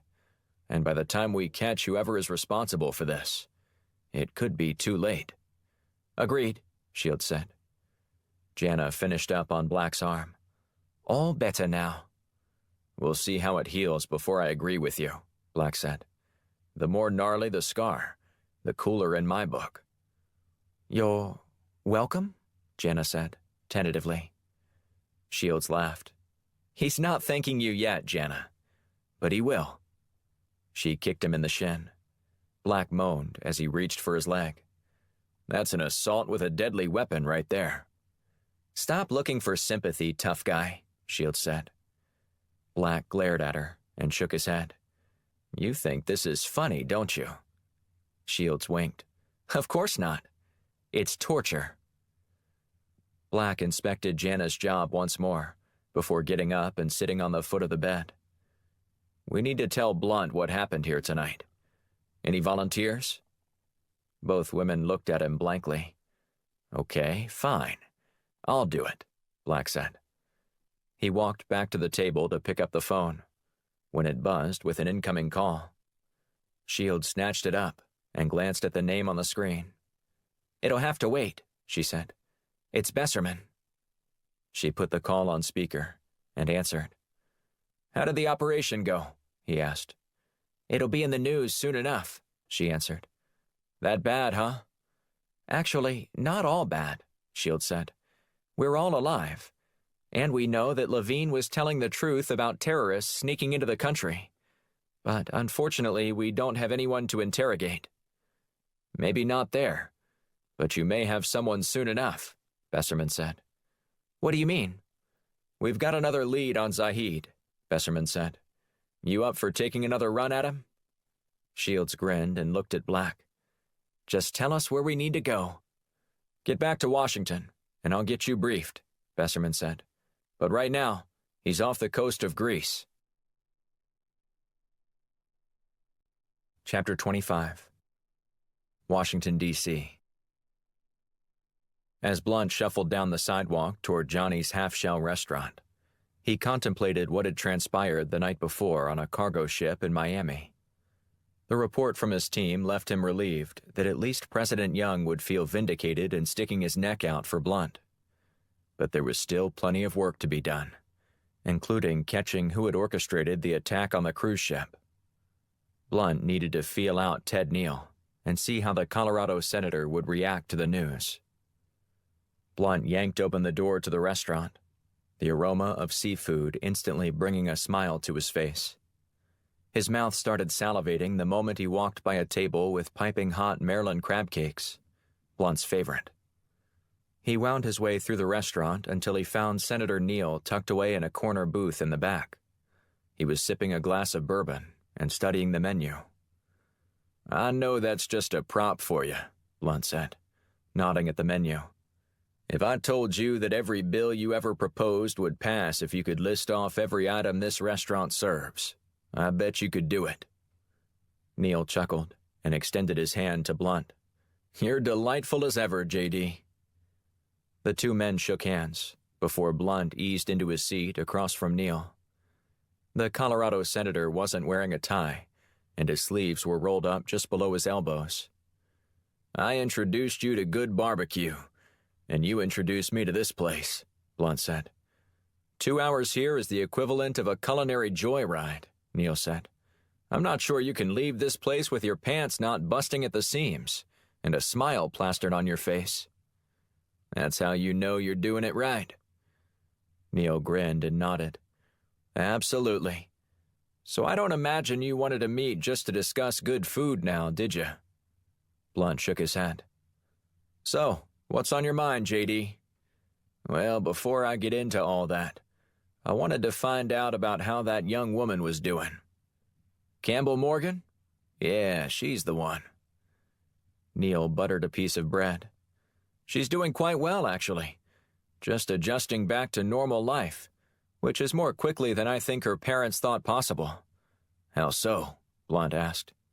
She's jumped in with both feet to help me with my campaign, Neil said. I tried to dissuade her and told her to take her time, but she insisted.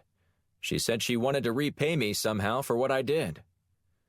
Whenever you go through something traumatic like that, it has a way of changing you.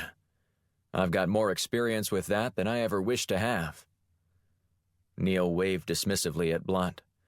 It only makes you stronger, if you don't let it beat you. Is that what you told Miss Morgan? I didn't need to tell her anything. It's like she already knew. She's one damn tough dame. As a matter of fact, she's helping me with my big campaign rally event in a week and a half at Mile High Stadium in Denver. You doing a fundraiser? Blunt asked. Neil nodded. Yep, and the 100 wealthiest men in all of Colorado will be there too. Sure you don't want to join us? Maybe speak to the security issues facing our nation today? President Young is scheduled to speak there as well. Blunt shook his head. I already know the president, and I prefer to keep a lower profile. It'd be a great place to network. Blunt laughed. I think I'm good when it comes to networking. You can never have enough friends, Neil said with a wink. Look, when you can go to Mogadishu and meet up with someone who can lead you across the Ogo Mountains, you probably can consider your network complete. Neil's eyes widened. Are you speaking English? Because I didn't understand what the hell you just said. Ah, forget about it, Blunt said. So, what did you want to talk about? Neil asked. From the tone of your voice, it sounded urgent. It is, Blunt said, leaning forward before glancing around the room. How familiar are you with the Full Good Initiative? Those sons of bitches at the Pentagon who were carrying out vigilante justice? Blunt nodded. Those are the ones. I've read about their activities in security briefings, and a few articles in the paper. Not much more than that, though. Why? Are you sure? Blunt asked. I was under the impression that you were good friends with Colonel Marshall, who was supposedly in charge of the whole thing. I mean, sure, we were longtime golf partners and served together overseas, but I wasn't aware of what he was doing right under our noses.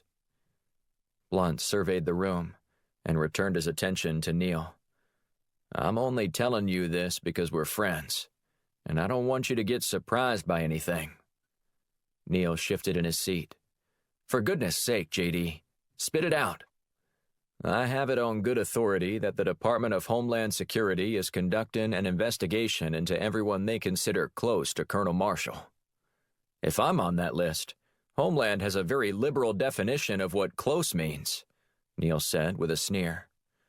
No matter how you might define it, I know you're on that list, Blunt said.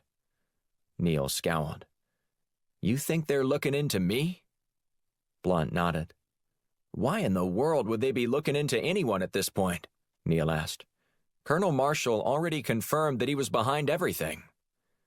I guess they're looking for other people who helped him, Blunt said. I thought the object was always to cut off the head of the snake. Perhaps there's a different endgame in play here. Neil furrowed his brow. Like what? I'm not sure yet, Blunt said. But I intend to find out. Okay. Thank you for the heads up, Neil said. I'll make sure that we sever all ties with him. The last thing I need right now in the middle of fundraising season is my name in the news as closely associated with Colonel Marshall. You ain't kidding, Blunt said. The press would eat you alive. The waiter returned to take Blunt's order. While they waited for their entrees to arrive, the two men discussed everything from the political climate to old military stories. And Blunt was enjoying every second of it. The trap had been sprung. Chapter 26. 39 degrees, 12 minutes, 42.3 seconds north. 20 degrees, 7 minutes, 15.2 seconds east. Off coast of Paxos Island, Greece.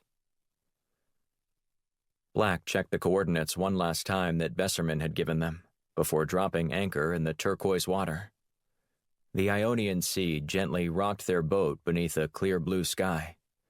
Shields, sporting a bikini and a straw sun hat, eased onto a seat facing the shore, and then pulled out her magazine. She licked her thumb before turning each page slowly. "What are you reading?" Black asked as he removed his t-shirt.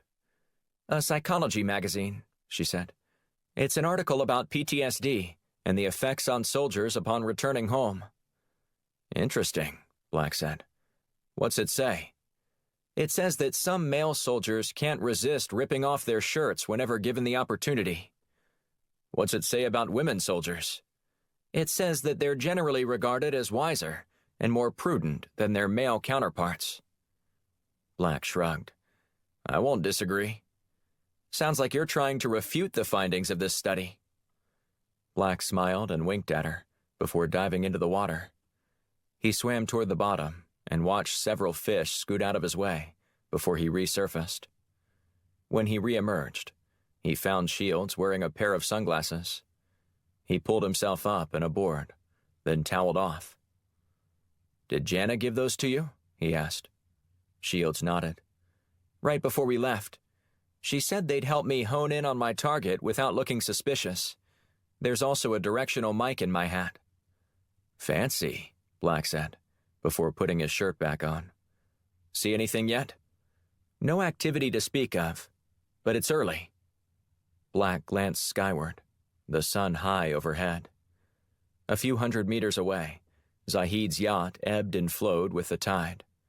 He grabbed a drink and then placed his back to his targets. Shields shook her head as she looked at him. "What?" he asked, raising both hands in the air. "I don't want to look suspicious." "Why don't you come over here and make yourself less suspicious by rubbing sunblock on my back? We are supposed to be star-crossed lovers after all, aren't we?" "You're going to milk this, aren't you?" Black said, as he walked over to her. "I'd be a fool not to," she said. "Now just make sure you get full coverage. I don't want any red splotches." Black growled, then dumped a dollop of lotion into his hand and started rubbing it on her back. "You can just go ahead and give me a massage when you're done." Black leaned forward and looked at Shields. "Are you sure this isn't making us look more suspicious?" She shook her head. "Nope." "Why's that?" "Because I just saw Zahid inspect a briefcase loaded with cash." "What's being said?" She put her index finger in the air. "Hold on."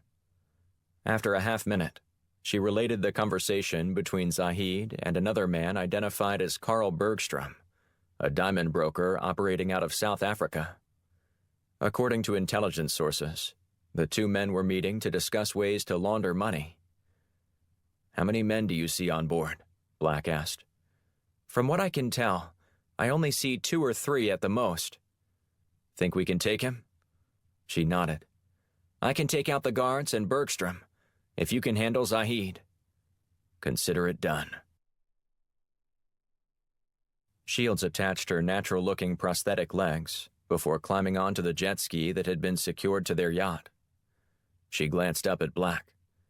"Wish me luck," she said. He blew her a kiss and waved.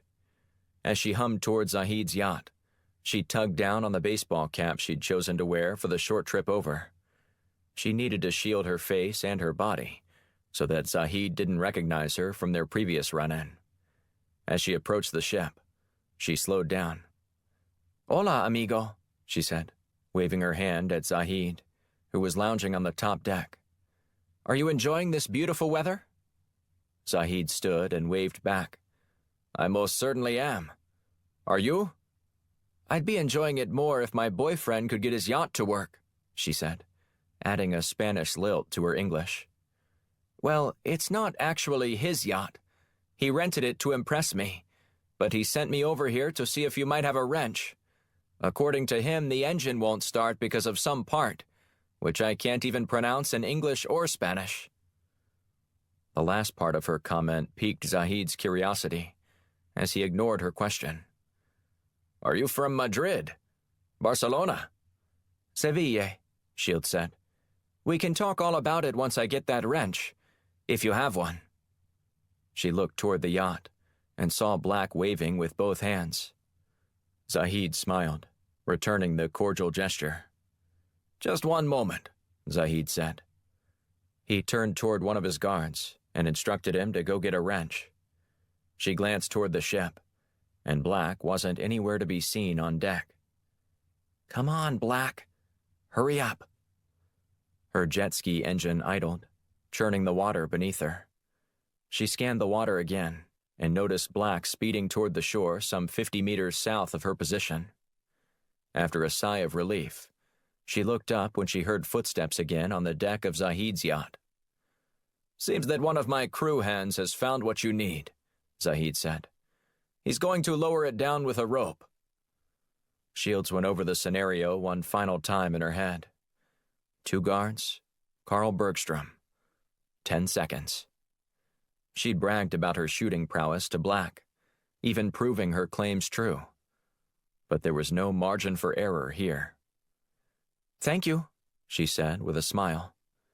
Zahid smiled back. "Of course. Glad to be of service to such a beautiful woman." "Oh, you're too kind," Shields said. When the rope reached her, she took it in her hand before giving a swift yank on it. The move caught the guard by surprise, and he stumbled. With her right hand, Shields trained her weapon on the man and hit him twice center mass, sending him tumbling over the railing of the ship and splashing down into the water. The other guard was still reaching for his weapon when he took a shot to the head. Carl Bergstrom turned his back to her as he tried to escape, but she nailed him 3 times before he toppled face forward to the deck. Meanwhile, Zahid had vanished. Black resurfaced and waited for Zahid to appear on the starboard side of the boat. The plan was for Shields to eliminate the 2 guards and Bergstrom, flushing Zahid to the opposite side of the deck. However, when he arrived there, he would find Black waiting for him. But Zahid had another contingency that Black and Shields hadn't accounted for. Zahid had a jet ski of his own. After hearing Shields fire her weapon and 2 bodies splash into the water, Black waited for Zahid to appear at the top of the railing. Instead, Black didn't see him until he saw a jet ski tear out across the water after emerging from the stern of the yacht. Black pursued him, but realized he wasn't going to be able to keep up with the watercraft. However, Zahid maneuvered into a cove, abandoning his jet ski on the shore and racing toward the village on foot. Black was about a minute behind Zahid when he reached the same area. In order to look less conspicuous, Black shimmied out of his wetsuit before resuming his chase.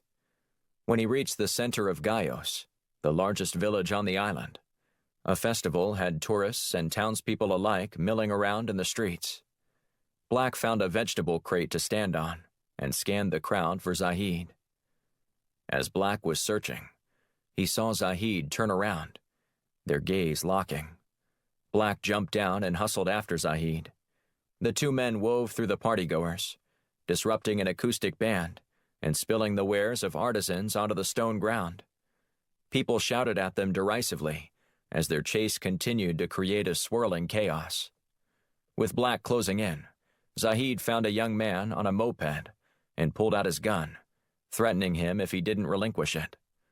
The man put up his hands as Zahid regained control of the threat by securing transportation.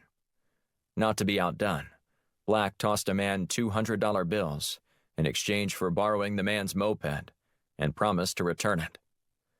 Black and Zahid sped along the cobblestone roads of Paxos, both of them struggling to gain much ground and create any separation.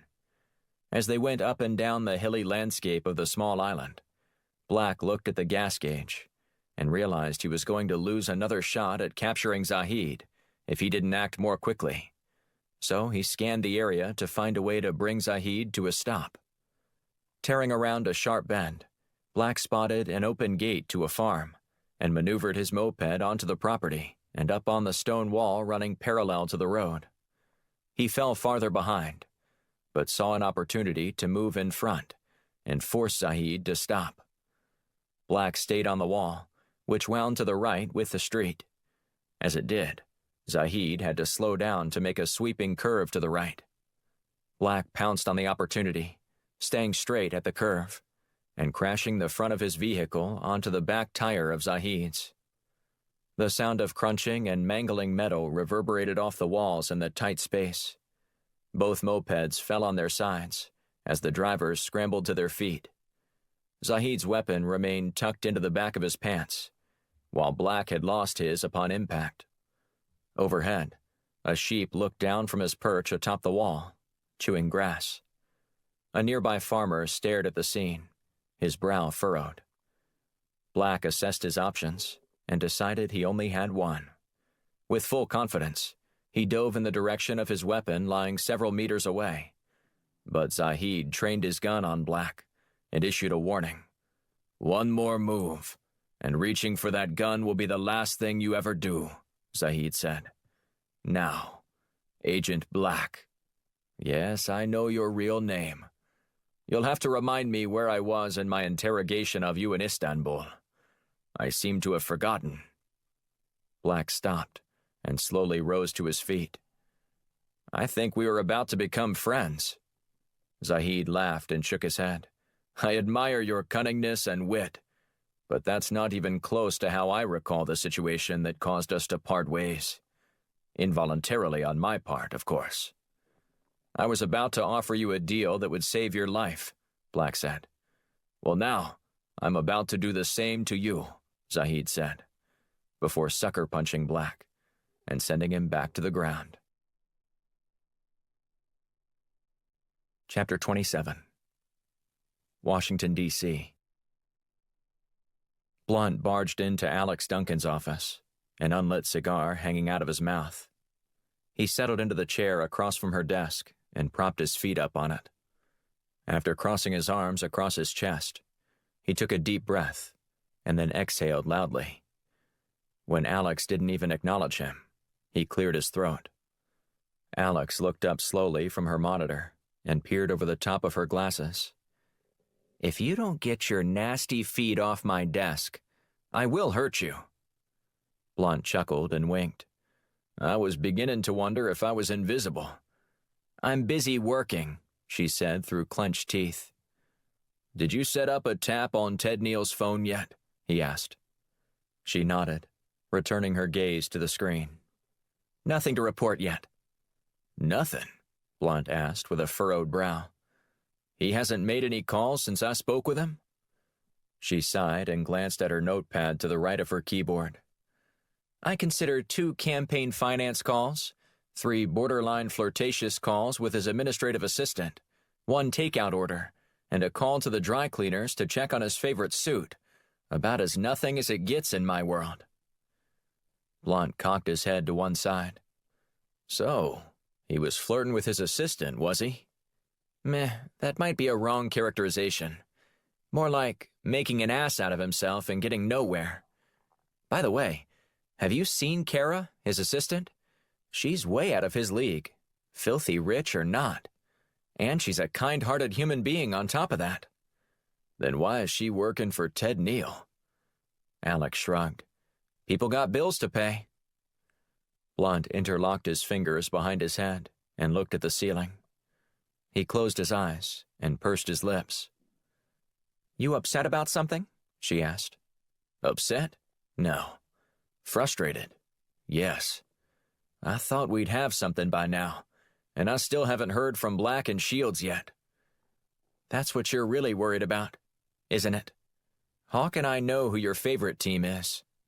"Well, don't go bragging about it in front of Black and Shields," Blunt said with a wink. "They both have fragile egos." Alex smiled and kept typing on her computer. "Fortunately, it's not all bad news." Blunt sat up.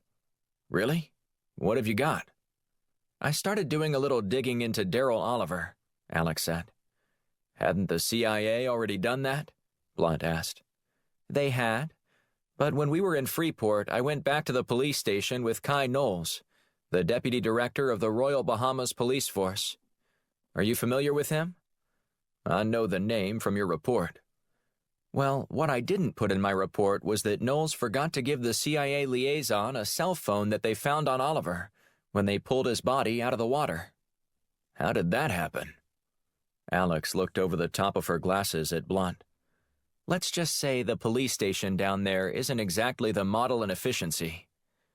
So what did you find? Blunt asked.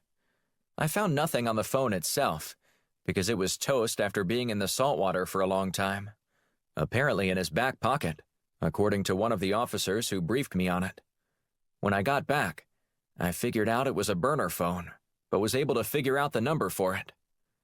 And I got a list of the few calls Oliver made on it.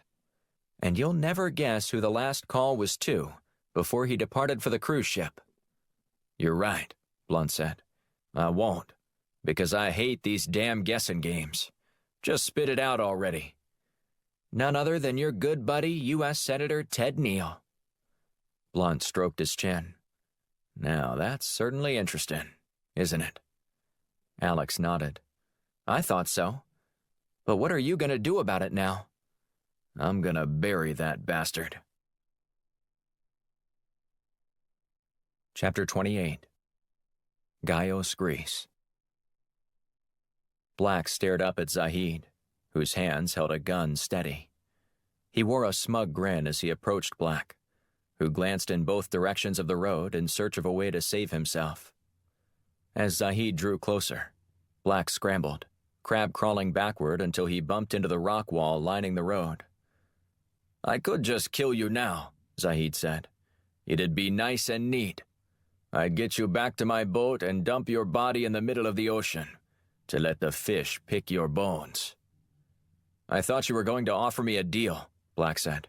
That doesn't sound like much of one to me. You Americans are so impatient. I don't think impatience is so bad under the current circumstances. Zahid chuckled. The fact that I'm even allowing you to breathe right now ought to make you grovel at my feet. But what do? You try to rush me along.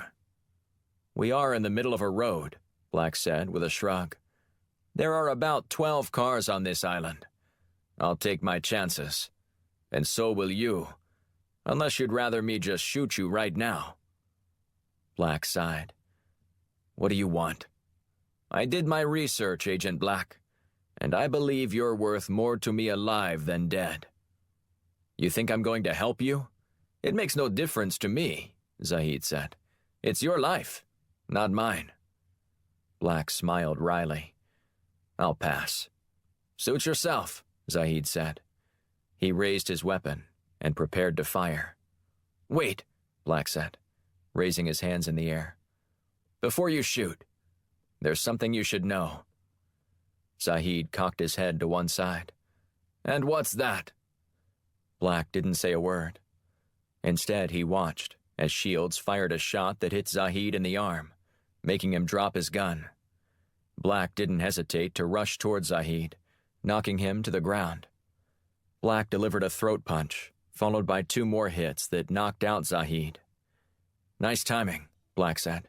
I didn't think you were ever going to get here. Well, you left me without any transportation, she said. I had your tracking beacon, but it's not easy to get someone to give you a lift around here. Shields looked back toward a bike some 50 meters down the road. Looks like you found something that worked, Black said. It wasn't easy pedaling a cruiser bike up these hills either. Well, I appreciate the effort. It's been duly noted. Shields sighed. Let's get this piece of garbage back to the boat before anyone else sees us. We have some things to discuss with him. Black snapped his fingers in front of Zahid's face as he regained consciousness. His hands were bound behind his back, his feet tied to the legs of the chair. Zahid blinked several times before moaning. When he finally realized that he was being held captive, he struggled against the ropes. You should have taken the shot, Black said. Zahid sneered and then spit at Black. I will live to regret it. If you live, you will regret it, Black said, wagging his finger. Your life is now contingent upon you helping us." "Why would I help you? Look what you've already done. You've killed 2 of my men and the chief financier of our organization. You might as well shoot me now." "I prefer that we work together," Black said. "I have questions, you have answers. It seems like a win-win to me." "I won't tell you anything." Black glanced over his shoulder at Shields, who got up and moved toward him carrying a laptop. "Now, I need to know who gave you the information regarding the cruise ship, as well as who your target was." Zahid smiled. "If this is what's keeping me alive, why would I tell you without some assurances?" "That's not how this is going to work," Black said. "You're going to tell me what I need to know, or else we'll resort to other means of pressure." "If you think I'm going to tell you something after you torture me, you're dumber than you look," Zahid said with a snarl. Black gestured for Shields to turn the laptop around. "Is this supposed to scare me?" Zahid asked as he glanced at the screen. "Take a closer look," Black said. "See if you recognize anything here." Zahid studied it for a moment more, then shook his head. "Nothing." "No? Not even your own house?" Zahid leaned forward, squinting his eyes. "Maybe that's my house. And that's your son outside in the backyard. He's watching the drones circling around your property." "I don't believe you," Zahid said. "You probably have satellite footage, and are trying to make me think that you will do something if I don't tell you what you want to know." "Call your son," Black said. "See if he answers." "I'm not telling you his number," Zahid said. "It doesn't matter," Shields said. "We already have it. Does this look right to you?" Shields held the phone in front of Zahid, displaying a number. He remained stoic, signaling to Black that the number was correct. "Dial it," Black said. A few seconds later, the boy depicted on the video answered the phone. Shields put the call on speaker. "Hello?" the boy said. Zahid kept his mouth shut. "Hello? Hello?" the boy said again. More silence. Then the boy hung up, and so did the one on the screen. "Now," Black said, settling into a chair in front of Zahid, "I want you to tell me who gave you the information about the cruise ship." Zahid narrowed his eyes. "I won't tell you anything." "Unfortunately, you missed your opportunity to tell your son goodbye when you didn't say hello," Black said. "Take the shot." Shields nodded and started typing on her computer. "No, no, no," Zahid said. "I'll help you. Just don't hurt my family." Black looked at Shields. "Keep the drone in the holding pattern. I want everything he says verified first." "I swear I'll tell you the truth," Zahid said. Black shrugged. "We'll see about that." Chapter 29. Potomac Shores Golf Club, Dumfries, Virginia. J.D. Blunt put his shoulder into the door, shoving it open. The Potomac Shores clubhouse was nearly empty, with just a couple of men standing around the counter and staring up at the golf tournament playing on the television. One of the men acknowledged Blunt with a slight head nod. "Can I help you, sir?" the man asked. Blunt removed the unlit cigar from his mouth. "As a matter of fact, you can. I'm looking for Senator Ted Neal. Do you happen to know what time he teed off here today?" The clubhouse attendant furrowed his brow. "I'm sorry, sir, but we can't give that information out." Blunt glowered. "What's your name, son?" "Franklin. You like your job, Franklin? Because I know the guy who runs this place, and if you don't tell me what I'm asking for, I'm going to give him a call and tell him what a punk you were to me while I was trying to buy some clubs." Sir, it's our policy not to give out any information about our guests, and I don't care what your policy is. I have a get-the-job-done policy, and right now you've got a golfer on your course that I need to speak to.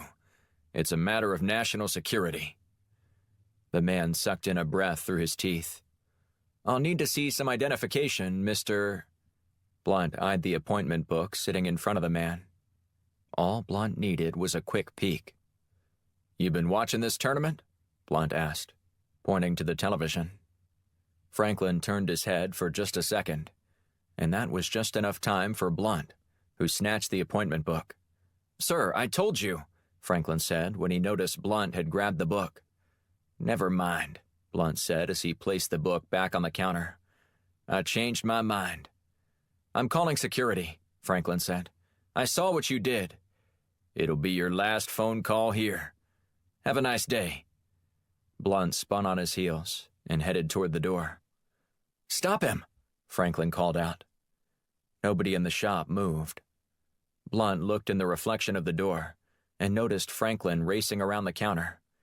Blunt hastened his pace, hustling toward the line of carts sitting around the corner of the building. He hopped into the first one he found with the keys still in the ignition and threw the gear into reverse.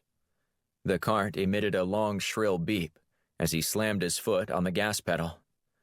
By the time Blunt shifted back into drive, he heard Franklin shouting as he rounded the corner. Blunt stomped on the accelerator and took off for the course. Based on Neil's tee time, Blunt calculated that Neil's foursome would be on the 7th hole. Blunt would have preferred to be waiting for Neil at the tee box on the 8th hole, but knew with the pesky clubhouse attendant in pursuit, there wasn't time for that. The conversation with Neil needed to be immediate and brief.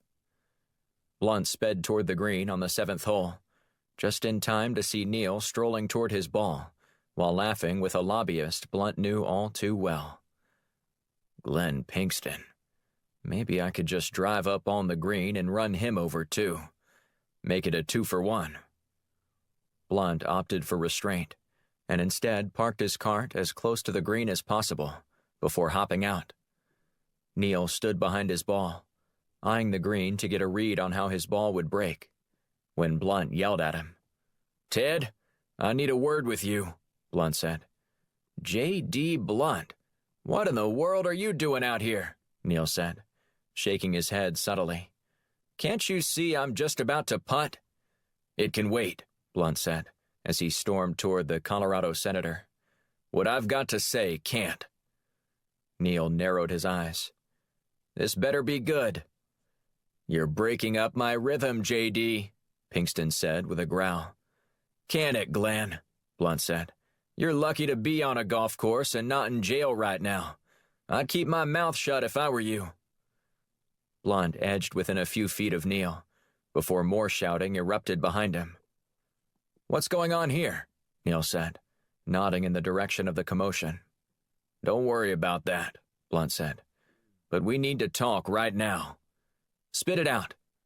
"How did you know Darrell Oliver?" Blunt asked. Neil furrowed his brow. "Who?"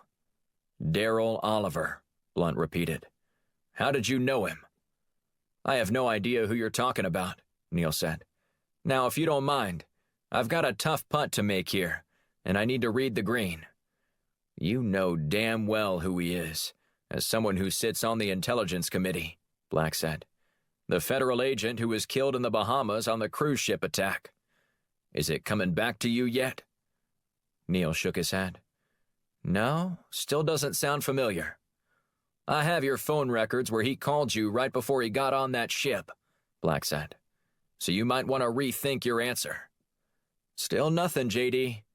Now, this putter is either going to hit my ball in the hole or you in the head. I'll let you decide what it's going to be." Blunt growled as he spun around and headed back toward his golf cart.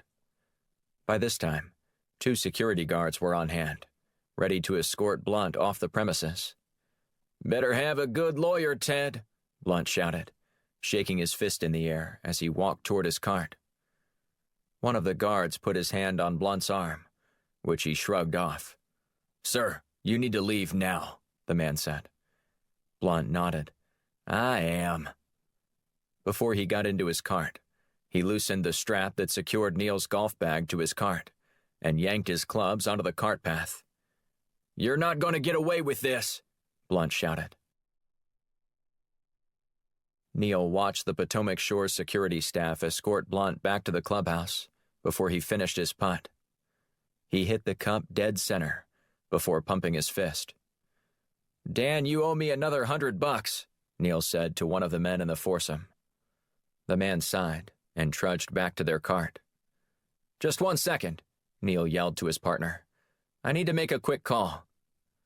Neil swallowed hard as he scrolled through his phone book. Blunt's rantings were rude, but they also were publicly heard by 3 other members of his foursome, and they didn't need to hear any of it. He dialed a number and waited for someone to answer. When they finally did, Neil dispensed with the pleasantries. "We've got a big problem," he said, "and I need to talk with you as soon as possible." Chapter 30. 39 degrees, 12 minutes, 42.3 seconds north. 20 degrees, 7 minutes, 15.2 seconds east. Off coast of Paxos Island, Greece. Black paced around the tight quarters below deck as he began his interrogation of Zahid. With the introduction of the drone surveillance, Black recognized that Zahid was more than willing to talk.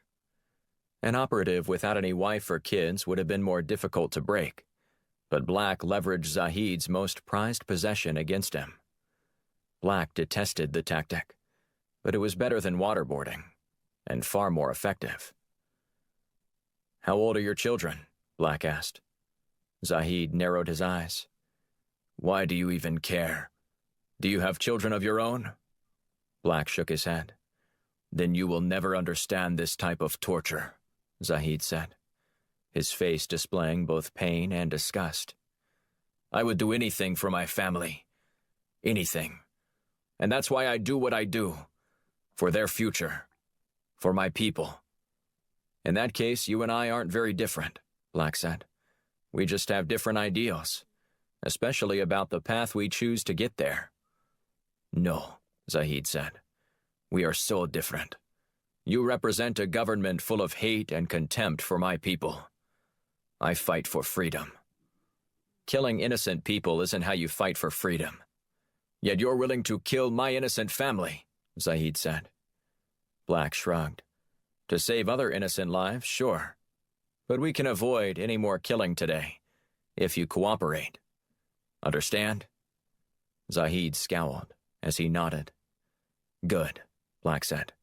"Now, let's start with this. Who gave you the information regarding the cruise ship?" "I don't know." "You don't know, or you won't say?" "Someone contacted us with the information, but we don't know who it was." Black stroked his chin. "How did this person contact you?" Zahid sighed and glanced at Shields, before returning his gaze to Black. "It was through a video game." "Which one?" "RuneScape." "How does it work?" Black asked. "Whenever I log in, someone sends me a private message, and we chat." "This is how you found out about the cruise ship? Some random person contacted you?" "More or less," Zahid said. "We met in a chat room somewhere else, and switched our communication over to RuneScape. It was far more secure." Black turned to Shields. "Do you have this game downloaded onto your computer?" "I go by the name of Ringwraith," Shields said. "Of course I have the game downloaded." Black sighed and shook his head. "The more I learn about you, the more I grow concerned." She turned on an extra laptop she had in her computer bag and started to set up the game. Black turned back to Zahid. "So here's how this is going to work. You're going to log in and reach out to your contact. No code talk or anything like that. Got it?" "What do you want me to say?" "Ask him about another possible target, and that you liked what the bombing did for your organization. Would that seem too suspicious?" Zahid shook his head. "After I do this, will you let me go?" "My deal is this information to spare your family," Black said. "You still have to answer for what you did." "Then I will not help you any further," Zahid said. Black glared at Zahid. "I can make this very painful for you." "What difference does it make? Your guarantees mean nothing. If I tell you all this, you may murder my family anyway." "You have to trust me," Black said. "I never trust Americans." Shields placed the laptop on the table in front of Zahid. I suggest you give me your username and password to log in. I'm far easier to deal with than him." Zahid shook his head in defiance as he pursed his lips. "I'll do no such thing." Black pulled out a knife and placed the edge of the blade against Zahid's fingers. "Want to reconsider that last statement?" Zahid's eyes widened as he pleaded for Black not to harm him. Okay, I'll do it. Just, please, stop." Black glanced at Zahid's left hand. His pinky had been severed at the tip. "Sure you don't want me to make your hands even again?" "I told you I'll help you," Zahid said. "Please don't cut off my finger." Black drew back and waved his knife at Zahid. "No tricks. Understand?" Zahid nodded. Then he looked at Shields. "My username is Coffin Man. Password is death, the number 2, America." "How original," Black said. "It's one I never forget," Zahid said with a faint smile. Zahid walked Shields through the steps of how to contact a user named Uncle Sam's Regret. When they finished, Black looked at Shields. "Now what?" "We wait." Chapter 31. Washington, D.C. Blunt entered the Firestorm offices without even speaking to his assistant. She held out a few call return slips, but he ignored them, rushing past her to find Alex. When he reached her desk, she glanced up at him and shook her head. "What is it?" Blunt asked. "I would say you're not going to believe what I'm about to tell you, but you probably will," she said. "Did Neil fall for it?" "Hook, line, and sinker, I think." "You think?" Blunt said as his eyebrows shot upward. "Well, Neil didn't waste any time making a call after you visited him, but I'm not sure you're going to like the results." He cocked his head to one side. "What do you mean?" "Right after you left, I intercepted Neil's call, thanks to the device you left behind." "It was hidden in a golf ball," Blunt said with a shrug. "It wasn't that difficult." "How'd you do it?"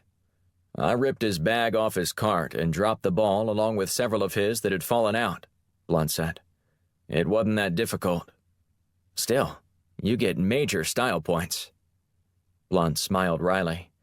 "I'll take 'em. So what happened after I left?" "As you predicted, Neil almost immediately placed a phone call. But you'll never guess whose number he dialed." "Lay it on me," Blunt said. "Though if I had to guess, I'm going with Colonel Ron Marshall." Alex slapped her desk and sighed. "You're ruining all my fun." "We already anticipated that. But what did he say?" "This is where it got interesting," Alex said. "I'm not sure if they were talking in code, but their conversation was brief and muddled." "Go on," Blunt said, easing into the chair across from Alex's desk. "Neil said he had a big problem and needed to meet right away. Neil left after he reached the 9th hole and met at Marshall's house. Fortunately, I was able to tap into Neil's phone and listen to their conversation." "And?" Alex squinted. "Neil was pretty angry, demanding to know what was going on and why you would be approaching him on the golf course. Marshall sounded as if he was clueless. The way he responded, Neil might as well have been speaking some tribal language. The conversation didn't last more than 10 minutes, as Neil recounted his interaction with you. But when they finished, Marshall promised to make a call and get you under control." Blunt grunted. "Good luck with that." "Don't shoot the messenger," Alex said. "I'm just reporting what I heard." Blunt sighed and then stood. "That's not exactly how I envisioned this going." "Yeah, you laid a trap and Neil even took the bait. But there's nothing here. Your hunch about the Full Good initiative still smoldering. Doesn't seem likely if Marshall is in the dark about this." Blunt raised his finger in the air. "Possibly about this incident. But just because he doesn't know what's going on here, doesn't mean Full Good is entirely dead." She nodded. "Good point. But I think we're out of luck unless Neil happens to contact someone who does know what's going on. However, I think he went to the likeliest source and came up empty." Great, Blunt said. Marshall still has some pull in this city. How much, I'm not sure, but this is going to cost me. Alex chuckled. What do you care? If you haven't pissed off somebody in Washington, it's only because you haven't met them. Blunt smiled. Your analyst skills never cease to amaze me. The agency lost a good one when they got rid of you. I'm happy you're here, she said. Now, I'll keep searching for connections here, but I have serious doubts that Neil is your guy pulling the strings. That still doesn't explain the fact that Daryl Oliver called Neil before getting on that ship. It doesn't, she said. But the call wasn't a long one. Maybe a wrong number? The odds of that seem incredibly low. She nodded. I agree. But without admission from Neil, it's just a piece of the puzzle, but doesn't give us any clearer picture of how everything fits together. Okay, Blunt said. Good work. Keep me posted if anything interesting develops. Roger that. Blunt returned to his office and sifted through some more reports. The inability to determine Neil's link to Oliver frustrated Blunt. While his team had gathered plenty of evidence, none of it pointed a finger at any individual.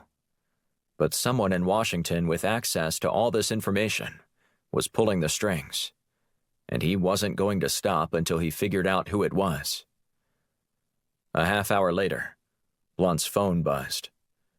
Please hold for a call from the President of the United States, a woman said after he answered. After a long pause, Noah Young's voice boomed through the speaker.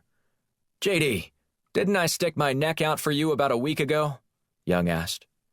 Blunt sighed. Yes, sir. And I appreciate you doing that.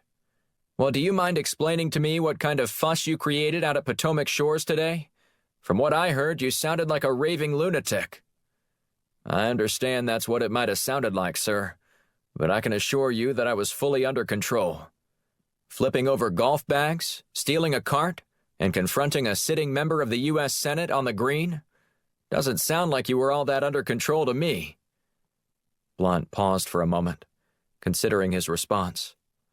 He figured the truth was the best tack to take under the circumstances. JD, are you still there? Yes, sir. Then what do you have to say for yourself? To be completely frank, sir, I suspected that Ted Neal was involved in the conspiracy plot to assassinate Secretary Hatcher, or a CIA agent, or both. My actions were simply to lay a trap for him and see if he's involved. What did you find? Nothing yet, sir, but I can assure you that I know what I'm doing. Fine, Young said. Just don't let your methods get in the way of your mission. Of course, sir. I wouldn't do anything of the sort. In that case, there's something else I need to speak with you about, Young said. I don't know how this might connect with your investigation, but I heard there's a reporter working on a story about a possible sleeper cell gathering in the U.S. Are you familiar with this? We're always looking into rumors of those, sir. This one sounds more than credible, Young said. And to be completely honest, this is what we have Firestorm for. We need you snuffing out flames before they turn into raging fires. And if we don't figure this one out, hundreds upon thousands of innocent lives could be lost. Already investigating that one, sir. We're trying to pinpoint where this cell might be gathering, but we're already on it. That's good to hear, JD. Please keep up the good work, and give my best to your team. Will do, sir. Blunt hung up and sighed. The pressure he felt was almost palpable, and the president was feeling it too. And Blunt couldn't do anything but wait for the terrorists to make a mistake. They better make one soon. Chapter 32. 39 degrees, 12 minutes, 42.3 seconds north. 20 degrees, 7 minutes, 15.2 seconds east. Off coast of Paxos Island, Greece. Black stared at the upper portion of the screen, waiting for the envelope icon to light up and display that a new message had arrived. He checked his watch and realized he'd been watching for something to change for nearly 3 hours. Coffee? Shields asked, as she placed a mug on the table in front of him. He looked up, almost forgetting that he wasn't alone. Black glanced to the corner of the room, where Zahid still sat bound to a chair, before turning his attention back to Shields. "Yes, thank you," Black said. "I didn't even know you were making any." "You didn't hear the kettle whistling?" she asked. He shook his head. "I guess I'm too anxious to hear back from Uncle Sam's regret." "You know what they say about a watched inbox?" He furrowed his brow as he looked up at her. "There's a saying for that?" She smiled, and then answered her own question. "New mail never arrives." He moaned, partially from enduring her bad joke, partially from her delivery of the painful truth.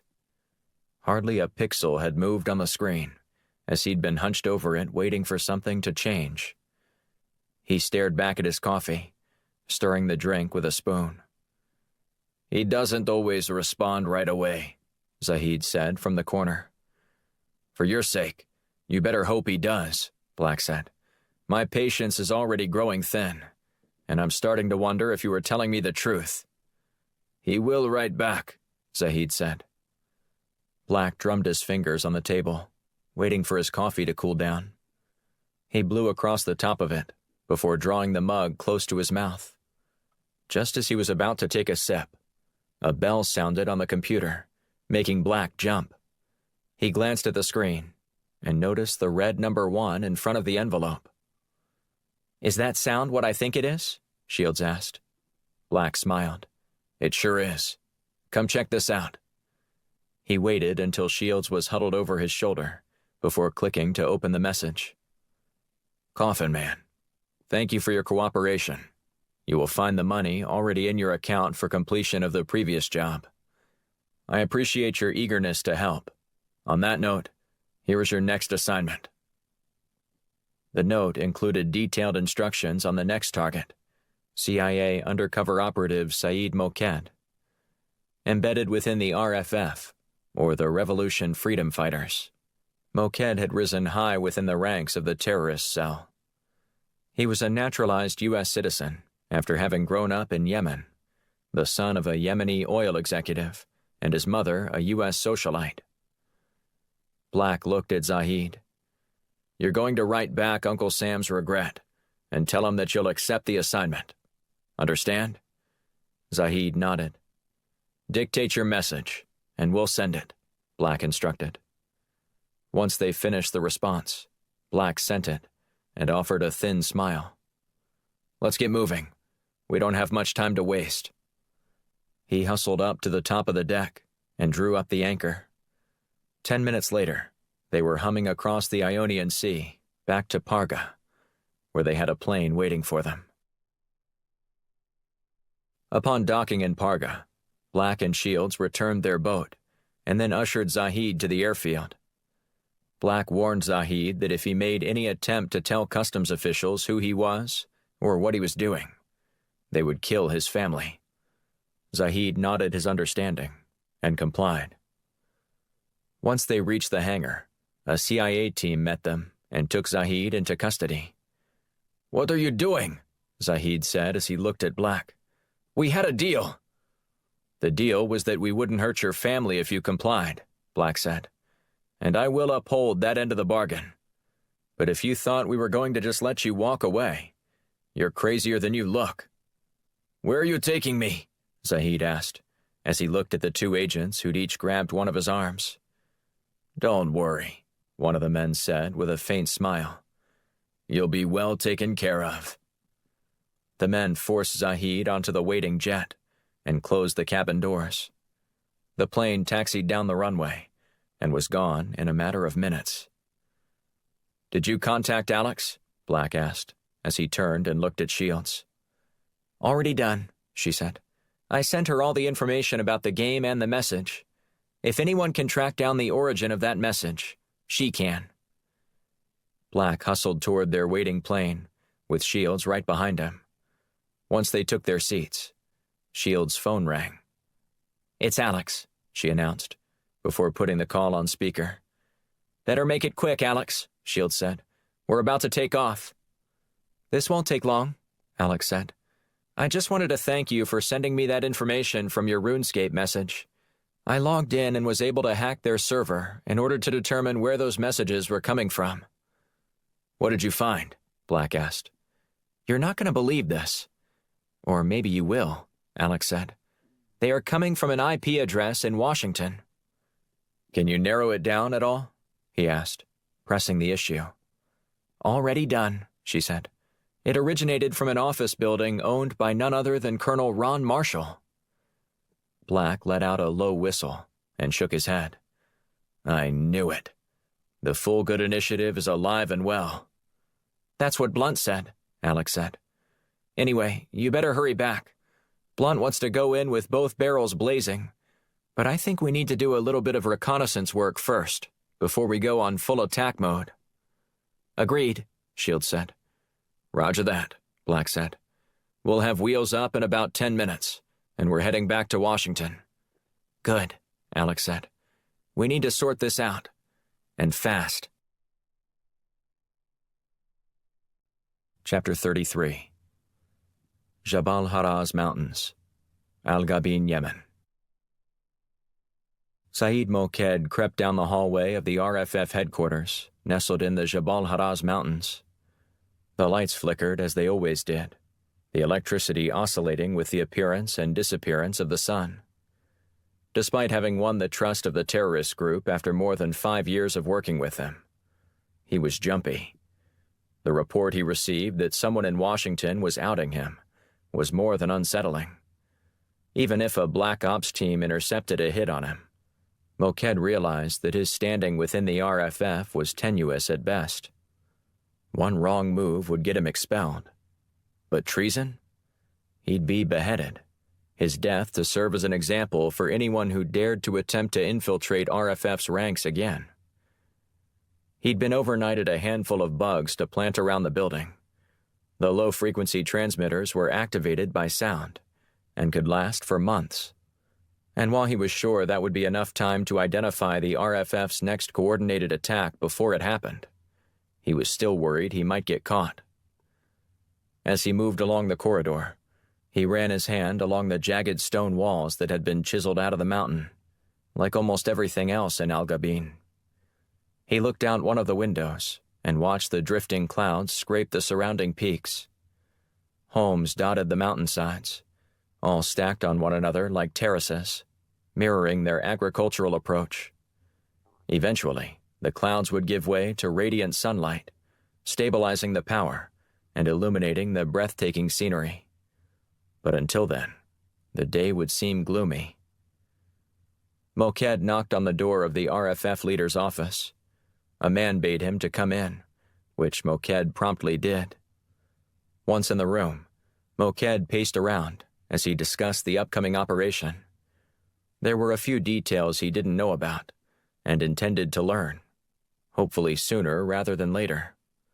For months, the RFF had been working with another terrorist group to coordinate an attack in the U.S. However, he'd been left in the dark about most of it.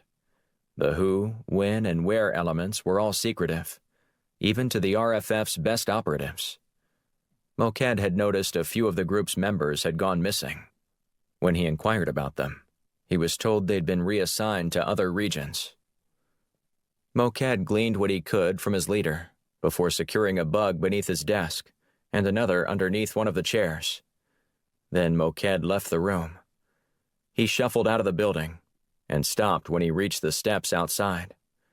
Turning around to look at the place one final time, he considered all the time he'd spent there and wondered if it hadn't been wasted. While it was possible that the mole who outed him could be caught and dealt with, enabling Moked to stay as an active operative with the group, he agreed it'd be better to abandon his post. He didn't have to consider his options long, with his mentor's words ringing in Moked's ears. A dead agent is a useless agent. As Moked maneuvered his motorcycle down the winding roads, he considered all the friendships he'd made and how he was about to betray them, even if they were part of an assignment. Over the years, he'd grown to care about them and their families. Their ideology was flawed, but he didn't consider them monsters. just people capable of doing monstrous things. There was a difference in his mind, but not in the collective thinking of the federal government. Terrorists needed to be dealt with swiftly and severely. When he returned to his modest apartment, Moked called Abu, a friend on the police force. Moked asked Abu if he was ready to carry out the plan. When Abu affirmed he was, the plan was set in motion. Moked called the police station and said there'd been a shooting at his apartment. Minutes later, Abu arrived with another officer. They went through the apartment and found Moked lying on the ground with what appeared to be a bullet wound to the head. "I'll handle this," Abu told his partner. "Go get the coroner." As soon as Abu's partner left the room, Abu tapped Moked on the leg. "Time to move." Moked put on a police officer's uniform and slipped out the back with Abu. While Abu waited for the coroner, Moked dragged another body in wearing a full facial mask, making the body look identical to Moked. An envelope full of cash to the coroner sealed the deal before the look-alike body was carted off to the morgue. Moked forwarded along pictures and scant details to several newspapers, while the CIA released a coinciding report that detailed the loss of an agent in Yemen. For the next 2 days, Moked sat in a cramped apartment, listening to the bugs he'd planted all over the RFF's offices. He longed to get out of the country, since his cover was blown, but he still had one last mission to complete. He was checking flights to leave the country when he heard 2 RFF leaders discussing their plan. Moked booked a ticket for London that evening and was waiting outside the airport when he called Langley to report the details. "Did I just hear that correctly?" Moked's handler asked him. "I'm not sure," Moked said, "but if you heard me say that the latest member of the sleeper terrorist cell will arrive next week in Charleston, South Carolina, you heard me correctly. From the way they were talking, they were set to engage the entire cell the following evening." "Engage them to do what?" the handler asked. "They didn't say, but I can promise you it won't be good." Moked hung up and entered the terminal. With his work complete, he couldn't wait to leave. Chapter 34. Washington, D.C. While the firestorm team was preparing to handle the arrival of another terrorist in Charleston, Black took the opportunity to do some reconnaissance work. He parked in a deck near downtown and walked a block to a building owned by Unify Washington, a think tank organization. The group claimed to be bipartisan in its approach to politics, but Blunt laughed heartily when he read a workup on them by Black. Blunt explained that he'd known most of the people listed on the board since he moved to Washington, and never once remembered them reaching across the aisle, calling them all political hacks. Black smiled as he recalled the conversation with Blunt. If there was anything Black could count on in life, besides death and taxes, it was Blunt's sheer honesty. He didn't mince words when it came to calling out charlatans. As Black approached the facility, he glanced up. The red brick building rose 12 stories off the ground, but consisted of no more than 200 feet on each side. He hustled up the steps and strode into the lobby. "May I help you, sir?" a receptionist at the counter asked Black. "Yes," Black said, holding up his badge. "I'm Tom Gordon, and I'm with the city, here for the annual inspection on your elevators." The woman furrowed her brow. "I thought you guys came just a few months ago." "I just go where they send me," he said with a smile, attempting to put the woman at ease. "If you'd like to call one of my superiors to discuss it, or perhaps talk to one of your superiors, I can—" The woman waved him off. No, that's fine. I'll have our facility manager take you to the engine room, so you can check it out there." "I appreciate that," Black said. As she dialed the number, she glanced at Black. "Will you need to shut down the elevators while you inspect them?" He shook his head. "It's hard to make sure something is working if you make it stop working." She smiled. "True." After she gave the facility manager instructions on what to do next, she invited him to have a seat in the waiting area. Black took her up on the offer and eased onto a plush couch in the side of the room.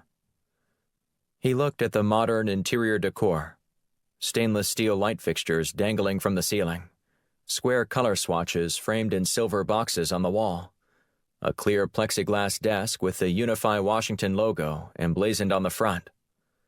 All of it stood in stark contrast to the industrial-era exterior. As he sat waiting, he observed the people scurrying in and out of the building, many of them carrying on conversations as they came and went. In the short time he watched, he noted that the employees skewed younger and walked with an air of self-importance. Black doubted any of them could fight, even if the man who owned the building, Colonel Ron Marshall, was well known for his hand-to-hand combat encounters while serving in Vietnam. But Black wasn't interested in getting into a fight, just into the heads of the company's employees. Access to the elevator's mechanical room wasn't going to help him accomplish his mission.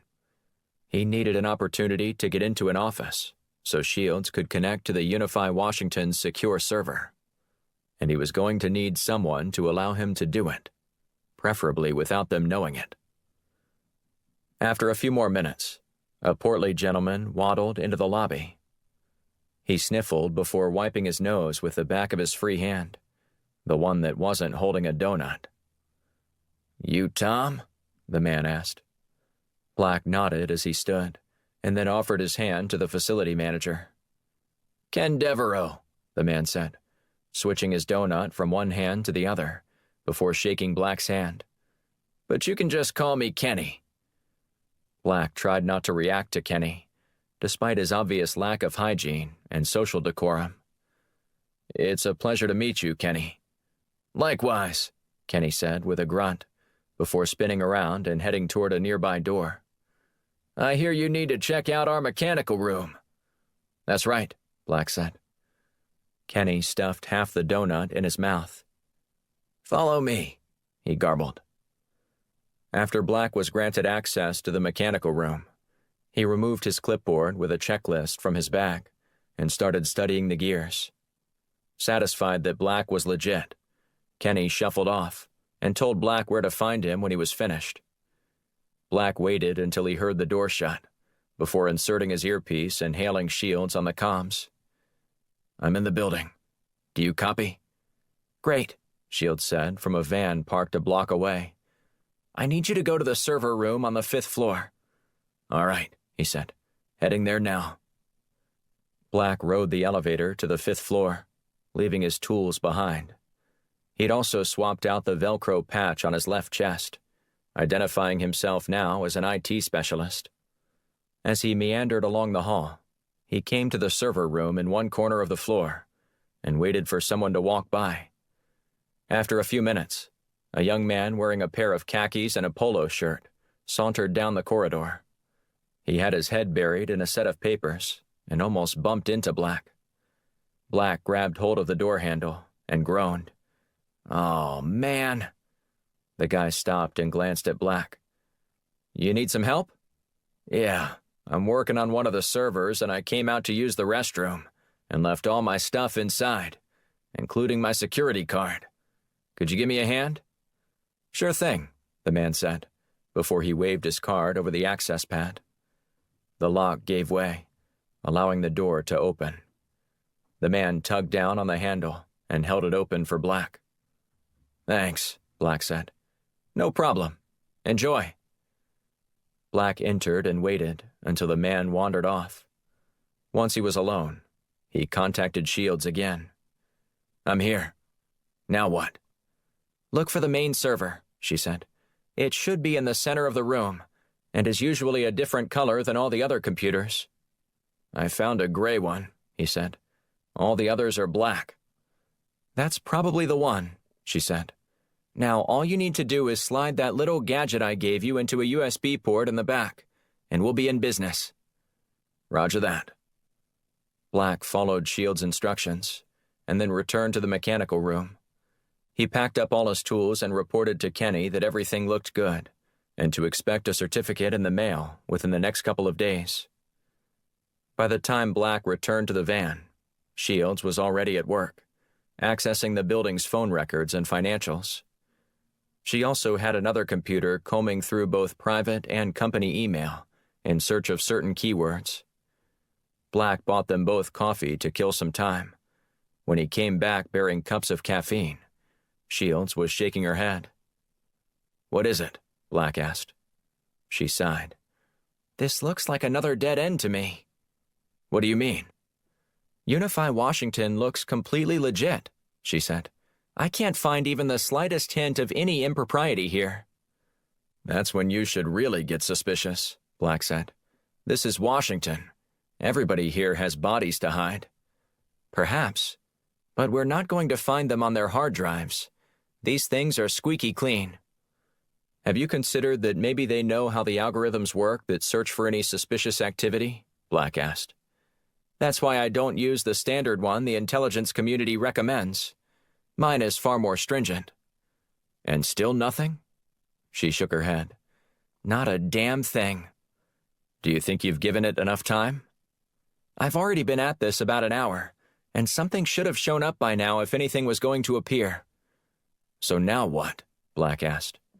"We were either spoofed, or we're dealing with someone who really knows what they're doing." "Or both," Black suggested. "That's a scary thought," she said. Black shook his head, resisting the urge to punch the side of the van. "I'll call Blunt with the bad news." After Black told Blunt about their failure at the Unify Washington building, he didn't seem bothered. "Look, it was a long shot in the first place," Blunt said. "You were playing a hunch, and it didn't pan out. That happens sometimes. But Alex told us she was 100% certain the call Neil placed after I confronted him went to that building. In this line of work, there are very few things we can be 100% certain about. Shake it off. We'll get them another way. You've got a major op to get ready for. We'll deal with this later." "I'm not giving up on this," Black said. "And you shouldn't. But we've got bigger fish to fry right now. Charleston is looming." Chapter 35. Charleston, South Carolina. Black sat on a bench in Marion Square, reading a copy of Pat Conroy's Lords of Discipline. He wore his cap low across his forehead and glanced up as he turned the pages every minute and a half or so. The sun had disappeared over the surrounding buildings, leaving the scant rays of dusk and the fluorescent glow of street lamps to light the pages of his book. He glanced at his watch. The meeting was scheduled to take place in a half hour, and he'd yet to see anyone go in or out of St. Matthew Lutheran Church's auxiliary building, just across the street. "Are you actually reading that book?" Shields asked over the comms. Black covered his mouth with his hand before he spoke. "I figured there's no better place in the world to read a novel than in the setting of the story itself." "That's not a luxury most people have," she said. "Me either, most of the time. But since I'm here, I might as well take advantage of it. Don't you think?" She didn't answer him, instead steering the conversation back to their purpose for being in Charleston. "Have you seen any targets yet?" "Not a one," he said. "But there is a light that flickered on in the upstairs room where they're scheduled to meet." The Firestorm team, working in concert with the CIA and FBI, had managed to intercept chatter originating within Charleston that pointed to a meeting taking place in the church that evening. So convinced was the intelligence community that it had identified the location of the gathering, they made no attempts to arrest the terrorist when he arrived in Charleston the previous evening. The CIA even decided not to follow him for fear of spooking him. Black had disagreed with the decision. "Why do I get the feeling that nobody is going to show up?" Black asked. "Apparently the light just came on," she said. "So something is happening, right?" "Might be a ruse. If this group has someone well connected on the inside, as we think they do, I think too many people are in the loop about this operation." "It was need to know only," she said, "meaning that the only people who were looped in were the people directly involved in this op." Still too many people, in my opinion. Black glanced up again at the window and saw 2 more people enter the room, their silhouettes coming in and out of view through the window. "Well, I might need to take all that back," Black said. "I thought you might," she said. "What are you seeing?" "I just saw 2 figures in the room. We still have just over 20 minutes before this meeting is supposed to happen, so people are definitely gathering." For the next 15 minutes, Black watched FBI snipers take up positions around Marion Square. One sniper was positioned in the church's steeple, while others were scattered around buildings nearby. A SWAT team was ready in a van 2 blocks away, awaiting the signal to move in. More shadows filled the window of the upstairs room, convincing Black that he was wrong. "Catching the entire cell before they strike is going to make President Young quite happy," Shields said. "I'd hold off on the celebration parade just yet," he said. "We don't have anyone in custody yet." "One of the local FBI agents here has already identified one man who entered the building as a person of interest. They've been watching for the past 6 months." "Just be patient. If they're in there, we'll get them." "What do you mean, if?" Shields squawked. "Aren't you looking at them?" "They are. But I don't want to jump the gun. This thing is still a long way from being over. You should be all too aware of that by now." "Of course," she said. "I'm just anxious to shut down this threat and find out who's behind all of this." "That makes 2 of us." 15 minutes passed, and Black put away his book. The street had fallen so dark that attempting to read a book in such a dim setting made him look either stupid or obvious. After tucking the book beneath his arm, he stood and paced around Marion Square. By the time he made a second pass around the park, he heard the order given on his comms for the SWAT team to move in. Less than a minute later, agents stormed inside the building. Black listened to the conversation on his comms and watched the silhouetted figures dart around the room. "We've got a runner," one of the agents said. Black spotted the young man immediately and pursued on foot. He broke into a dead sprint, but found himself face down on the sidewalk when Black tackled the man from behind. Black secured him with handcuffs and then rolled him over. "He's just a kid," Black said. "They all are," another man said over the comms. "Let him go," the FBI commander in charge of the operation said. "This wasn't who we were looking for. It's a science club for refugee children." Black apologized to the kid before letting him go. When Black rendezvoused with the rest of the FBI team, he learned that someone had paid the children to switch their meeting place, but didn't tell the church. "So you think the terrorist cell is still meeting there?" Black asked. "Not a chance," the commander said. "This was all just to mess with us, to show us that they can do whatever the hell they want, and we can't do a damn thing about it." "We'll see about that," Black said. Blunt quickly answered his phone, anxious to hear the good news. But his face fell when Shields caught him up to speed on what had just transpired in Charleston. "That's not what I wanted to hear," he said. "That's not what we wanted to happen either," she said. "But here we are." "I thought that intel was solid from Moquette," Blunt said. "I did too, sir." "What reason would he have to double-cross us like that?" "I don't think he would," she said. "That's his job and reputation on the line if he tried a misdirect on this operation. And I can't imagine any circumstances under which he'd mislead us. Not for money, not even for blackmail." "But here we are," Blunt said, echoing Shields' earlier conclusion. "That's right. Apparently the cell hasn't been activated just yet, but it's out there, and we have no idea where to start looking for it." "We'll figure this out. Just get on a plane tonight and be back here in the morning," Blunt said. "We have plenty to discuss." He ended the call and then stared at the ceiling, mulling over what he could have done differently to reduce the number of people who knew about the op. But he wasn't sure that was possible. Someone had played them for a fool. And while Blunt had a long list of things he hated, getting duped was at the top of it. While he was still considering the best strategy to hunt down the sleeper cell, he received another phone call. He looked at the number on the screen and sucked in a breath through his teeth, bracing for a tongue lashing. "JD, what the hell was that tonight?" President Young asked once Blunt answered. "I just heard myself, sir," Blunt said. "I wasn't in charge, so I don't fully know what went down. But it doesn't sound good." "Doesn't sound good? Are you kidding me?" Young said as his voice went up an octave. "I just heard that we have a sleeper cell running around in our own country, and we have no idea where it is or when it will strike next." "We're already scheming how to track him down." No, you're not," Young said. "You had your chance and you blew it.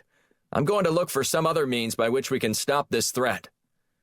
"Our team will cooperate with whoever you tap to lead this task force.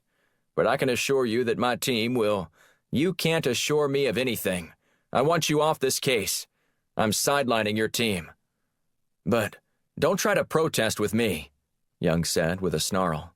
"You've botched this up from day one, and it's time to let someone else with more experience hunting terrorists within our own boundary to take a shot at apprehending this sleeper cell." Blunt muttered a "Yes, sir," before hanging up. He scrambled to his feet and started to hunt up another bottle of bourbon. He had a long night ahead of him, and he wasn't about to acquiesce to the president's demands. Chapter 36. Washington, D.C. The next morning at the Firestorm office, Blunt gnawed on a cigar as he watched FBI agents cart off a few boxes of reports and extract data from all of the group's computers. He was sitting in the conference room with one of the techs when Black and Shields entered, both wearing bewildered looks on their faces. "Would you mind telling me why some geek from the FBI is working on my desktop computer?" Shields asked. Blunt waved her off. "Don't tie yourself up in knots over this. The FBI is taking over this case." "They're doing what?" Black asked. "The president called me last night and told me we were done," Blunt said. The tech stopped what he was doing and looked up wide-eyed at Blunt, half out of reverence, half out of fear. "President Young called you?" the man asked.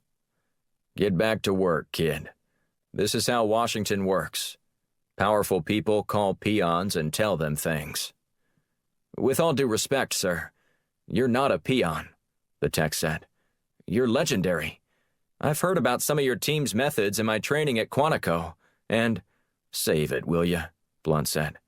"If you want my autograph, I'll give it to you after you're done. But we've got other business to attend to." Black looked at Shields and winked. "So what can we do to help?" she asked, apparently catching the hint. "Anything to get these guys out of our hair as soon as possible," Blunt said. "It's not like these were the only terrorists we were concerned with. There's plenty of people out there trying to take us down, and they don't really care if we squabble about who's going to be the one to eliminate them either." "Roger that," she said. Black nodded. "I'll see how I can be of any assistance." After Young called Blunt and told him that the FBI would be in his office in the morning to glean all the data from his team's computers, Blunt initiated the backup protocol, saving all the information onto a server in case the FBI either confiscated the computers or wiped them. The FBI decided on the former, ultimately deciding the best course of action was to remove the hard drives completely and make copies. Blunt wasn't excited about the idea, but he was confident his team hadn't saved anything inappropriate involving themselves, compromising or otherwise. After 2 long hours, the FBI agent overseeing the transfer of information, as well as the techs assisting in the transfer, finally left the building. The team reconvened in the conference room and was joined by Jana, who'd been out for a few days attending to some personal matters. "That was about as fun as a colonoscopy," Blunt said. "Fortunately, I haven't had to get one of those yet," Black said with a smile. "Pray you never do. It's right up there with a root canal for me," Blunt said. Jana furrowed her brow. "So, I don't understand what just happened. How come we are no longer able to work on this case?" Blunt offered a thin smile. "Oh, we're able. Just maybe not authorized." "I don't understand," she said. Shields nodded. It's as simple as this. The president told us to hand over everything we've gleaned from the case since we started, ordering the FBI to take the lead role in this case.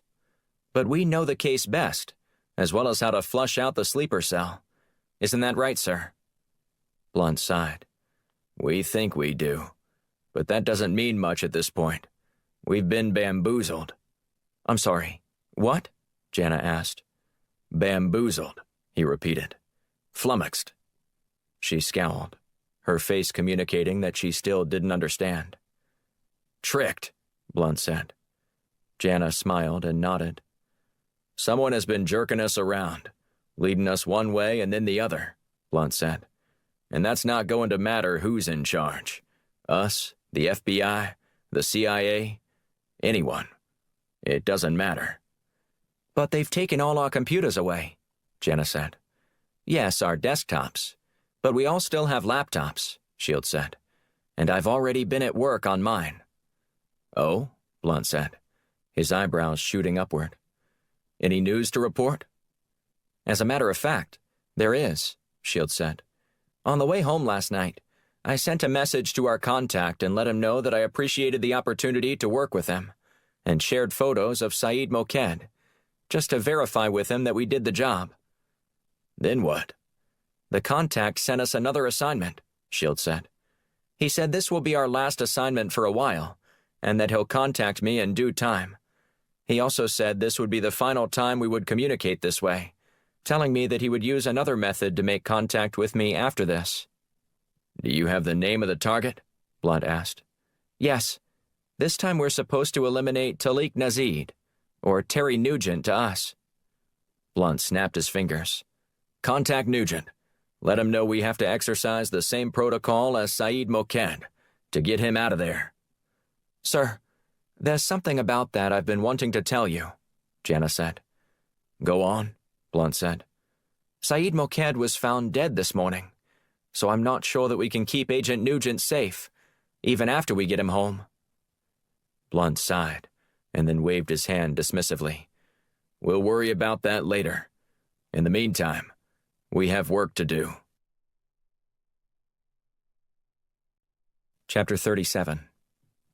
Washington, D.C. 3 days later, news of Talik Nazid's death circulated through news agencies in the Middle East. In the U.S., Nazid was identified as a CIA agent who'd been captured by a group of terrorists and beheaded, complete with graphic video to accompany the story. Blunt, who watched the video in his office, was impressed by the CIA's video team. Did you see this? Blunt asked Black and Shields as they entered the office the next morning. Shields shrugged. If it's a cat video, I most definitely watched it. Mr. Snuggles has gone viral before. Blunt furrowed his brow. Mr. Snuggles? Is that your cat's name? She cocked her head to one side and squinted. Well, not exactly my cat. It's my neighbor's cat. I sometimes cat sit when she's going out. Black shot her a sideways glance. You actually cat sit for someone? It's not a someone, she said. It's Mr. Snuggles. But he's like a someone. Okay. I need to help you get out more often, Black said. That's just sad. What's sad about it? Shields asked. I like cats, and I'd rather stay home on the weekend and read a good book. I actually prefer it that way. Black shook his head. I just never imagined you as the cat lady when you get older. If I ever settle down, I'll get a dog, she said. But cats aren't that bad either. Blunt cleared his throat, ending the discussion of canines and felines. What I wanted to show you was the video of Talik Nazid's supposed beheading. I'll pass, Shields said. We see enough violence on missions that I don't need to watch a video depicting it. Black? Blunt said, gesturing toward the screen. It's faked? Black asked. Blunt nodded. What can't the CIA do? He pushed play and sat back, allowing Black to watch the apparent gruesome beheading of the man with the sack over his head. Once the blade made a clean sweep through the man's neck, the head hit the floor with a thud. Black leaned closer to the screen. Amazing. Are you sure that's not real? Blunt nodded. I spoke with Nazid this morning. He's on a plane back to the U.S. for debriefing. That was flawless execution, Black said. I couldn't even see the tape spliced at all. I couldn't either, Blunt said, and I slowed down the footage several times to get a closer look. It's damn near perfect. It's like something out of Hollywood. Shields sighed and crossed her arms. So now what? Blunt leaned back in his chair and closed his laptop. Alex has been busy and has created some work for this team. What kind of work? Shields asked. Well, Alex took it upon herself to reach out to the contact. But he specifically said not to contact him, Shields said, her eyes widening. I know. Show us the conversation, Black said. Blunt pulled up the screenshots Alex had sent him. While he hadn't authorized her to engage with the insider, her ambition seemed like a move that rattled him. Here, Blunt said, backing away from his screen. You can read the discussion for yourself. Alex. Did you see how we handled Talik Nazid's attempt to infiltrate the cell? Informant. Why are you contacting me? I told you specifically not to contact me after the job. Alex. I just wanted to make sure you saw that we completed it. Informant. I did, and I will deposit the money into your account shortly, but you shouldn't go against my wishes again. Alex. Sorry. I just wanted to make sure you were aware of what happened. Since you said you weren't going to send me any more assignments, I wanted to make sure that you saw my good work on this one. Informant. Contacting me after I said not to isn't helping prove anything about how well you did. Alex. Again, I'm sorry. I'll be here whenever you need me again to take care of someone else in the future. So, Black said with a shrug. She screwed up and then apologized. I'm not sure how this helps us. Blunt held up his index finger. Before you rush to any conclusions, you need to know that when Alex did this, she was using her hacker skills to expertly trace the IP address of the person she was communicating with. And? Shields said. And you won't believe what she came up with, Blunt said, holding up a slip of paper between his index and middle fingers. Here's the street address of where the IP address originated from. Shields took the paper from Blunt and read the address aloud. Why does that sound so familiar? Black shook his head and sighed. It's the Unify Washington building. Bingo, Blunt said, pointing at Black. You got it. But we already went there and couldn't find anything, Shields said. Well, we need to go back, Blunt said. One more visit, just to make sure. I get spoofing us once on a phone call, but also on an IP address, Shields said. Either someone wants us to go there, or they aren't nearly as skilled as we think they are. Blunt nodded. It's worth checking out, but you've got to send someone else this time, and my vote is on Jana. Me, she said, furrowing her brow. Yep, Blunt said. You should go in as a structural engineer, sent by the architectural firm to investigate some problems you've noticed that developed in buildings designed by a fired partner. You should be able to bullshit your way through something like that, inspecting all 12 floors and the basement. Let's get you prepped and ready, Black said. Jana offered a weak smile and hustled off with Black and Shields to prepare for the operation. Jana smoothed her straight brown locks one final time before exiting the van and walking down the sidewalk toward the Unify Washington building. Going undercover wasn't new to her, and posing as an engineer to inspect a building was nothing compared to serving for Mossad in Iran, under the constant threat of death if she was ever discovered. Nevertheless, she preferred to remain behind the scenes when possible. But it wasn't possible. Blunt demanded it, and she wasn't about to let him down. She wore a red skirt and red sports coat over a white blouse. With an executive memo pad tucked beneath her arm, she entered the building. Her glasses transmitted everything she saw back to the van, where Black and Shields sat huddled together over a pair of computer monitors. "Ask to speak to the facility manager," Black said over the comms into her ear. "And get ready. You'll be in for a fun ride." Jana did as Black requested and sat down, awaiting Kenny's arrival. When he finally appeared from behind the receptionist's desk, he held a hot dog in one hand and was wiping ketchup from his thumb onto his pants. However, the job was insufficient, prompting him to suck up the rest of the ketchup. Then he offered his hand, which Jana refused, resorting to smiling and nodding. "I love Kenny," Black said. "This is America, people." "That is a slob," Shields fired back. "Shh," Jana said. Kenny stopped and turned around. "Excuse me?"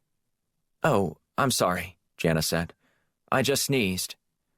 "Nice recovery," Black chimed in over the comms. She loudly cleared her throat, hoping to send a clearer message to her chatty colleagues.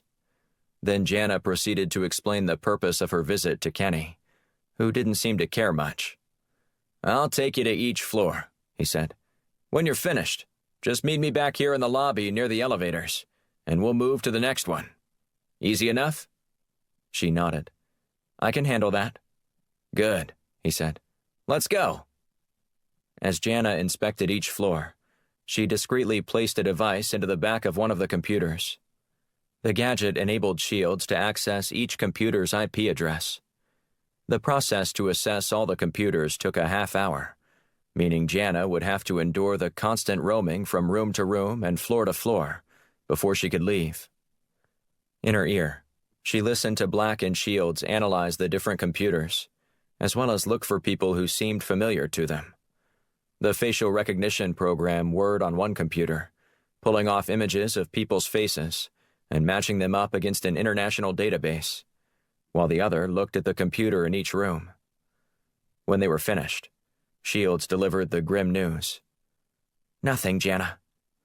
"What do you—" she said before catching herself. "Excuse me?" Kenny said. "Did you need something?" "No, I'm fine," Jana said. "Sorry for the confusion." "I can't find any computers with IP addresses matching the computers online right now," Shields said. Alertly, Jana tapped Kenny on the shoulder. "Do you have any other rooms you haven't shown me on this floor?" Kenny shrugged. "Well, there's the intern's office area, although I was warned never to let anyone see that room." "Why's that?" she asked. "Millennials," Kenny said with an eye roll. "It's almost embarrassing to see how this company coddles those clowns. They constantly whine about how much work they have to do, demanding raises, while simultaneously demanding less responsibility. I swear I don't know what the world will look like 30 years from now, but I can promise you that I don't want to be here for it." He came to a stop and started to launch into a story about one of the millennials at the office, before Jana smiled politely and nodded toward the door. "Is this where the interns are housed?" she asked, before looking at her watch. "I'm really getting pressed for time." "Oh, of course," he said. "I don't mind exposing these little brats." He pushed the door open, and Jana stepped inside. As she did, the interns flew about the room and hustled over to different computer stations. "Keep scanning the room," Shields said over the comms. Jana complied, slowly turning her head from one direction to the other. As she moved forward, she poked her head around the cubicles. "Don't mind me," she said. "I'm here inspecting the structure of the building." One woman's jaw dropped. "Is this place not safe?" "It's fine for now," Jana said. "Just doing some routine inspection." Jana continued to work her way along the row of cubicles until she reached the back corner. There, she found a woman hunched over a book. "Get her to look at you," Black said over the comms. "Excuse me, miss," Jana said. "Would you mind if I inspect the wall next to your desk?" The young woman looked up and glanced at Jana. "Sure. Do whatever you want." "Wait a minute," Black said. "I know her."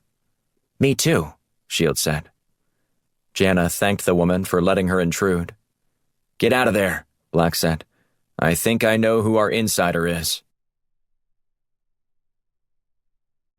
Chapter 38. Washington, D.C. Black clutched the leash of the Hyper Maltese as he walked along the path at King's Crossing, a posh community for upwardly mobile millennials. It was within walking distance of many government buildings. However, that didn't dissuade residents from having a car, keeping the parking garage packed. Black fiddled with his earpiece. "Jana, I might just take this dog home with me after this op tonight. I know you're a trained assassin, but you will have to kill me if you think you're going to take Maya with you," Jana said over the comms. "And I don't think I need to remind you that Agent Shields has been training me at the range." Black chuckled. "I'm not joking," she said. "Oh, I know," he said. "I'm just wondering why you'd get an amateur to teach you how to shoot." Shields' voice interrupted their conversation. "Sounds like someone I know has a very short memory. Would you mind telling Jana what happened the last time we went to the range together?" "Jana, it's called a confidence booster," Black said. "I let her win so she wouldn't be afraid to take a shot every now and then." "I'm going to strangle you, Black," Shields said. "Maybe not now, but one night you're going to be sound asleep, and then, boom." "See what I mean, Jana?" Black said. "This is the thanks I get for helping a fellow agent develop a little more courage for when she's out on the field." "If I could see you right now," Shields said, "I might just put several rounds of lead in your ass." "Save it," Black said. "The target just arrived." Black walked Maya down the path leading to the parking garage. He kept his cap pulled down low across his brow and avoided making eye contact with the woman. "I'm confirming visual," Black said. "The target is headed your way, Shields." "Copy that," Shields said. Black waited until the woman rounded the corner of the building before he doubled back with Maya and followed the woman up 2 flights of steps. He stopped and peered around the corner as Shields confronted the woman. "Campbell Morgan?" Shields asked. "Who are you?" Campbell asked. Shields held up her badge. "Agent Christina Shields, with the FBI. We need to talk." Campbell dropped her briefcase and spun on her heels. She raced along the breezeway, not looking straight ahead until she ran face first into Black. "What the?" Campbell said as her gaze met Black's. Maya yapped at Campbell. "What's this all about?" Campbell asked. Black knelt next to Maya. "It's all right, girl. She's not going to hurt anybody. At least, not anymore." "Agent Black?" Campbell said, her eyes widening. "Didn't think we'd meet again so soon, did you?" he said. "But we need to talk." Campbell crossed her arms. "Say whatever you need to say. I'm kind of busy tonight." Shields walked up behind her. "We need to do this in private." Campbell led the 2 agents back to her apartment and unlocked the door. She gestured for them to go inside, but Black held his ground, insisting that he go in last to prevent her from getting any ideas about dashing away. "Is this going to take long?" she asked as Black shut the door. "Depends on how cooperative you are," Shields said. "If you tell us what we need to know, this will be as painless as possible." "And if I don't?" Shields shrugged. "My partner here has no qualms about coercing the information out of someone, especially someone he's rescued previously in good faith." "What are you talking about?" Campbell said. "I was abducted and—" Black held up his hand. "You can stop the act now, Campbell. We know why you went overseas, and you weren't abducted like you told us." "My kidnapping was captured on a security camera," Campbell said, as she tied her hair up in a bun. "If you don't believe what you see, I'm afraid I won't be able to help you." Black nodded. "It was staged. That's one thing I'm certain of. I'm also certain that you had a delivery to make, didn't you?" "I don't know what you're talking about," Campbell said. "I was in France for a week-long getaway." "You travel to Europe often by yourself?" Shields asked. Campbell shrugged. "I have friends all over the world. It's what happens when you run in the circles I do." "It's also what happens when your boyfriend is a member of Al-Shiri," Black said. "What are you talking about?" she asked. "Your dumb act won't work with me," Shields said. "We know all about Ramon. whose real name is Khalil Fareed. But we're not telling you anything you don't already know." "Look, I can explain," Campbell said. Black shook his head. "Your chance to provide explanations is over. We're not interested in your excuses either. The only thing we care about is your cooperation. And if you don't, we're going to take you to an FBI holding facility and detain you there indefinitely until we can figure out how many charges we can make stick against you." "Do you know who my father is?" she asked. "Doesn't matter who your father is," Shields said. "I'm sure he won't help you buy your way out of this one when we threaten him with providing financial aid to a terrorist." Campbell sat down on the couch and buried her head in her hands. She started to cry softly. "He said it was just one time, and that all I had to do was—" "Enough," Shields said, before rolling her eyes. "Your dramatic performance isn't going to work here either," Black said. "Either you cooperate, or you don't. I'm prepared to offer you a deal for your full cooperation, contingent upon the capture of Khalil Fareed." Campbell wiped away the tears from the corners of her eyes. "What has he done?" "He's an Al-Shiri agent working with a sleeper cell here in the U.S., Shields said. "Why not go arrest him yourself?" she said. "If you know all this, why do you need me?" "He's very dangerous, and he's also the key to helping us find the rest of the agents in the sleeper cell," Black said. "Thanks to someone with connections within the federal government, terrorists have been able to get into the country with ease over the past few weeks." "Khalil may have had something to do with that," she said. "We went to a party at Ted Neal's house, and I lost track of Khalil for a few minutes. I asked him where he'd been, and he said he had some business to take care of. I figured he must have been talking about going to the bathroom, but perhaps it was something else." Black and Shields exchanged glances. "That would explain a lot," he said. "Sure does," Shields said. "It's how they would have known about the ports and which ones to target." "So what's it going to be?" Black asked. "Are you going to help your country get out of this mess you're responsible for creating? Or would you like to spend the rest of your life sitting in a box after getting convicted of treason? It's your choice." Campbell sighed. "You don't understand. Khalil is a dangerous man, and—" "Oh, we understand that he's dangerous," Shields said. "But at this point, you're out of options. So do we need to ask you again?" "Fine," Campbell said. "Just tell me what you want me to do."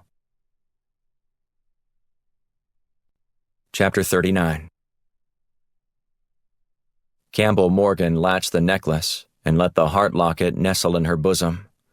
She dabbed on Khalil's favorite perfume and then headed out the door. The earrings that she wore allowed her to communicate directly with the Black Ops team, while the locket provided a visual transmission. If she removed any of it, Black assured her they would move in immediately and deal with the situation, violently if necessary. After taking one final look at herself in the mirror, she forced a quick smile and then exited her apartment. While her father had placed plenty of money in her trust fund, he still hadn't transferred the full amount into the account. And instead of that fact curtailing her rebel-rousing, she increased it. She'd made a sport out of embarrassing her father, threatening to never speak to him again if he cut her off. At times, he would limit her access to prove a point, but it was never for very long. She had him wrapped around her finger, much to the chagrin of her mother. Campbell slid into the driver's seat of her silver McLaren 720S and ignited the car's engine with the push of a button. She roared out of the parking garage, barking the tires as she pulled out into traffic. During the drive, she activated the camera and turned on her comms. "This is a test," she said. "Can you hear me?" "Loud and clear," Agent Shields said. "Do you want to go over the instructions one more time?" "No," she said. "I'm good." As Campbell drove, she contemplated how she'd reached this point in her life, always seeking the next rush and thrill. Perhaps having everything she ever wanted shaped her this way. But she couldn't help herself, always testing the boundaries, always flirting with danger, and loving every minute of it. Her mother pleaded with her to stop and settle down like normal children. But Campbell concluded she wasn't normal. She was special, and there was no use pretending otherwise. After she parked her car in the special spot that Khalil paid extra for each month, she got out and hustled up the steps to see him. Getting him in a good mood was the key to getting him to talk. But there was another way to get him to open up, one she relished with an audience. Campbell used her key to let herself into the apartment. "Khalil?" she called. "Are you home?" He darted around the corner, a scowl on his face. "I told you not to call me that, except under special circumstances. It's Ramon." "I know it is," she said, grinning wryly. "But Ramon bores me sometimes. I was wondering if Khalil might like to come out and play." She licked her lips and gave him a sultry look. A faint smile spread across his face as he drew closer to her. He wrapped his arms around her, pulling her chest against his. She went to kiss him, and then abruptly withdrew. Khalil frowned. "Don't tease me like that." "You go take a shower, and I won't tease you anymore," she said. Khalil hustled off, taking a quick glance at her over his shoulder. He wore a wide grin and winked. Then he disappeared into the bathroom. Campbell hustled into his bedroom and planted the device Shields had given her, a surveillance gadget fashioned to look like a quarter that captured both sound and video.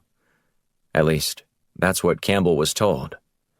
She positioned the object just as instructed on the nightstand. "Good job," Shields said over the comms. "We have visual and audio now." Once Campbell was finished, she tied her hair up in a bun and had just removed her shoes when Khalil stormed into the bedroom. He moved quickly and precisely, his forehead marked with a scowl. "What is it?" she asked, trying to determine what was the cause of his sudden rage. Khalil ignored her and then reached into his nightstand and pulled out a gun. "How dare you do this to me, after all I've done for you?" Campbell felt her face flush, her heartbeat pounding so fiercely she was sure Khalil could hear it thumping. "Honey, I don't know what you're talking about," she said. "What have I done?" He trained his gun on her. "You know exactly what you've done." Black and Shields watched with mouths agape as Khalil didn't hesitate, squeezing off 3 rounds into Campbell. Her body fell lifeless onto the bed before Khalil strode over to the nightstand and pounded the surveillance device until it went dark. However, the locket around Campbell's neck continued transmitting. Cramped inside the van, the firestorm team watched for a few minutes until Khalil wrapped up her body in a sheet. While they couldn't see anything, they could still hear his voice clear enough, though muffled through the many layers. "The Red Monkey rides tonight," he said, before he hung up. Black looked at Shields. "The Red Monkey rides tonight? What in the world does that mean?" "I'm guessing it's their activation phrase," she said. "Why don't you move in and take him down?" Jana asked. "We need to know where he's going," Black said. "And unfortunately, it's not just Khalil we're after. If we don't capture the whole sleeper cell, we might just lose them until it's too late. This is our one opportunity to get all of them." "But what about that poor woman?" Jana said, pointing at the screen. "We just watched her die." "It's sad, I know," Black said. "But she liked to live on the edge. And if you do that long enough, this is one of the possible outcomes." "But she was murdered," Jana protested. "She was," Shields said. "And her death will be in vain if we don't capture Khalil's men before they do whatever they're planning tonight." "Are you going to follow him?" Jana asked, as Khalil zipped out of his parking spot and headed for the street. Shields nodded. "We are, but we can't let him know that we're onto him. For all he knows, his girlfriend just wanted to record a peep show for a keepsake. If he suspects we're onto him, he may cancel whatever it is that he's planning." Jana nodded in agreement. "So where's he headed?" Shields watched the monitor that had traffic cams tracking his movements. "He's going away from downtown." Black stroked his chin. I know where he's headed. He's going to the airport. He dialed Blunt's number to update him on the status of their operation with Khalil. After giving the Firestorm director all the details, Blunt cursed under his breath. You can't lose him, Blunt said. We're not going to, Black said, but he's heading to the airport. We need to have the jet ready so we can follow him wherever he's going. I know exactly where he's going, Blunt said. You do? He's going to Denver. Chapter 40. Denver, Colorado. Khalil Fareed grabbed his bag from the overhead bin and glanced at the empty seat in the middle of his row. Campbell Morgan was supposed to join him on this trip, and she deserved to be there, especially since she was responsible for getting him tickets to the campaign rally for Senator Ted Neal at Mile High Stadium. But he was told long ago by one of his mentors that sometimes a commitment to jihad meant making sacrifices. She was a significant sacrifice, too. He enjoyed every minute of their time together, even if she was the epitome of what he was fighting against. Entitled, arrogant, boorish, manipulative, powerful. But she only treated him like that once, before she realized that she could never behave that way ever again. Teaching her that lesson was something he enjoyed, though he wasn't sure she would ever return to him. But she did. Now, it was time for Khalil to teach an entire country an unforgettable lesson. He flung his backpack over his shoulder and marched down the aisle, offering a polite smile to the flight attendant standing near the exit. She bade him a good afternoon, and he walked onto the jetway and into the airport. Once he secured his rental car, he drove toward the designated meeting spot, an abandoned warehouse in the middle of the city. One of the agents in the sleeper cell had proceeded immediately to Denver upon arriving in the U.S. and secured a contract for the facility. For the past few months, various members of the team migrated toward the location, all working service jobs downtown during the day. At night, they'd all built explosive devices and began to plant them around the stadium. Meanwhile, Khalil remained in Washington, directing shipments of supplies to Denver so as not to arouse suspicion. But he'd somehow failed. Campbell Morgan had been a liaison with al-Shiri's top leaders. Past sleeper cells had met failure when they attempted to communicate with members in the Middle East. Phone lines and emails were scanned and flagged if anyone in the U.S. tried to contact a person in one of the more dangerous regions of the Middle East. Every form of communication going in or out of those countries had to be considered as monitored. Passing secretive messages with ease had become next to impossible. Such countermeasures were necessary to ensure delivery of these communiques, including operations deemed extreme, like faking a kidnapping so a woman could deliver a message without drawing suspicion. Campbell had performed beautifully, even willingly. Khalil remembered how hard they laughed upon her return regarding the ease with which she escaped with the U.S. agents. According to her retelling of her rescue, some of Khalil's colleagues could have easily killed them.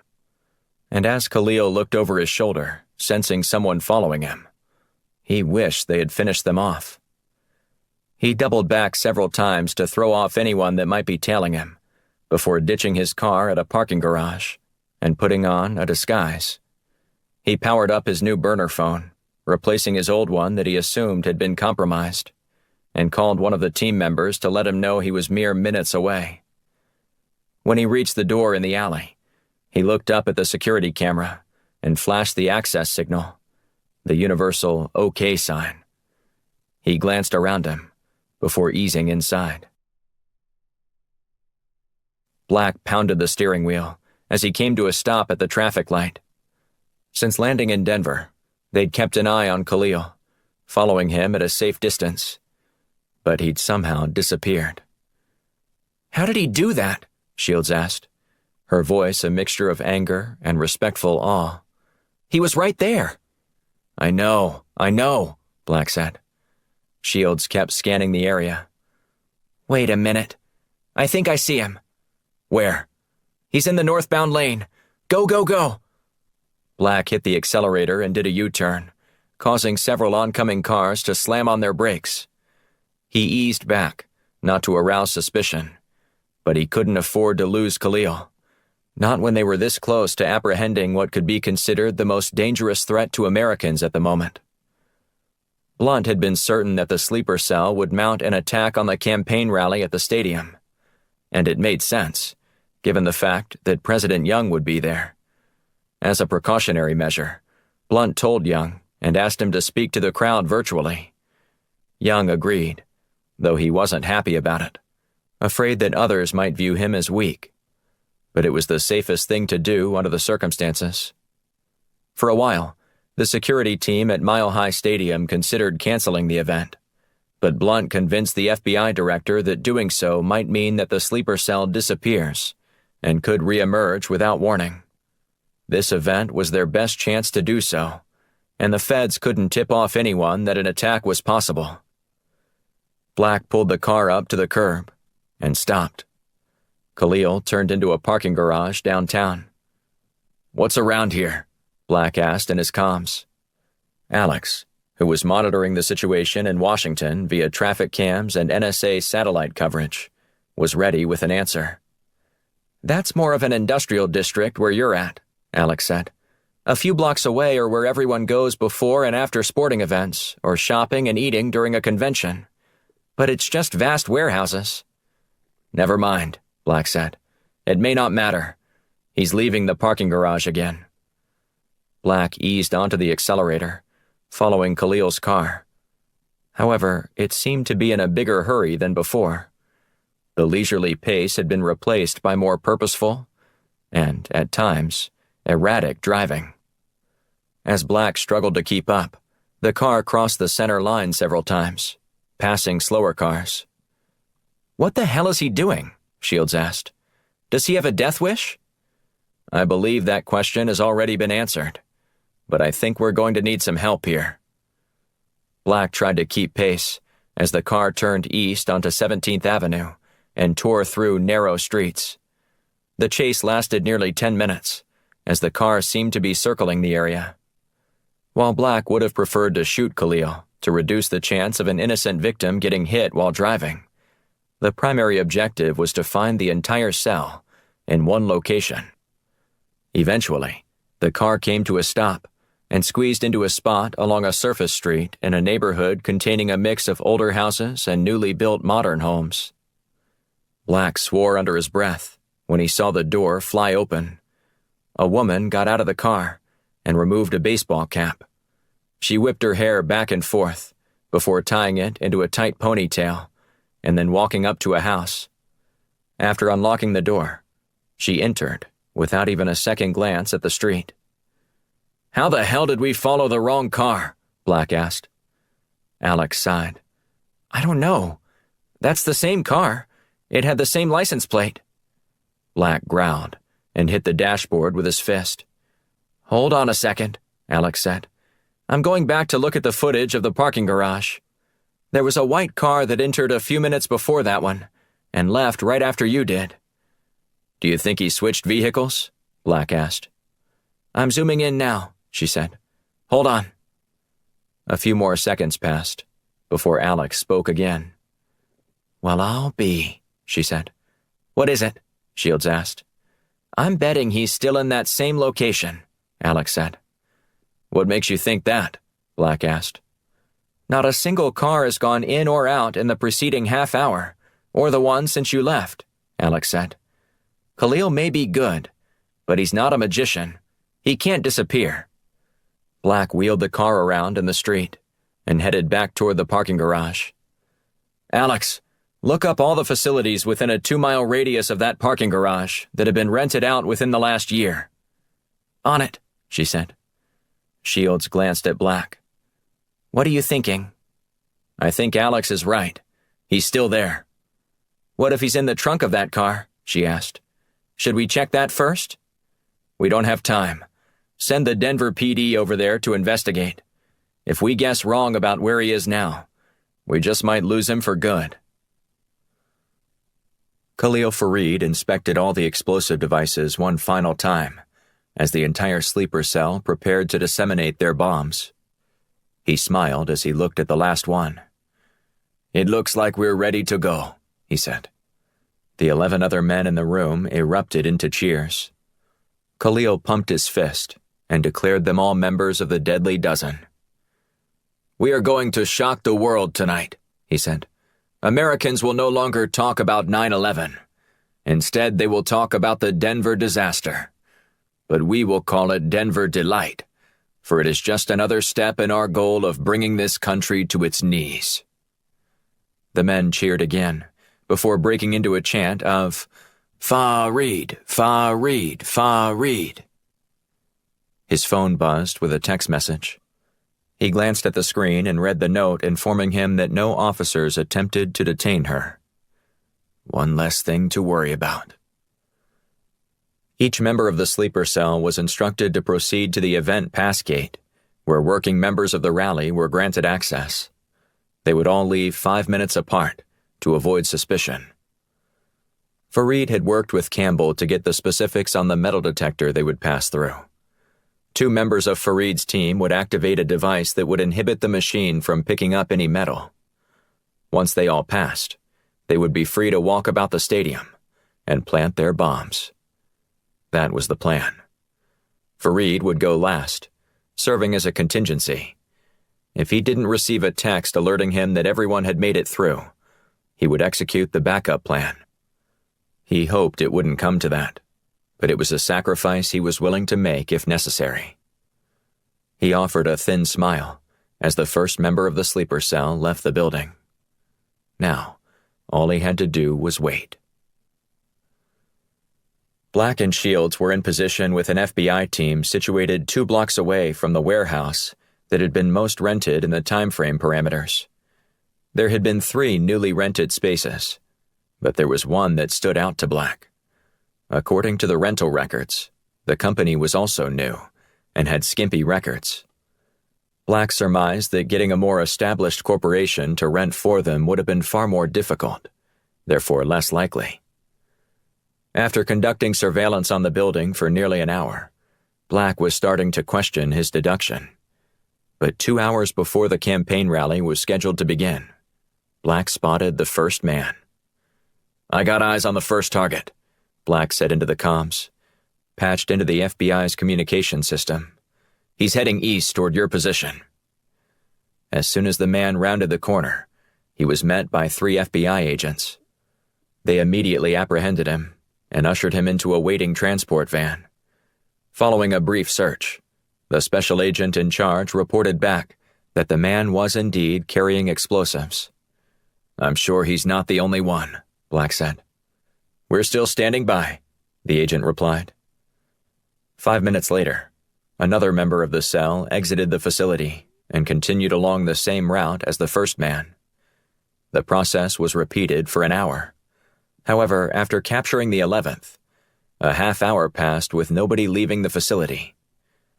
Black shook his head, fighting the sinking feeling in his gut. "Are you sure none of the men you've detained look like the picture of Khalil Fareed that I sent you?" "Negative," the special agent in charge replied. "And I can't get any of these guys to talk." "We need to move in," Black said. "I'm not sure that's wise," the agent said. "At this point, we don't have a choice," Black said. "I know there's at least 1 cell member we haven't detained. There could be an ambush awaiting us." Black shrugged. "With all due respect, sir, I don't operate out of fear. My partner and I will go in first if that puts you at ease.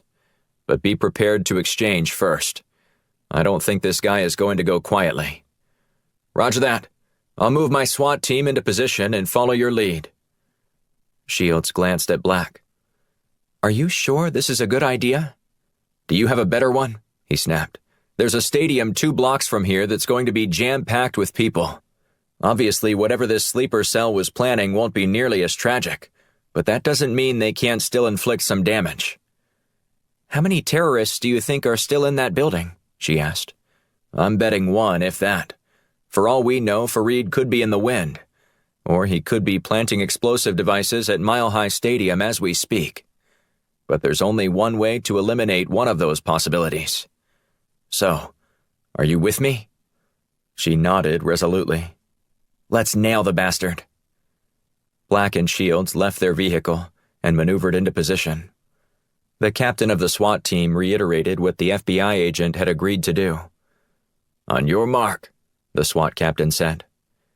Black nodded and looked at Shields. "You ready?" "After you," she said.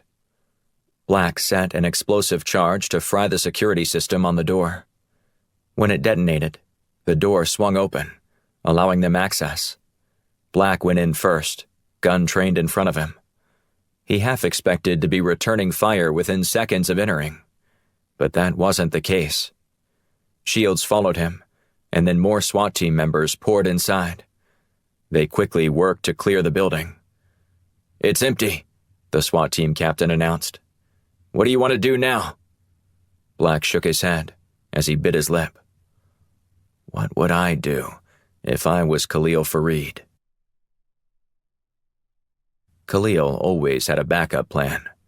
It was in his nature to hope for the best, but plan for the worst. For weeks, he was confident that they would be able to pull off the deadliest attack on American soil. But then, the wheels started to come off. Someone got careless with someone else who was careless, and a big mess unfolded. There were days when he never heard anything and thought the sleeper cell would be fine. If only he hadn't gotten careless. He should have never let his relationship with Campbell get as far as it did.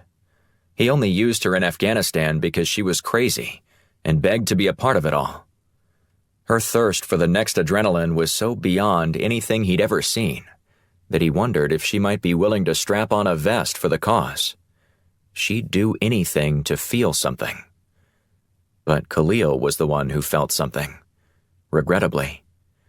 He couldn't resist her allure. Her beautiful body that was just as jaw-dropping as anyone he'd ever seen in those forbidden magazines. Her magnetic personality. Her insatiable quest to experience new things. Yet he didn't hesitate to shoot her. He wished he hadn't shot her so quickly, so resolutely. But he had to. Nothing could compromise the mission. Nothing. Despite expressing his concern to those higher up the chain of command at Al-Shiri, they'd gone too far to turn back now.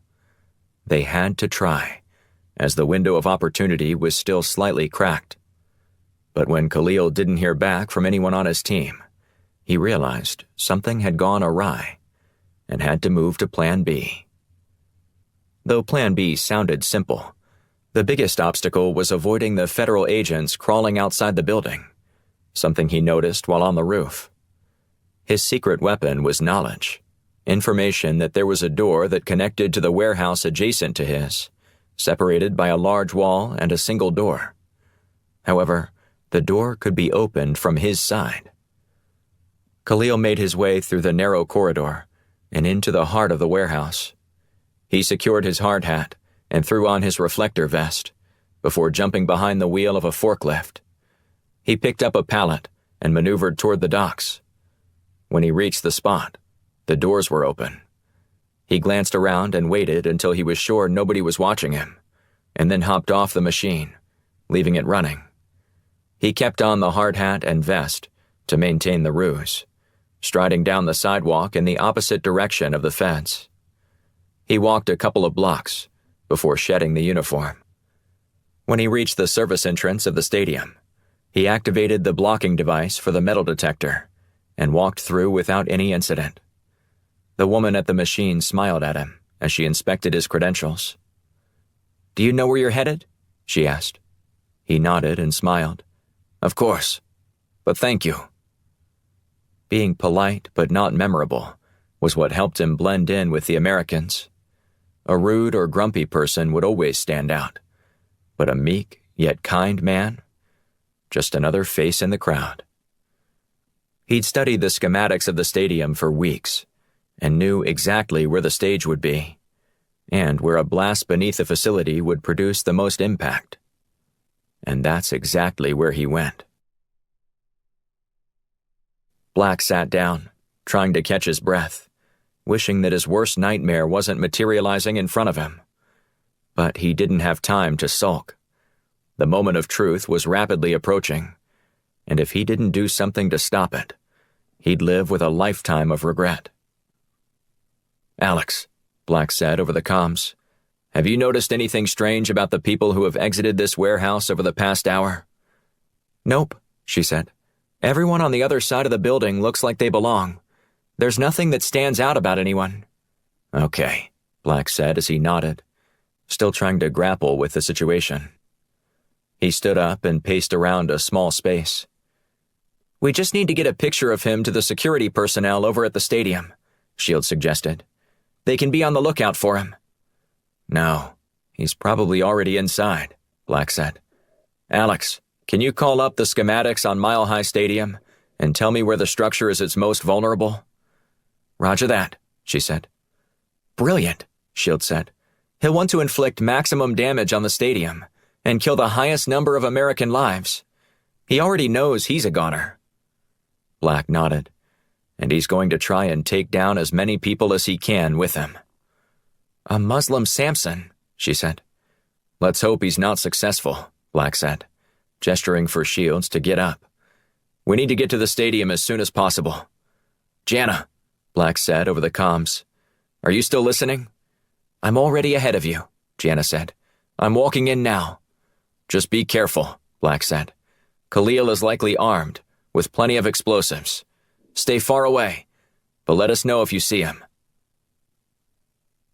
Khalil checked his watch. The festivities had already begun, and he tried to figure up how long it would be before President Young graced the stage. However, the MC of the campaign rally never mentioned what time the president would appear, likely to keep the audience in suspense. But Khalil couldn't wait, given the way federal agents arrested the rest of his crew. He made his way down a set of stairs, reaching the bowels of the stadium. Around the edges were locker rooms and some storage space. But directly beneath the field, Khalil found offices and other special power rooms. A system of heating coils was buried beneath the surface to dry out the turf in icy and snowy conditions. Beneath that was where Khalil wanted to be, more precisely beneath the corner of one end zone. Finding the perfect spot was tricky, but he'd rehearsed this moment so many times in his head, it felt like déjà vu. All he had to do now was wait for when the night's most important speakers took the stage. He slumped to the ground on a paved concourse, leaning his head against the wall.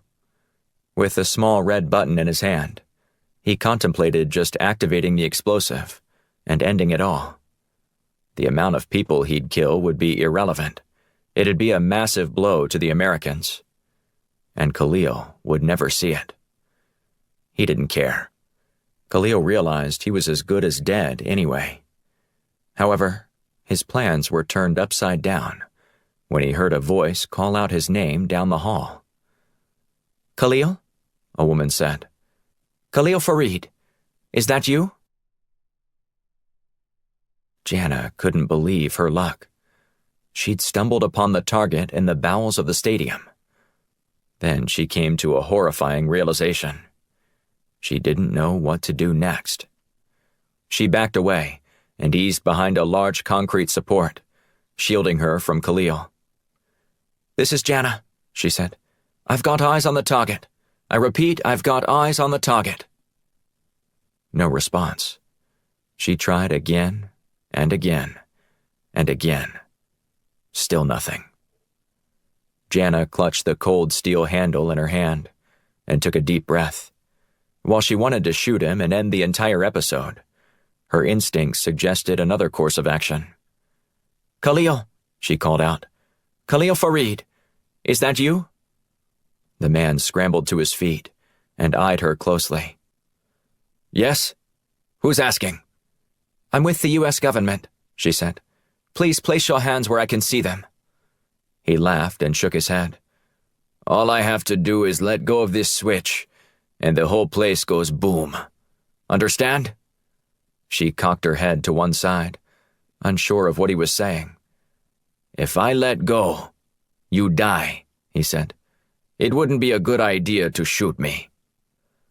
As she tried to process the information, he started racing toward her. Jana wanted to shoot back, but she couldn't.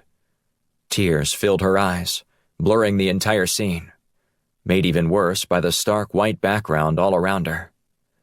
She fired a shot, but it was a half-hearted attempt. However, Khalil stopped. "Do I need to remind you that if you hit me, we both die?" he said, gesturing for her to lower her weapon. She held her ground, aiming her weapon at his chest, center mass, just like Shields had taught her. "You can't kill all those people." "You're not going to stop me," he said with a grin. "Think again," she said. Before she could move, she heard an engine roaring toward her location. The noise reverberated off the tight space, echoing and amplifying the sound. Her angst rose, and she turned to see the source. It was nothing more than a motorized cart, operated by someone on the maintenance staff. By the time she turned back around, Khalil was right up on her. He grabbed her arm, aiming her pistol upward. Then he spun her around, wrapping his arm around her neck. With his other hand, he shook the weapon free and kicked it aside. The man driving the maintenance cart noticed the kerfuffle, but kept driving, apparently uninterested in getting involved. Jana began to cry, pleading with Khalil not to kill her. "You should have minded your own business," Khalil said, "because tonight, you will die." Black sprinted around the concourse beneath the stadium. His attempts to hail Shields and Jana on his comms had failed. Some type of interference was preventing him from getting a signal. With his gun trained in front of him, he stayed tight against the rounded wall that matched the oval shape of the structure above. Had the president been on site, the facility would have been crawling with Secret Service agents under the stadium. But without Young present, it was a virtual ghost town. As Black neared the end of the stadium where the stage was set up, he thought he heard a faint cry over the roar of the crowd. He stopped and listened again. There it is. After a few more meters, the source of the cries came into focus. Jana had been captured by Khalil. Black studied the scene for a few seconds, determining that neither of them had a weapon. He moved into the open and initiated contact. "Khalil Fareed, let go of her if you want to live," Black said. Khalil laughed and held up his left hand. "Do you know what this is? It's a dead man's switch. As long as I keep my finger on this button, I know what a dead man's switch is," Black said. "Then you know if you shoot me, then we'll both die," Khalil said. "Shoot him," Jana said, her eyes attempting to communicate something. Black froze, unsure of how to proceed. Khalil laughed again. "Your friend is smart." "Shoot him," Jana said, her eyes wild and intense. He noticed that she wasn't struggling against him, but had her hand in her pocket. The rest of her body was nearly motionless. "Trust me," she said after a few more seconds. Khalil smiled as he looked directly at Jana. "Do you have a death wish too?" "If what you say is true, we're all dead anyway," she said. "What difference does it make?" Before Khalil could answer, Black pulled the trigger. The bullet zipped through the air, but it felt like an eternity to Black. If he missed, he'd never forgive himself. But if his hunch was wrong, it wouldn't matter, because they'd likely all be dead anyway. Khalil was struck in the head and teetered for a moment before toppling to the ground. Black watched as the man's body crashed against the concrete floor, his hand still clutching the device. Then, after a few seconds, his fingers fell off the trigger. And nothing happened. "Come quick," Jana said as she stood over his body. Black stared slack-jawed but relieved as he ran. He stopped as he reached Jana before embracing her. "How did you—" "It's a jamming device I brought," she said. "It scrambles all radio frequencies. When I noticed that his switch wasn't connected with a wire, I figured I could jam it." Black knelt next to Khalil's body and unbuttoned his jacket, revealing an explosives vest. He didn't intend to commit suicide initially, Jana said. That was set up to be affixed to the side of a structure somewhere and detonated some distance away. Guess he got desperate, Black said. But he died of failure, thanks to you. Jana's lips quivered as she looked at the body. Are you all right? Black asked. She bit her lip, shaking her head subtly. Next time, I'd rather just stay in the van. You did great, Black said. Now, let's go find Shields and get this mess cleaned up. Chapter 41. Washington, D.C. J.D. Blunt stood when President Young entered the room in the basement of the White House. A Secret Service agent gave a cursory glance around the space before leaving the two men to talk in private. Blunt and Young shook hands before settling into chairs across from one another over a glass coffee table. Blunt took a deep breath before speaking. Let me begin by saying, No, let me be the one who begins this conversation. With an apology, Young said. I should have trusted you, no matter what. Before President Michaels' death, he expressed some mistrust about your team, but all the briefings suggested otherwise. You did go out on a limb for me to get me out of FBI custody, Blunt said. Yeah, but not until there was overwhelming evidence that you were being set up. And I can't tell you how sorry I am. If I hadn't applied some pressure on the Bureau to release you, there's no telling how this situation might have turned out. Look, I appreciate the mea culpa, but I don't blame you. I'm just glad at the end of the day that we caught the terrorist and busted the ring that was enabling terrorists to sneak into the country. Young leaned back in his chair. There's only one thing I'm curious about. What's that? Why did you lie to me? Why did you tell me this was all about Secretary Hatcher's death, when it really wasn't? Blunt shook his head subtly. I didn't know who I could trust, but it was apparent to me that someone on the inside had information and was funneling it to bad actors. I couldn't risk anyone knowing that we were actually trying to pinpoint the mole. And while I'd like to promise you that I won't ever lie to you again, I might need to. But I can pledge that any future lies will only be to protect the country. Young shrugged. That's not exactly what I want to hear, but I can't argue with your results. So, do I need to start cleaning house at the CIA now? From all our digital forensic analysis, everyone involved in parceling out that information is dead, Blunt said. Campbell Morgan used her access to Senator Neal to plant malware on his computers to access confidential reports and highly classified information. She logged on as him to gain entry into the CIA's files, and then passed the information along to Khalil Fareed. With both Miss Morgan and Fareed dead, we believe the breach has been effectively closed, but we will keep an eye on it to make sure nothing else happens. So they didn't have any inside help? Not as far as we can tell. Miss Morgan used her family's close relationship with Senator Neal to get a job working on his campaign. To be honest, she would have made a hell of a spy if she had a chance to learn how to tame her desire to live on the edge. Young shook his head.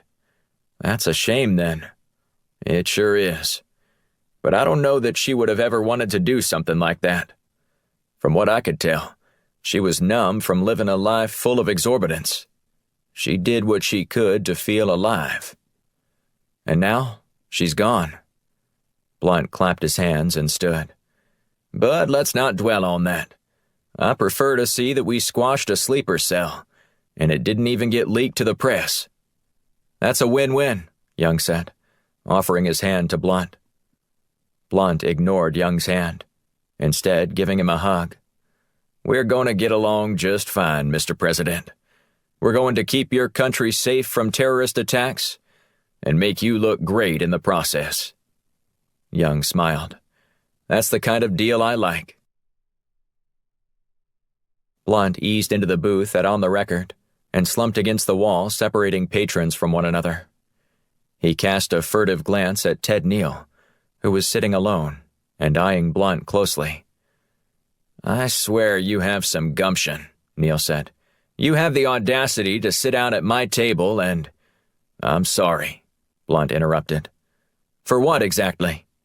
"For everything," Blunt said. "I thought you might be involved somehow.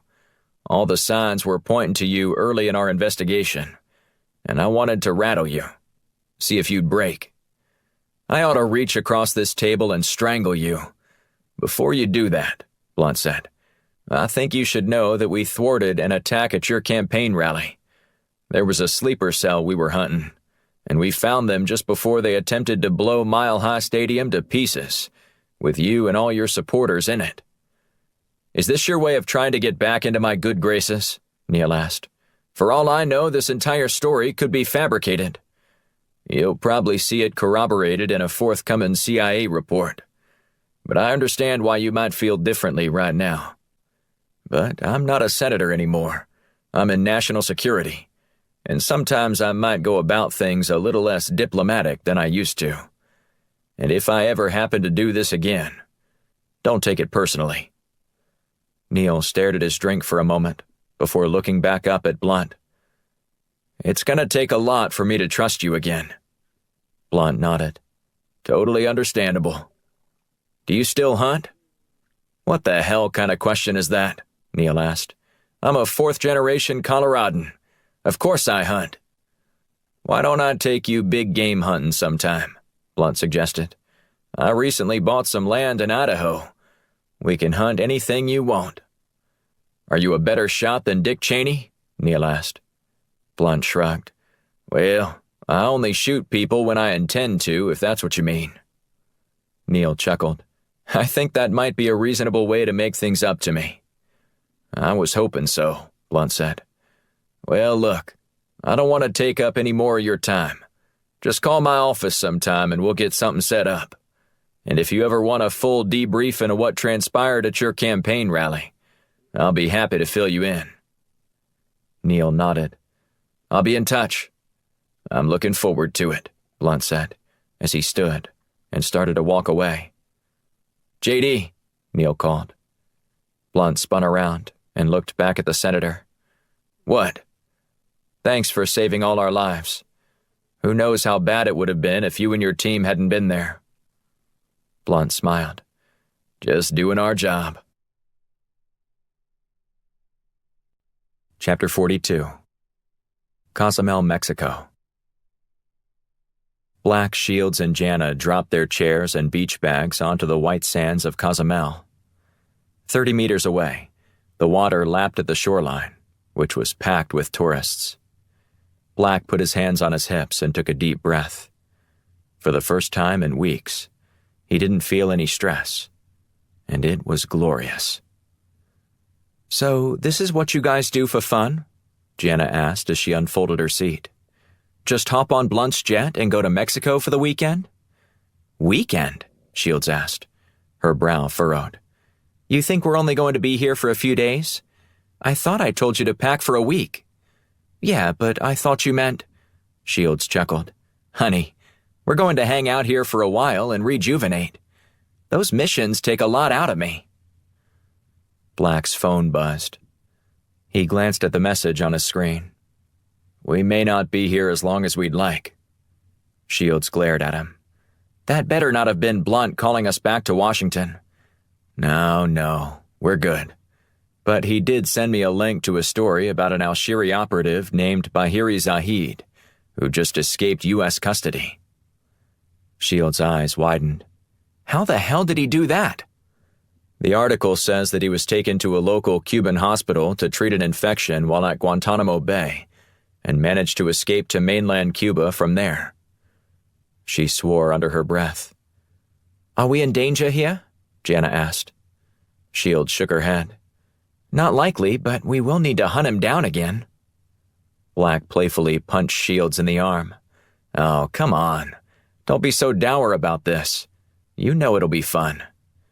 "You and I have an obvious difference of opinion about what fun is," she said. "Perhaps. But I happen to know you enjoy catching terrorists," Black said. "I also enjoy having a man apply sunscreen on my back," she said as she held out a bottle. Black sighed and took the tube from her. "You know, You're not the only one who enjoys this." He squirted a dab onto his hands and rubbed the lotion together before applying it to her back. "Well, maybe I can have you be my cabana boy all weekend long," Shields said. "Oh, did you think I was referring to myself?" Black asked. "There's actually a group of teenage boys over there who are all watching with piqued interest about 20 meters to our left. I'm sure a few of them wouldn't mind relieving me of these duties this week." Shields jabbed Black in the ribs, eliciting a groan. "Are you two always this much fun?" Jana asked. "I just want this on record," Black said, pointing at Shields. "One day this woman is going to shoot me. And when that happens, Jana, you'll know who to charge with my murder." Shields grabbed a handful of sand and yanked on the back of Black's swim trunks. When he tried to get away, she dumped the sand into his pants. He sighed and walked to water. "You're going to pay for that, Shields," he said over his shoulder. After he thoroughly rinsed away the sand, he returned to their spot and sat down. He pulled his hat low across his face and cast a glance toward Shields. He smiled when he caught her looking at him. Black couldn't wait to catch another terrorist with his partner. This concludes Honorable Lies, Book 6 of the Titus Black series, written by R.J. Patterson. Performed by Kyle Tate. The executive producer is Eric West. Copyright 2020 by R.J. Patterson. Production copyright 2022 by R.J. Patterson. Be sure to look for Book 7 in the Titus Black series, Power Play. Thanks for listening.